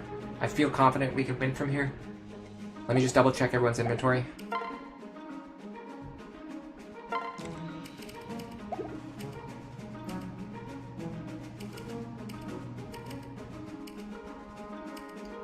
If we do get past here, we're probably not going to do Chapter 6 today.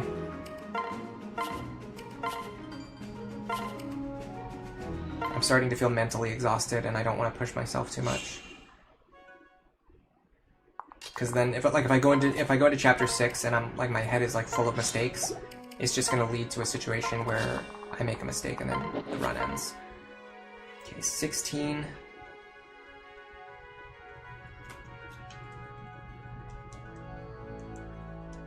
He's gonna have 12 HP left. I'm sure Frederick can deal 12 damage, even with a bronze sword. Yeah. Okay, so the problem is, because he has Vantage Hawkeye, we're definitely gonna take damage here, which means we won't be able to rotate Sumi into the lead later if we need to, like for an emergency. Not even for one turn.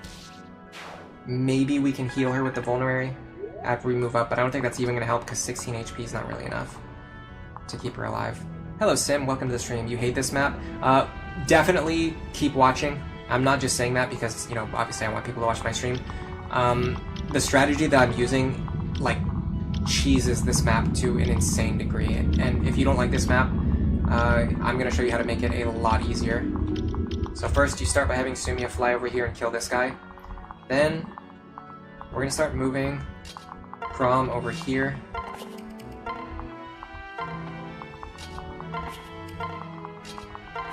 We're going to move the rest of our units over towards this river space.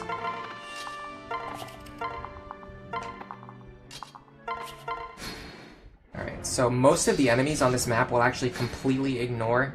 Oh, she goes for that guy instead of the other one. Okay, weird. Anyway, what does he have? So my big concern is... Hold on, 23 minus 8. Okay, if the archer goes first, he won't kill Anna, but... if he gets her health low enough and then this guy hits her, she will die. Anyway, most of these guys, I'll show you, I'll unhighlight the ones that won't attack.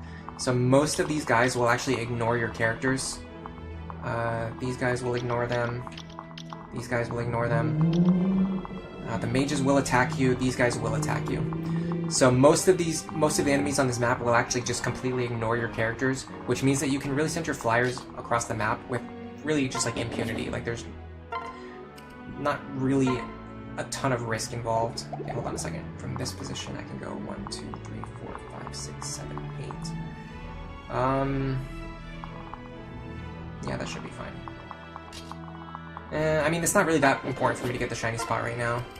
It's more important for me to be on full health, or closer to full health. Although I really think these guys will just one-shot her anyway, so the vulnerability probably doesn't matter. Anyway, this guy will attack, so we want to enemy phase him across the river. We want to do it with someone who will double him. Crom will double him, but I don't really want to use 11 sword charges for this. So I'm just gonna... yeah, no, I'm just gonna use Robin for this, I don't care. Do I double him without the Crom pair up? No. I'll just use the Crom pair up then. Like this. We can use our cheap Wind Tome, I'm pretty sure. 21 minus 6 is, I think, 15. Yeah, times 2 is 30. That will kill him. So we'll just kill him right now. On enemy phase. Start moving our other characters over. Okay, you two are up here. Who did I not move yet? Oh, Robin. Just wait here. So, okay, that dodge helps a lot. It's kind of funny that I used to get frustrated at Anna for, like, stealing my experience, but honestly now, keeping her alive is way more essential because she makes it so much easier to get rid of these enemies. Like, this guy, for example, is going to be pretty tough to get rid of. So, in an ideal world, we want Frederick to kill this guy and then enemy phase one or more of the archers. I can even get onto the forest tile. Although it's probably better to just fight him at 2 range. Although I might need to use the forest tile. See, the problem is... he has Pavis, and he's gonna go for the village. I think him having Pavis might have just screwed me here. The only thing I can think is that... we just don't have enough damage. Yeah, we just don't have enough damage. This is gonna ruin the entire strategy, guys. I think the run's over. I actually mean it this time. So what's going to happen here is we're going to hit this guy, we're not going to kill him, he's going to step on the village. When he breaks the village, it's going to turn all of the enemies on the map aggro, which is the one thing that we're trying to avoid. We have to make sure these guys over here don't have Pavis Plus. I'm writing this on the sheet. This is extremely important.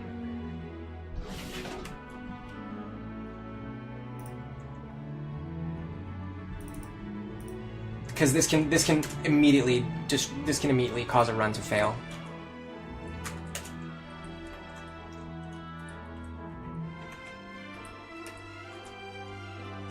Two barbs who fight Anna must not have Pavis Plus.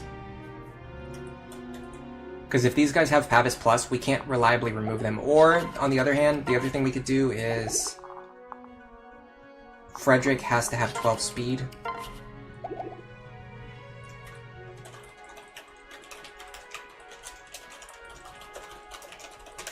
Frederick with 12 speed also helps a lot. What did I do? Did I make the entire column underlined or something? Okay, I think I fixed it. So we could potentially dual strike him. It's not exceptionally likely, but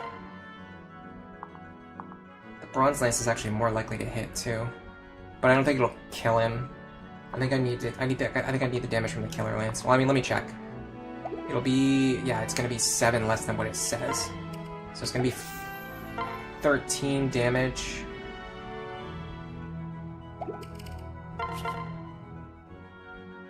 Plus 10.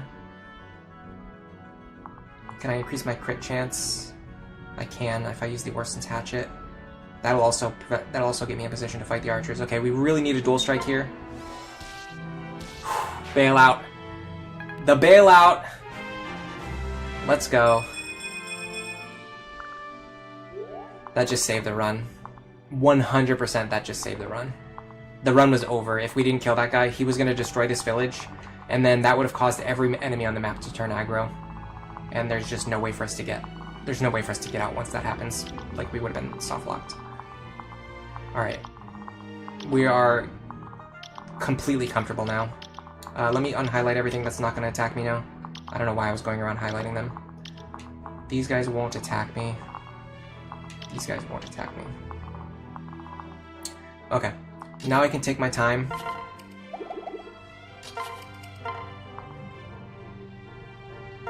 Moving my other characters across the river. And I'm going to have Maribel do the heal.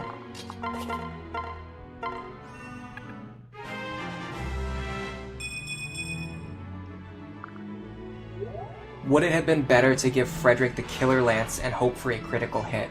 I think the crit chance would have actually been lower than my dual strike chance was. I'm not sure though. It's at least a good suggestion.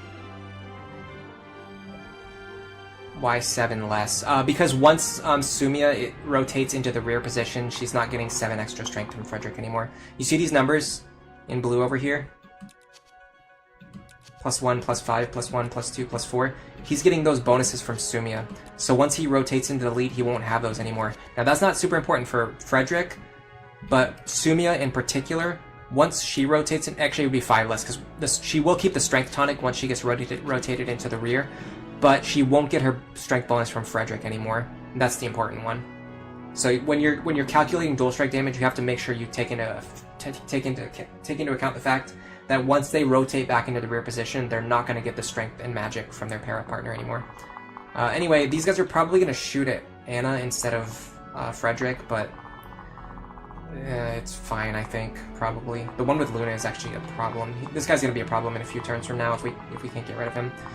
I think Anna overstayed her welcome by 1 turn, but it's fine.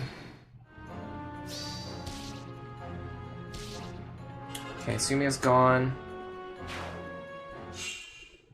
We can... So these guys won't attack.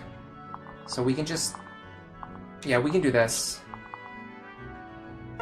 I'm strongly considering using the Javelin, because we're going to buy a new one soon. And the Orson's Hatchet is a much better weapon to use in the future. Okay, so... Here's the important thing. Let me scroll up in chat really quick. Someone said they hated this chapter. Sim. Okay, so Sim, this is the very important thing.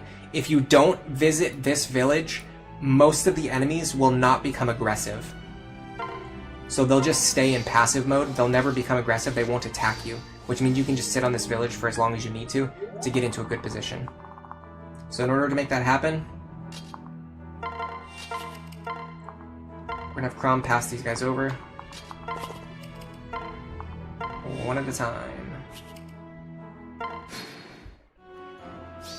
So the archers will attack me, but the axe fighters won't. The axe fighters are they're included in the group of characters who just never become aggressive until after the village is activated, either by them destroying it or by us visiting it. But they can't destroy it because we're standing on it.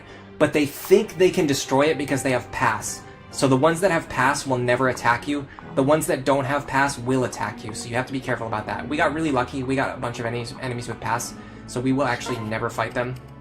We can just stand here with nothing equipped, just for literally forever. We can just stand there for as long as we need to. These enemies over here won't attack me. It seems like they will, but they just won't. So we can just move over here.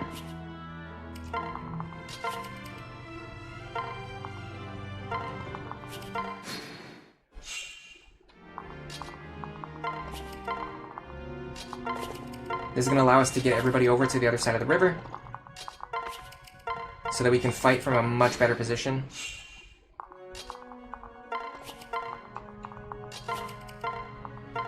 Now what I do like to sometimes do is have one character on the left side and another character, and like most of my other characters on the right side. We'll see if I have to do that here today.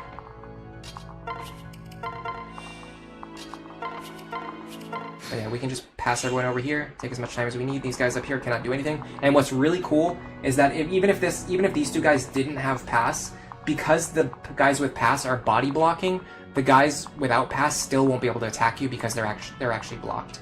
So you can actually do it as long as you get 3 enemies with pass. You just get them clustered around you, and then the other enemies won't be able to attack you. But you do have to be careful later because they will attack you if they can.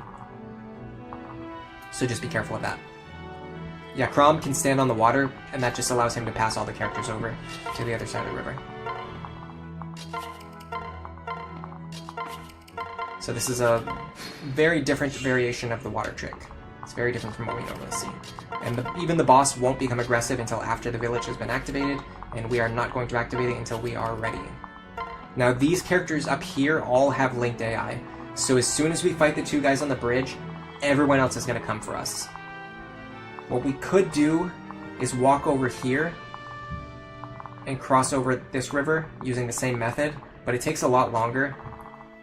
So I'm kind of deciding if I want to do that. I could also just go this way. Problem is some of our units won't be able to get over the mountain tiles. It'll take a while, but we could take the long way and then go up here and fight these guys first. That would allow us to bring Sumi and Frederick down to fight these guys. Honestly, I've gotten into tough positions trying to get past these guys before. I'm considering going the long way around and just taking my time. But on the other hand, I know that if I get Robin into the right position, they can go 1, 2, 3, 4, 5. They can kill this guy, and then on enemy phase they can kill this guy, and then we only have to deal with these guys. Which is a little bit less precarious, but it's still pretty rough though to deal with this group down here without Frederick or Sumia. It basically means you're counting on Robin to fight everything else on the map. Whereas if we go over here, if we go the long way around, we clear these guys out first, and then we have Frederick and Sumia to help us fight the rest of the map. We could also set up like enemy phase actions over here. Like we could fight this archer on the same turn that we engage with these guys to pull some of the characters away from the bridge. Yeah, it's an Iron Man. There's no shame in turtling. Hello, Nick is a neat. Welcome to the stream. Yeah, it's like FE8 Pirate. It opens up a ton of strategies. Just having one unit who can walk on the water allows you to use all of your other units on the water. On normal, they trigger individually, which actually makes some maps harder because of muscle memory. I didn't even know that. It's been so long since I played normal. I think it's worth going around, yeah. I don't normally do this, but I think it's worth it. I do want to be careful. I don't want to stand exactly in range of an enemy. I don't know if I stand right next to an enemy if they will attack me. I don't think they will, but I don't think it's worth risking either. So I should be able to go the long way around.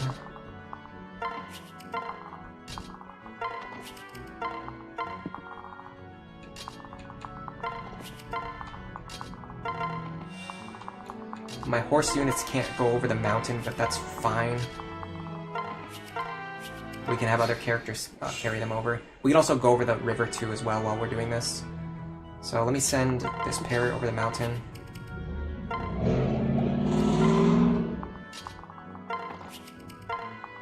We'll send this pair over the mountain, and then the other ones we can probably ferry over the river in the same amount of time. I should have paired up Crom with Robin before I moved everyone else. Let me just do this. Yeah, if I knew I was going to go over the water, I would have done that, but now it's not going to move. Alright, go like this. We'll start ferrying characters over while the other characters go this way, and then we'll see what we can see which method takes longer.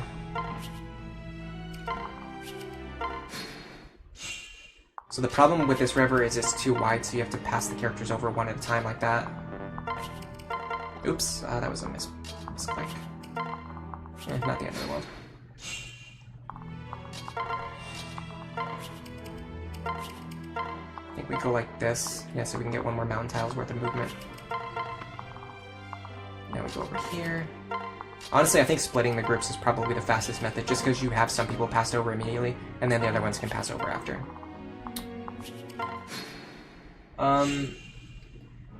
Because Robin and Maribel didn't get their C support yet, giving them the shiny spots doesn't really matter. I don't know, maybe it matters because they're probably not going to fight together that many times. I'm trying to think who is better to get the shiny spots here. And then we'll have Robin and Chrom come over last. Beautiful. Beautifully done. And the other funny thing about these guys is they will not attack anyone. We can just have Maribel stand right next to them and they won't even attack her. Check this out.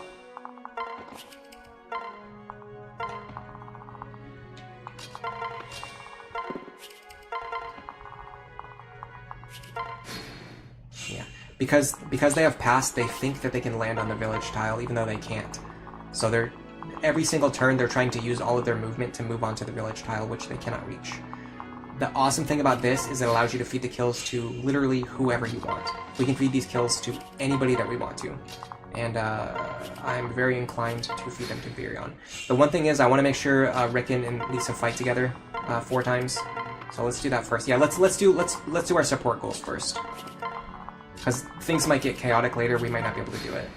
I think Robin will definitely get a chance to fight as many times as they need to later. So let's look at the other characters who might not get a chance. So we want these two to fight together 4 times. I'm gonna find an enemy with, yeah, there you go. So it's gonna allow us to do minimal damage to him so we can fight him a bunch of times. Even after you attack them, they will not become aggressive. It's bonkers.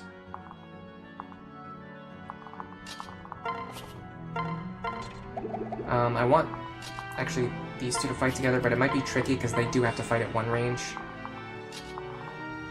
Is there another guy with Aegis? The answer seems to be no. Alright, let me have,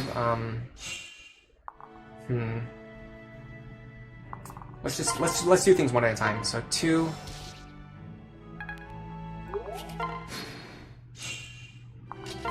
3.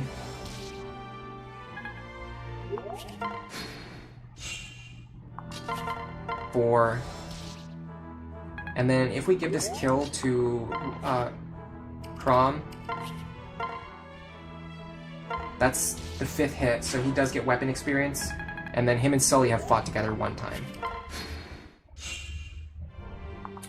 Now I probably want to start giving... most, if not all, of the remaining experience to Virion.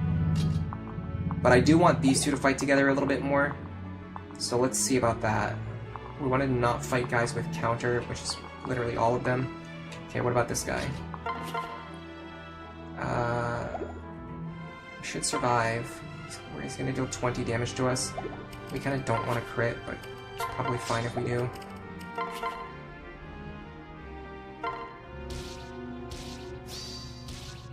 Yeah, and this gives Maribel more chances to heal anyway.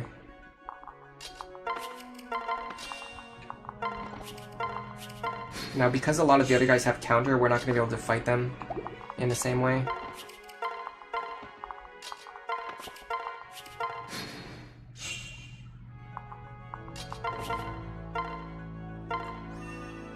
So they fought together 3 times now. And Chrom's getting close to level 10.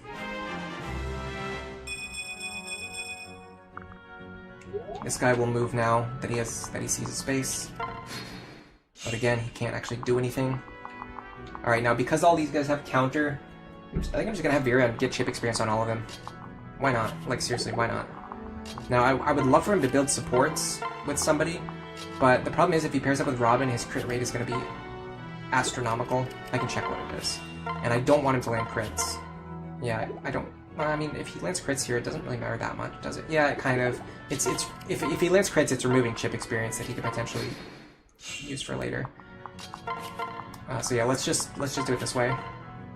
We're gonna fight each guy 5 times. 2.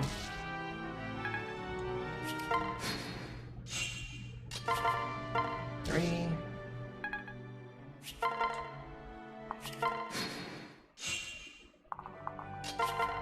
4. You know what I'll do even? I'll go like this.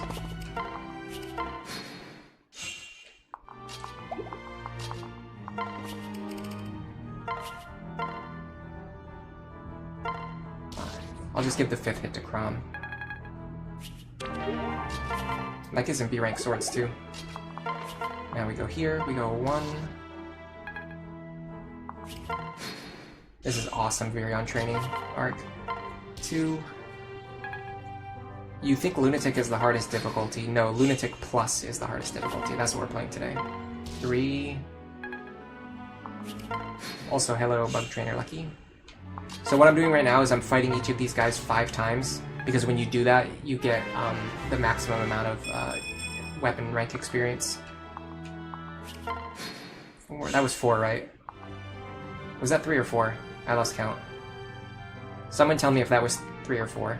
Well, hold on. We're dealing 7 damage.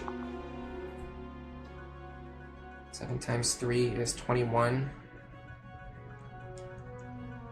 Okay, that was the 4th hit. So we'll give the 5th hit to Crom. It might even be worthwhile to give it to Ricken, just so he gets some experience. Because him getting kill experience on a guy who's a much higher level than him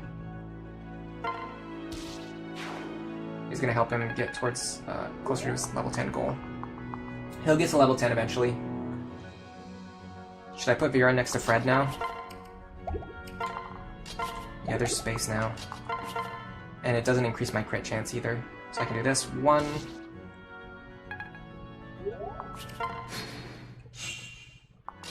2. Yeah, so every time you fight these guys, you can fight them up to 5 times and get full weapon rank and full experience. 3, well, the experience goes down by like 1 point, but it's not that big of a deal. The weapon rank is the big thing. 4, like, we're already almost at B rank in bows with Virion. That's going to give us an extra +1 damage. Hold on a second, let me see what it actually gives. I'll tell you guys exactly what it gives.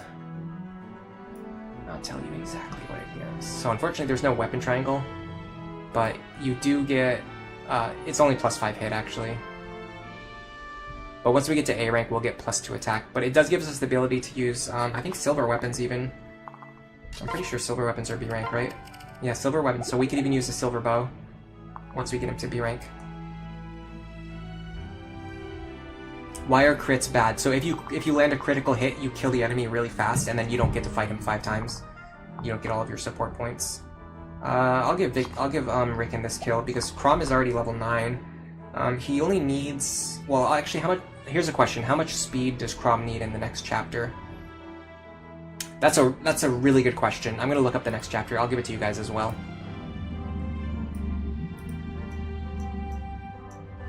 So we're looking at chapter 6, Foreseer. Here's the data on the next chapter. So the reason why we're playing so slowly, Bug Trainer, is because I'm taking my time. So I'm playing an Iron Man challenge, which means if I lose a unit, they're gone for good. And if I get a game over, the entire run is over. I have to start the game over from the very beginning.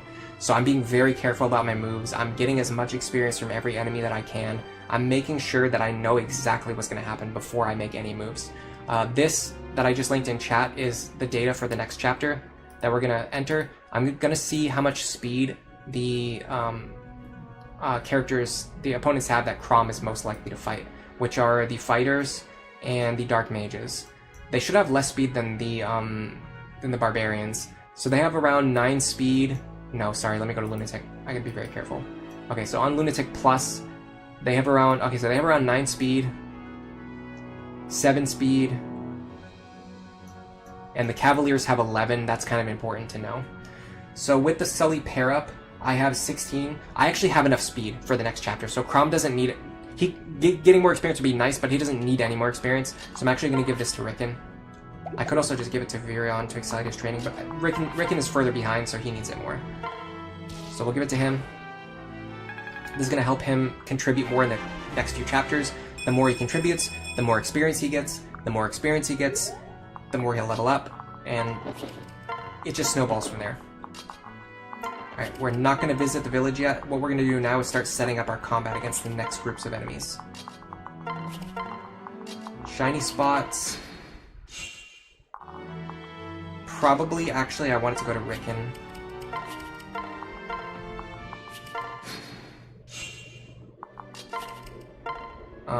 Let me see what his support growth looks like with Lisa, because I'm pretty sure they can get this without a shiny spot. But I want him to get... The thing is, he's the only character right now where if he gets weapon rank, I'll be fine with it. And I don't care if he gets, like, experience. Like, experience is good, item drops are good, support rank is good. With Ricken, she actually needs 4 points, so I'm gonna fish for shiny spots on them too. So shiny spots are good, experience is good, weapon rank is good, and items are good. So anything that he gets here is good. Okay, so we got the support rank, so that's really good. They're gonna get 4 points this chapter, which means they will get their C support. Fantastic. Now unfortunately, there's nobody who can stand here. Nobody who can stand on the water, who can also fight that guy at 2 range. What if I fly Frederick over? That doesn't work, because then Sumia has to remain within range of the archer, which I can't have her doing that. I mean, I can still do some variation of what I was going to do before, but now I just have Frederick and Sumia available to help pick up kills. Let me use Maribel to go around and heal everybody. We want Maribel to get to level 10 as soon as possible. When she does that, she'll get Demoiselle, which will help Robin in the next chapter. Characters get skills at level 1, level 10, and then promoted level 5 and promoted level 15. And also, when we get her to level 10, that will allow her to promote. So, she'll get Demoiselle, and she'll have the ability to promote to Valkyrie. I don't think 1 HP on Virion matters. I think 3 HP on Frederick might matter. Everyone else looks fine. Alright, so how are we going to fight these guys? I could potentially... possibly bait this guy with someone other than Robin, too. That's an option. Well, let me start with this. I have 13 speed.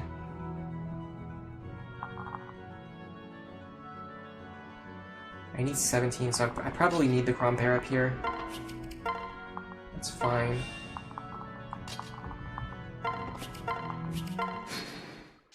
So if I move forward, I'll be able to attack and kill this guy. Then that will trigger all of these enemies to become aggressive. When that happens, I'd like to give him a more enticing target so that he doesn't attack Robin, because then I don't have to worry about healing Robin. Who would be a more enticing target who can also actually survive? Problem is, Frederick survives, but he's not a more enticing target. The enemy will definitely go after Robin. I could maybe... 15 defense, 13 speed. 10 defense, 13 speed. I could maybe get them to attack Crom, but I actually don't see that as being likely. I think Crom is actually less... I think Robin's a more appealing target than Crom. What about Sully, though?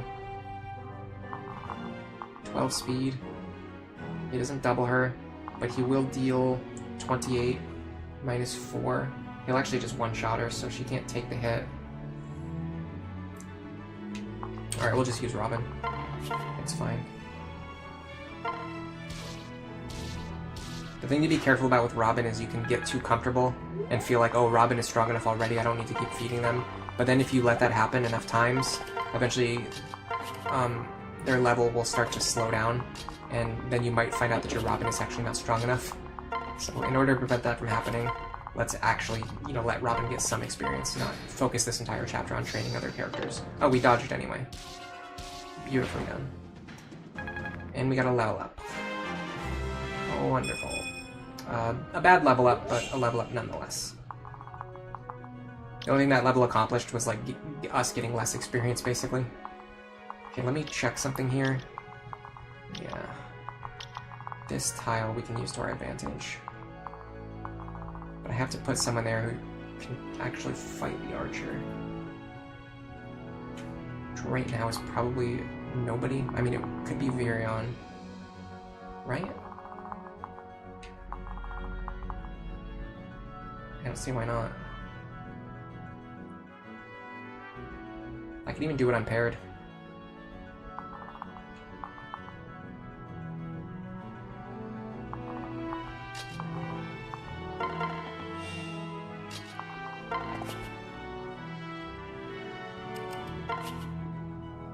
So go like this. Let me triple check. He doesn't double me. No. He deals 23 damage. I mean, Virion's bulky, but let me just... 21 plus 6. Yeah, we'll survive. I'm pretty sure we survive. I don't see any reason why we could possibly die here. Potential for Sully to train her sword rank if she gets a dual strike. Now we can do...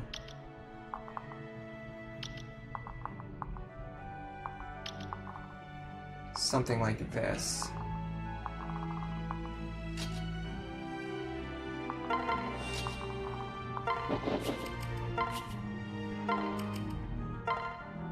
Train Frederick's axe rank by having him fight these two guys with axes. Put Robin behind him to increase his consistency. And we send it. This is so much cleaner than the usual opener when I'm like struggling to get my characters across the water, or like when I'm struggling to have my my bottom group fight this entire party of enemies without Frederick and Sumia's support. That's the power of solidarity, by the way. Those crits. It's insane. Okay. We should be able to draw it and fight just this guy now. 1, 2, 3, 4, 5. Here. We can even fight him on the forest. I could see Ricken fighting him. Any reason why not? 10 speed. 7 speed. We don't get doubled.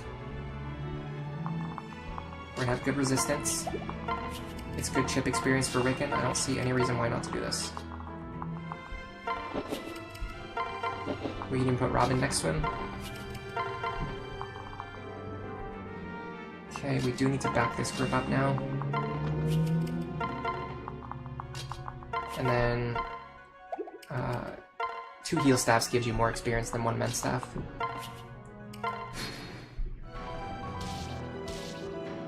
Wonderfully done. Okay, now things do get a little bit tricky here because of these 2 archers, but they're not really that threatening. So...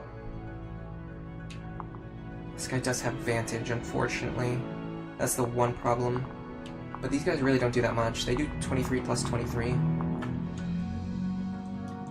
Is 46 minus 16 minus 16 is... they deal 14 damage to Robin. I don't see any problem with that at all. If Robin can one-shot this guy, it would be fantastic. I think we can with the Maribel pair-up. And I can also move Robin onto the forest now, too, to improve their defense even more. So we use our Thunder Tome for this. We just need to be above 14 HP to fight these archers. This will allow Robin to get a little bit more experience while also building supports with Maribel. Then we need to make sure we get rid of this guy in a clean and safe way.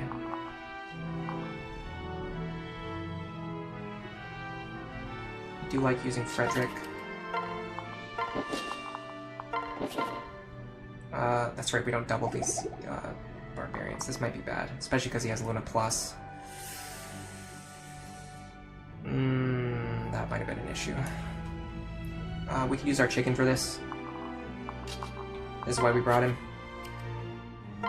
Put him here. This will cause one of the enemies to kill Vake, and then whoever kills Vake is the enemy who would have killed Robin. But they won't kill Robin because now there's only 2 of them. Because they need 3 actions to kill Robin. They can't kill Robin with only 2 actions. So by putting Vake here, we just preserve Robin.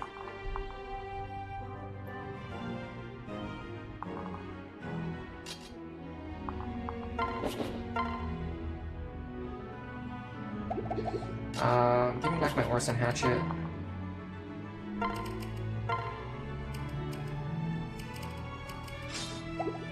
I do want to hit this guy just in case. We could potentially just kill him. I probably should have done that before I moved Vake, because I wouldn't necessarily need to sacrifice him, but at the same time, it just like doesn't really matter. We're not going to use him for anything.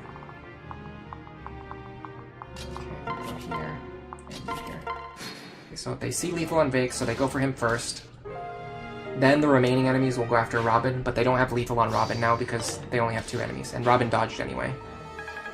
But that's why you bring a chicken with you. Especially if you're playing Iron Man. Don't let yourself get a game over just for like the stupidest reason in the world. Now this guy, if we can get enough units into position, we can actually pin him down.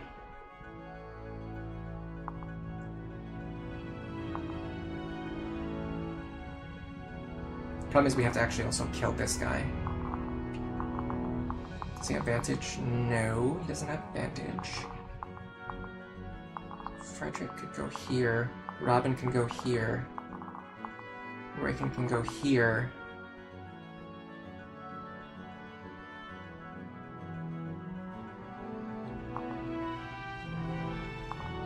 Actually, maybe we can just kill the Sumia. Crazy as that sounds. Sumia killing an archer. Here it goes. Ready? We're gonna get another javelin after this chapter anyway. Make sure this guy doesn't have pass.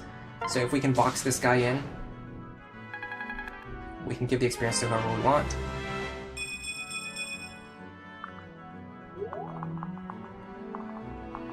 So let me make triple sure that we can actually box him in. Yes, we can. Now, because he's an archer, he can't do anything, because we're all standing right in front of him. He can't move past us, but he also can't attack us because he can't fight at one range.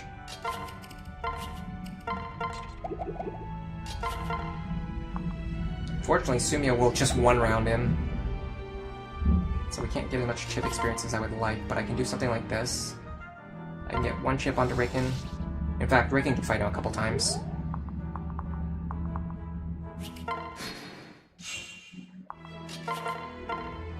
Two.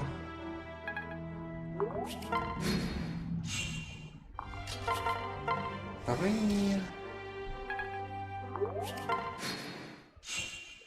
So whenever people ask me, like people come into my stream sometimes and they're like, you know, I've played this game before and all of your characters are so high level. How are they so high level? None of my characters were like close to that level, especially raising a full team of characters. This is how.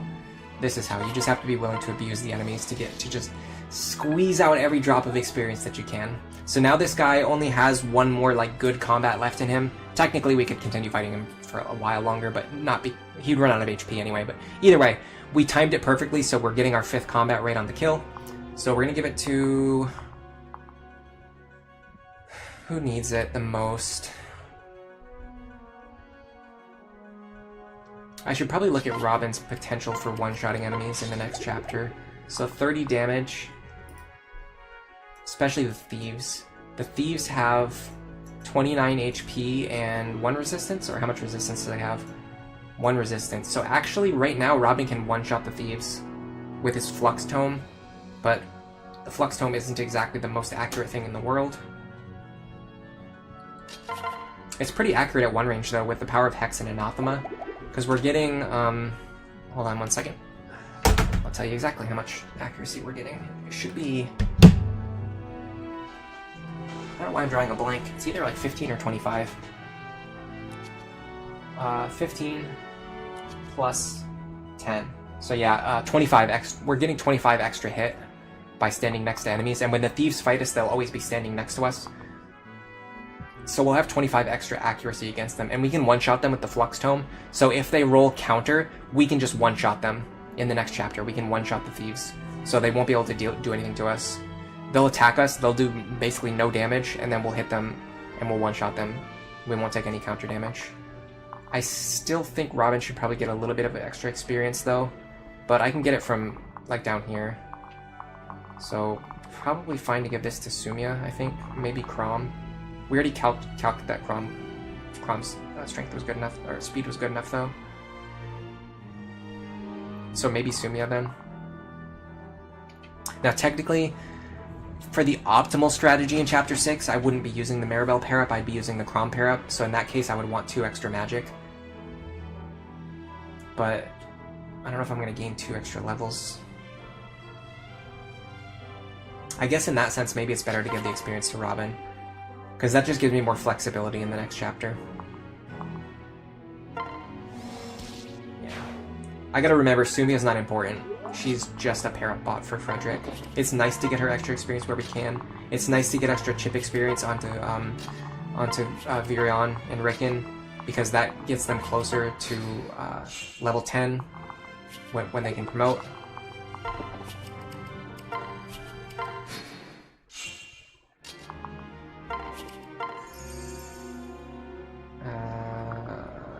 Perfect, that puts me on 99. That makes it a lot more likely that I'm going to get a level up here.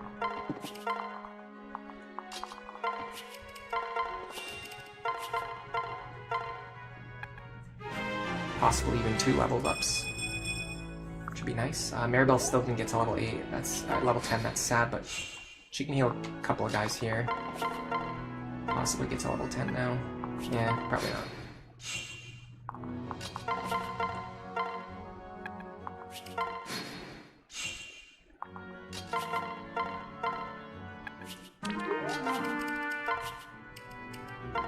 Give her the full heal staff. We're gonna have to buy another heal staff. And maybe a javelin before the next chapter. Heal everybody up. Just to get some free experience on Maribel, also just to make the boss fight more consistent. Because this boss fight is not free, honestly. Like, once the boss starts moving, things get kind of complicated. Okay. So, we've manipulated the enemies by not visiting the village so that they wouldn't move. Now we have to visit the village in order to cause them to start moving. But when we do that, we want one person up here visiting the village, and then we want our other characters down here in positions where they can actually start fighting and take advantage of the fact that the enemies have just started moving. So one thing I like doing is putting Robin on this mountain tile with Sumia standing next to him, or Sumia paired up with him. Standing next to him is better because then they can fly away on the following turn. But we have to make sure that they can actually survive if we're going to do that. So he's going to have 15 speed. Let's send Robin and Sumia over there first. Let's just see what the combat looks like. Keeping in mind that these enemies won't actually do anything, even when I'm standing right next to them. Okay. So, when we fight him, if we're by ourselves, he's going to have a 3% crit chance. I don't like that. If he crits me, I will die.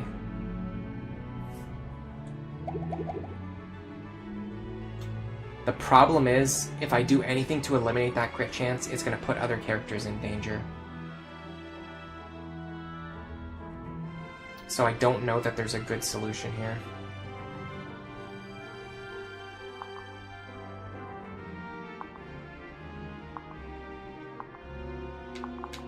Especially because the boss will already be standing on the water. And because he's standing on the water, he's going to have a lot of movement. He's going to be able to go 1, 2, 3, 4, 5, and then he'll be able to target any of these squares on the following turn.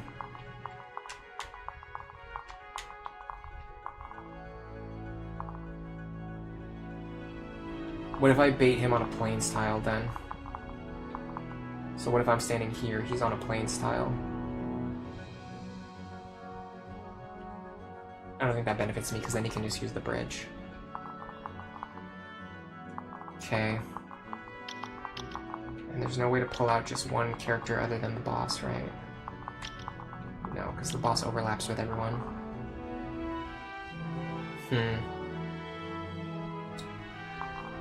I just don't want to deal with this crit chance. Okay, so next question, is there anyone else who's capable of fighting the boss? Like, perhaps Frederick would be a possible candidate. While I do this, let me move Maribel up here. So, spoilers, Maribel is going to be the character we're going to use to visit the village. Because she can't fight. Oops. Why over here, actually? Okay. So, with the Orson's Hatchet, no crit chance. He doesn't double us. Our damage does get cut in half. But he doesn't even come close to killing us, and we do have a crit chance on him. So I like this configuration. So I'm going to move this pair over here. I want Frederick here so that the boss is standing on the water. Bronze Lance is fine, we don't need to kill this guy fast, we just need to pull him away from the rest of the group and kill him eventually. We're going to equip the Orson's Hatchet. Getting an extra Orson's Hatchet was really nice because it allows us to use it a lot here without really worrying. In fact, I almost want to give him the Hand Axe. Right? Because then we can preserve the Orson Hatchet for later when it's going to be even more valuable. Not really. I mean, later on, the thing is, later on, Hand Axes will be good enough, we won't need the Orson Hatchet anymore. Here, early on, we actually need the Orson Hatchet.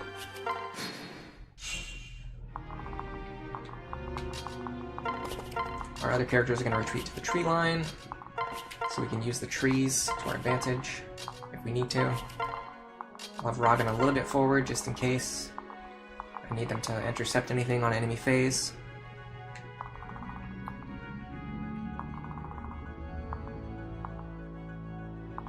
Yeah, there's a new Chapter 6 strategy I've been working on that I want to try out. So I'm probably not going to do Chapter 6 today. Just because I want to do some testing during the week. Alright, I'm just making sure everything is in order. I think we're fine, I don't see any problems. Alright, time to go. Here we get a Physics Staff, I believe.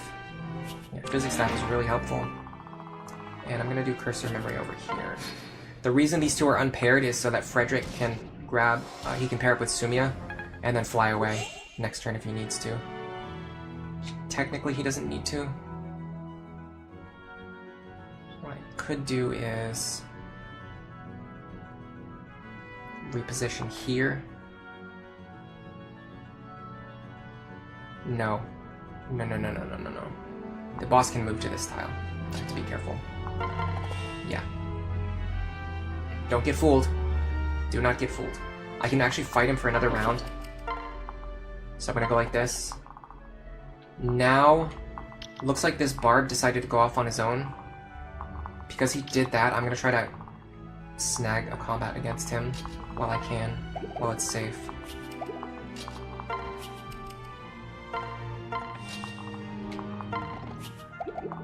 He has Luna Plus, but that's not going to be enough to kill Chrom. I'll put Robin behind him. No, I won't, because they can't reach. But they can if I do this. Movement tech. There you go. Now I want units here and here for next turn's movement tech. Alright, everything looks fine. Just do a repeat of what we did last turn. Pull the boss even further away.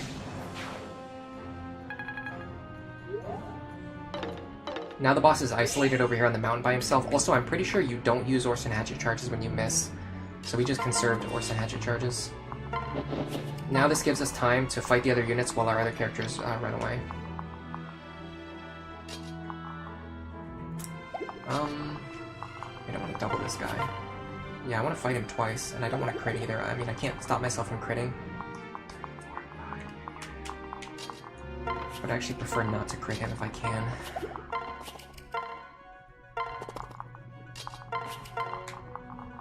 This should be fine. And now I can start moving Maribel down here to meet with the rest of the characters. Because now I can fight him twice to get more experience. Now if I pair up, I'll get 1.5 times the experience. So now I want to pair up. And I could even fight this guy while I'm at it. No, I don't want to fight him. Because he has counter. So I need to do this. I need to go here. Can Maribel reach me? Yes.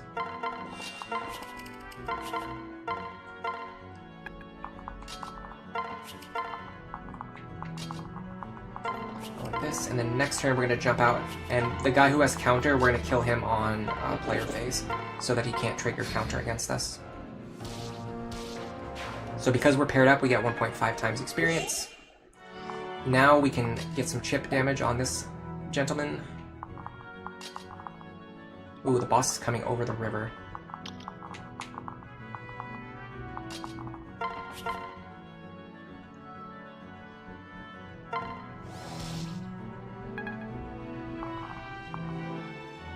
Worst case scenario, Frederick can always reach that guy.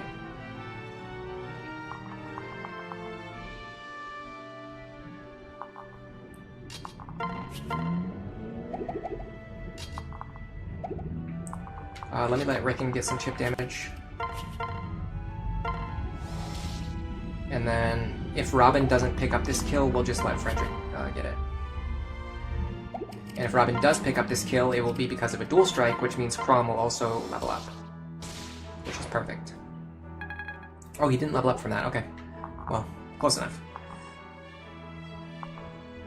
I have to start moving my other units. Let's actually... You know what we should do? Because we started moving... I don't normally go this direction, but because we started moving left, I think what we should do is go left.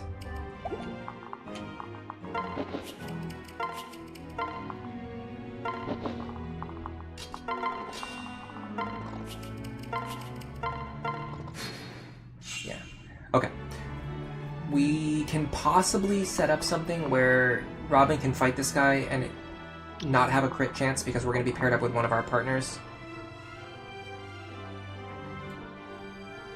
Question is, do I one-round him? It doesn't look like it, although I could crit him.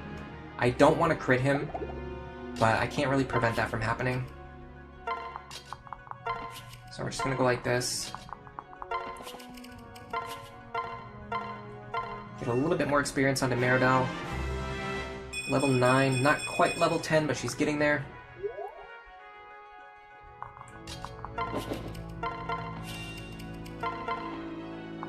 Because this guy is a Tomahawk, we can't really get chip experience against him, we just have to fight him straight up. Because anybody who fights him is like in serious danger of getting killed. Guard helps. No crit, that's awesome. Okay, because we didn't crit, we get to fight him one more time. Possibly 2 more times.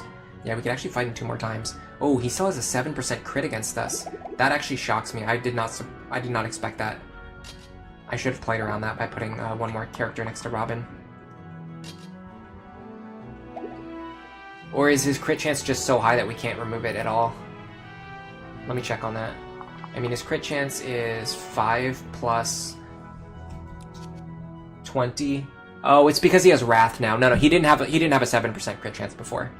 He just gained plus 20 crit, which brought his crit chance up to 7. So it was not this high before. The only problem is now, because he has Vantage and Wrath, I don't think there's any way for me to avoid this crit. Other than just praying that I don't get hit. I can get it pretty low though, I can get it down to 1%.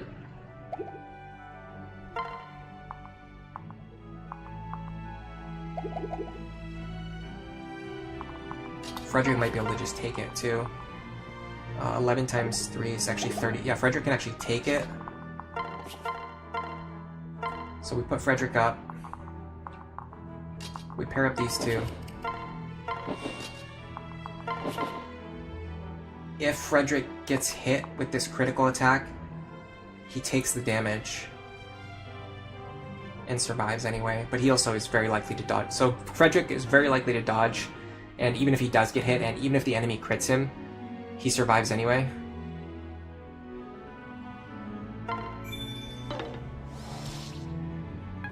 That lowers the boss's health enough to where we can potentially set up something where someone else can fight the boss and have like a 0% crit chance, which I think... It's a little tricky to set up.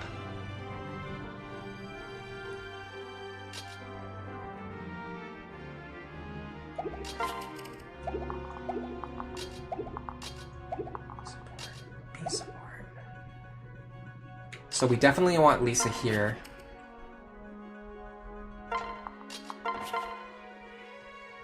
%, versus 1%. And then the other character who goes here could potentially reduce the crit chance even further. Whoever's standing here. Also, if she had Demoiselle already, like if we had got her up to level 10 and she had Demoiselle, we could have used that as well to reduce the crit chance by another 5 points. I mean, honestly, at this point, like a 1% crit chance, like, are we really that worried about it?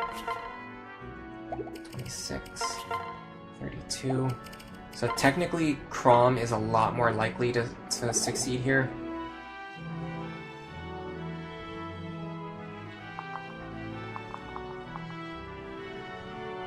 Which means we should put Sully here. You know what we could do?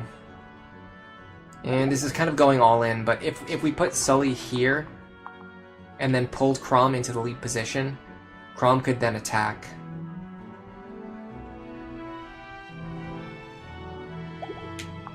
What if we do this then? So this is still a crit chance, which means this is definitely still a crit chance, yeah. But if we go over here and we use Sully to pull Crom into the lead, I think that that is... Oh, well, hold on a second. No. Very close. I was very close to being a complete buffoon there. He has Pavis Plus. He has Pavis Plus. The only way Crom can kill him is if Crom can deal 28 damage. Crom does not deal 28 damage.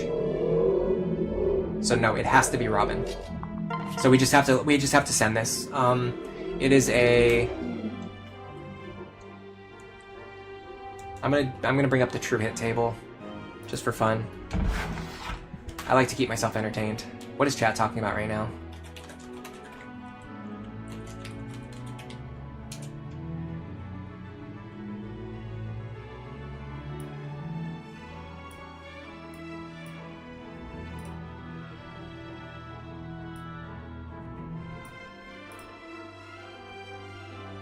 It's because of Wrath, because we got, yeah, once his health was below half, it gave him a crit chance.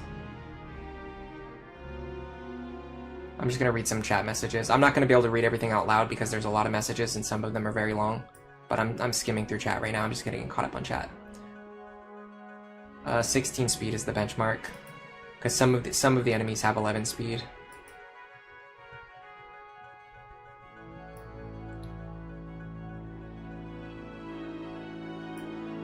You want to try playing Fire Emblem again? You should definitely try it. And you don't have to play like this. This is like the hardest difficulty mode in any Fire Emblem game ever, and I'm also making it harder on myself. Like, you don't have to play like this to have fun. But yeah, Graybell puts it very well. Playing it this way really shows the depth of this game that a lot of people don't necessarily appreciate unless you can see somebody play it like on this level.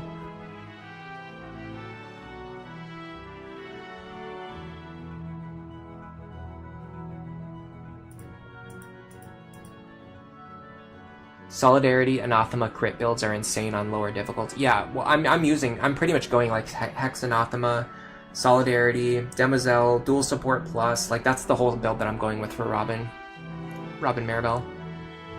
Yeah, I am planning all my kids and everything ahead of time. I'll go over my pairings in a second. R.I.P. Vake. Everyone's R.I.P.ing Vake. Man, I haven't read the chat for a while. If you guys are still R.I.P.ing Vake and I hadn't seen that yet.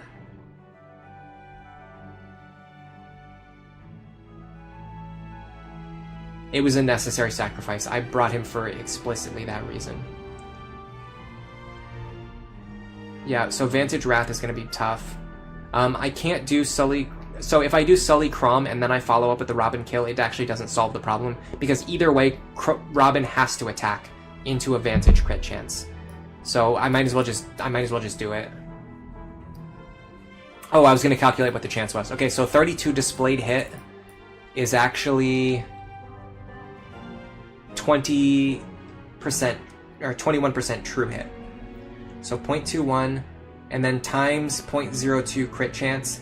He has a 0.4% chance of ending our run right now. I'm okay with taking these odds. And the thing is, if we transfer Crom into the lead, he won't have enough damage to kill the boss because the boss has Pavis Plus. So we can't use Crom for it. We just dodged anyway. And it's actually less than that because we also had a chance to dual guard, which I didn't factor in. Yeah, the crit chance is the problem. So like if I had Crom attack first and then Robin finished the enemy, I would still have Robin have to face that crit chance. Good level up too, we got rewarded. Some old you think older games have harder difficulty? No, in my opinion, Lunatic Plus is the hardest mode that has ever existed in any Fire Emblem game. Some of the older games have a harder, like if you look at Awakening Lunatic, you can definitely compare that to some other games and say like other games are harder. Most of the time when people are discussing Fire Emblem difficulty, they don't even mention Lunatic Plus because they count it as too difficult. They think it's impossible to play. But it's not. Let me put it this way. Many people consider Lunatic Reverse to be the hardest difficulty in any Fire Emblem game. Lunatic Plus is literally just Lunatic Reverse, but even harder, because Lunatic Reverse would be if all the enemies have Vantage. Lunatic Plus, they can all have Vantage, Luna Plus, Hawkeye, Counter, Aegis Plus, and Pavis Plus, and they get 2 skills. They don't just get Vantage, they actually get 2. So it's just, there's no possible way that Lunatic Reverse is harder than Lunatic Plus. And if you come to that conclusion, then obviously Lunatic Plus must be the hardest. Anyway, we got Robin Maribel's C support, which is great. I think their B support is 8 points. Let me check that while I'm here. Support growth. The one good thing about the Robin supports being so wonky is that even though they are 8 points for the C, they're also 4 points for the C. They're also 8 points for the B support, which means you can jump from C support to B support in one chapter, which we will try to do that in the next chapter if we can. Although next chapter is pretty hectic, we're probably not going to get the opportunity. Lisa Ricken got their C support. That's great. We can work our way from there in the upcoming chapters. So yeah, 5 hours, pretty good length for a stream. Let's see what we got in the barracks. Might as well do it while we're here. Could be a surge. It was nothing. Okay, cool. Thanks for that, I guess. Okay. I would like to get a heal staff and a javelin if I can. Javelin's not super important though, and it's very expensive. 700 plus 600, that's expensive, man. I need 1300 gold. Did I pick up anything that I'm willing to sell? I don't think so. I only picked up one thing, it was the physics staff that I definitely am not going to sell. So if I didn't sell them, if I didn't buy this Master Seal, I could buy like a bunch of hand axes and javelins right now. Oh, I can sell the Goddess Icon. I'm not going to use that ever. That's free gold. I could also sell this chest key if I really need to. I think I'm going to get another one before I ever would need to use one. Could definitely sell an extra one of these Iron Lances that I'm like never going to use.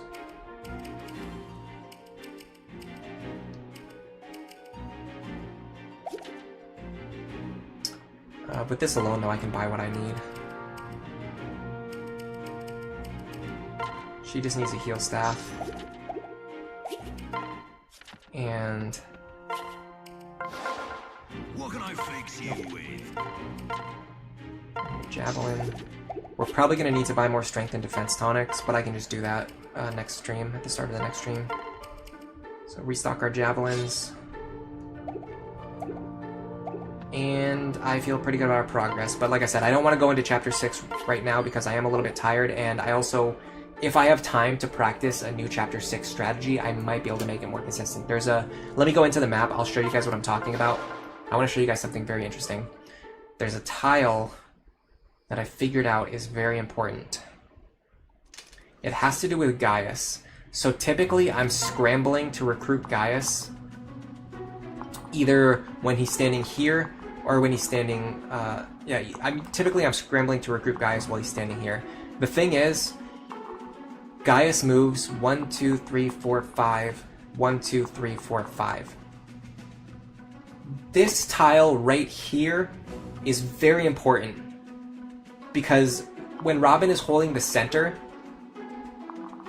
if you can clear out the other enemies effectively, what you can do if you're using a Robin Chrom pair-up, you move back here, you rotate Chrom into the lead, you recruit Gaius, but then you can still rotate Robin back into the lead, and then Robin can hold this position right here, which is out of range of the second row of enemies who are standing down here. Like, these enemies down here can only go 1, 2, 3, 4, 5. They can't reach this tile up here. Even the enemies here, 1, 2, 3, 4, 5. They can't reach this tile here. So I want to see if I can build a strategy around this tile and using that so that I don't have to scramble to recruit Gaius on turn 1, so that I can recruit him here, pair up with Robin, and then he can also pair up with Pan, or Pan can pair up with him, and then they can do something important on the next turn. This is a chapter that you typically want to lowman. Not necessarily like only bringing, you know, like 2 units or whatever, but the thing is, this right-hand side, it's just too hard. It's just too hard having your party split into 2 groups. So typically, I'm gonna have my best units all over here, and then maybe Frederick over here with 1 partner. And typically, Frederick's goal is gonna be to move across the map to reunite with everyone else, or to move up here into the corner to pull units away from Robin by having them chase Frederick up into the corner. So I have a lot of things to consider, but we're gonna wait. We're gonna do that next week.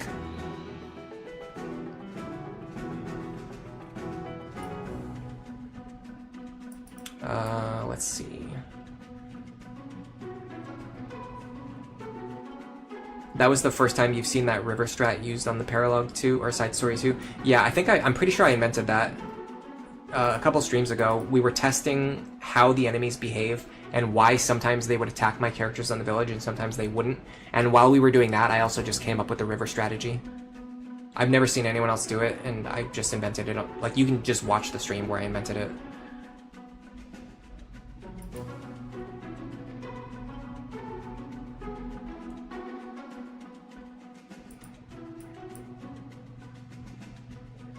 Hard 5 is definitely not harder than Lunatic Plus. You're thinking of Shadow Dragon. Hard 5 is, like, not that hard.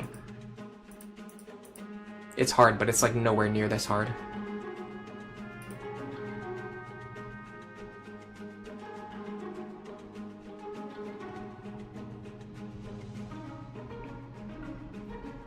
I'm just catching up on chat. Alright, so it's tough because we're having a good discussion in chat right now, but like I said, this is it. I don't really have anything else to show. I don't really have anything else to do. So, I'm going to... I don't know what I'm going to do, but I'm going to go find something that's fun to do. And I'll leave you guys to it.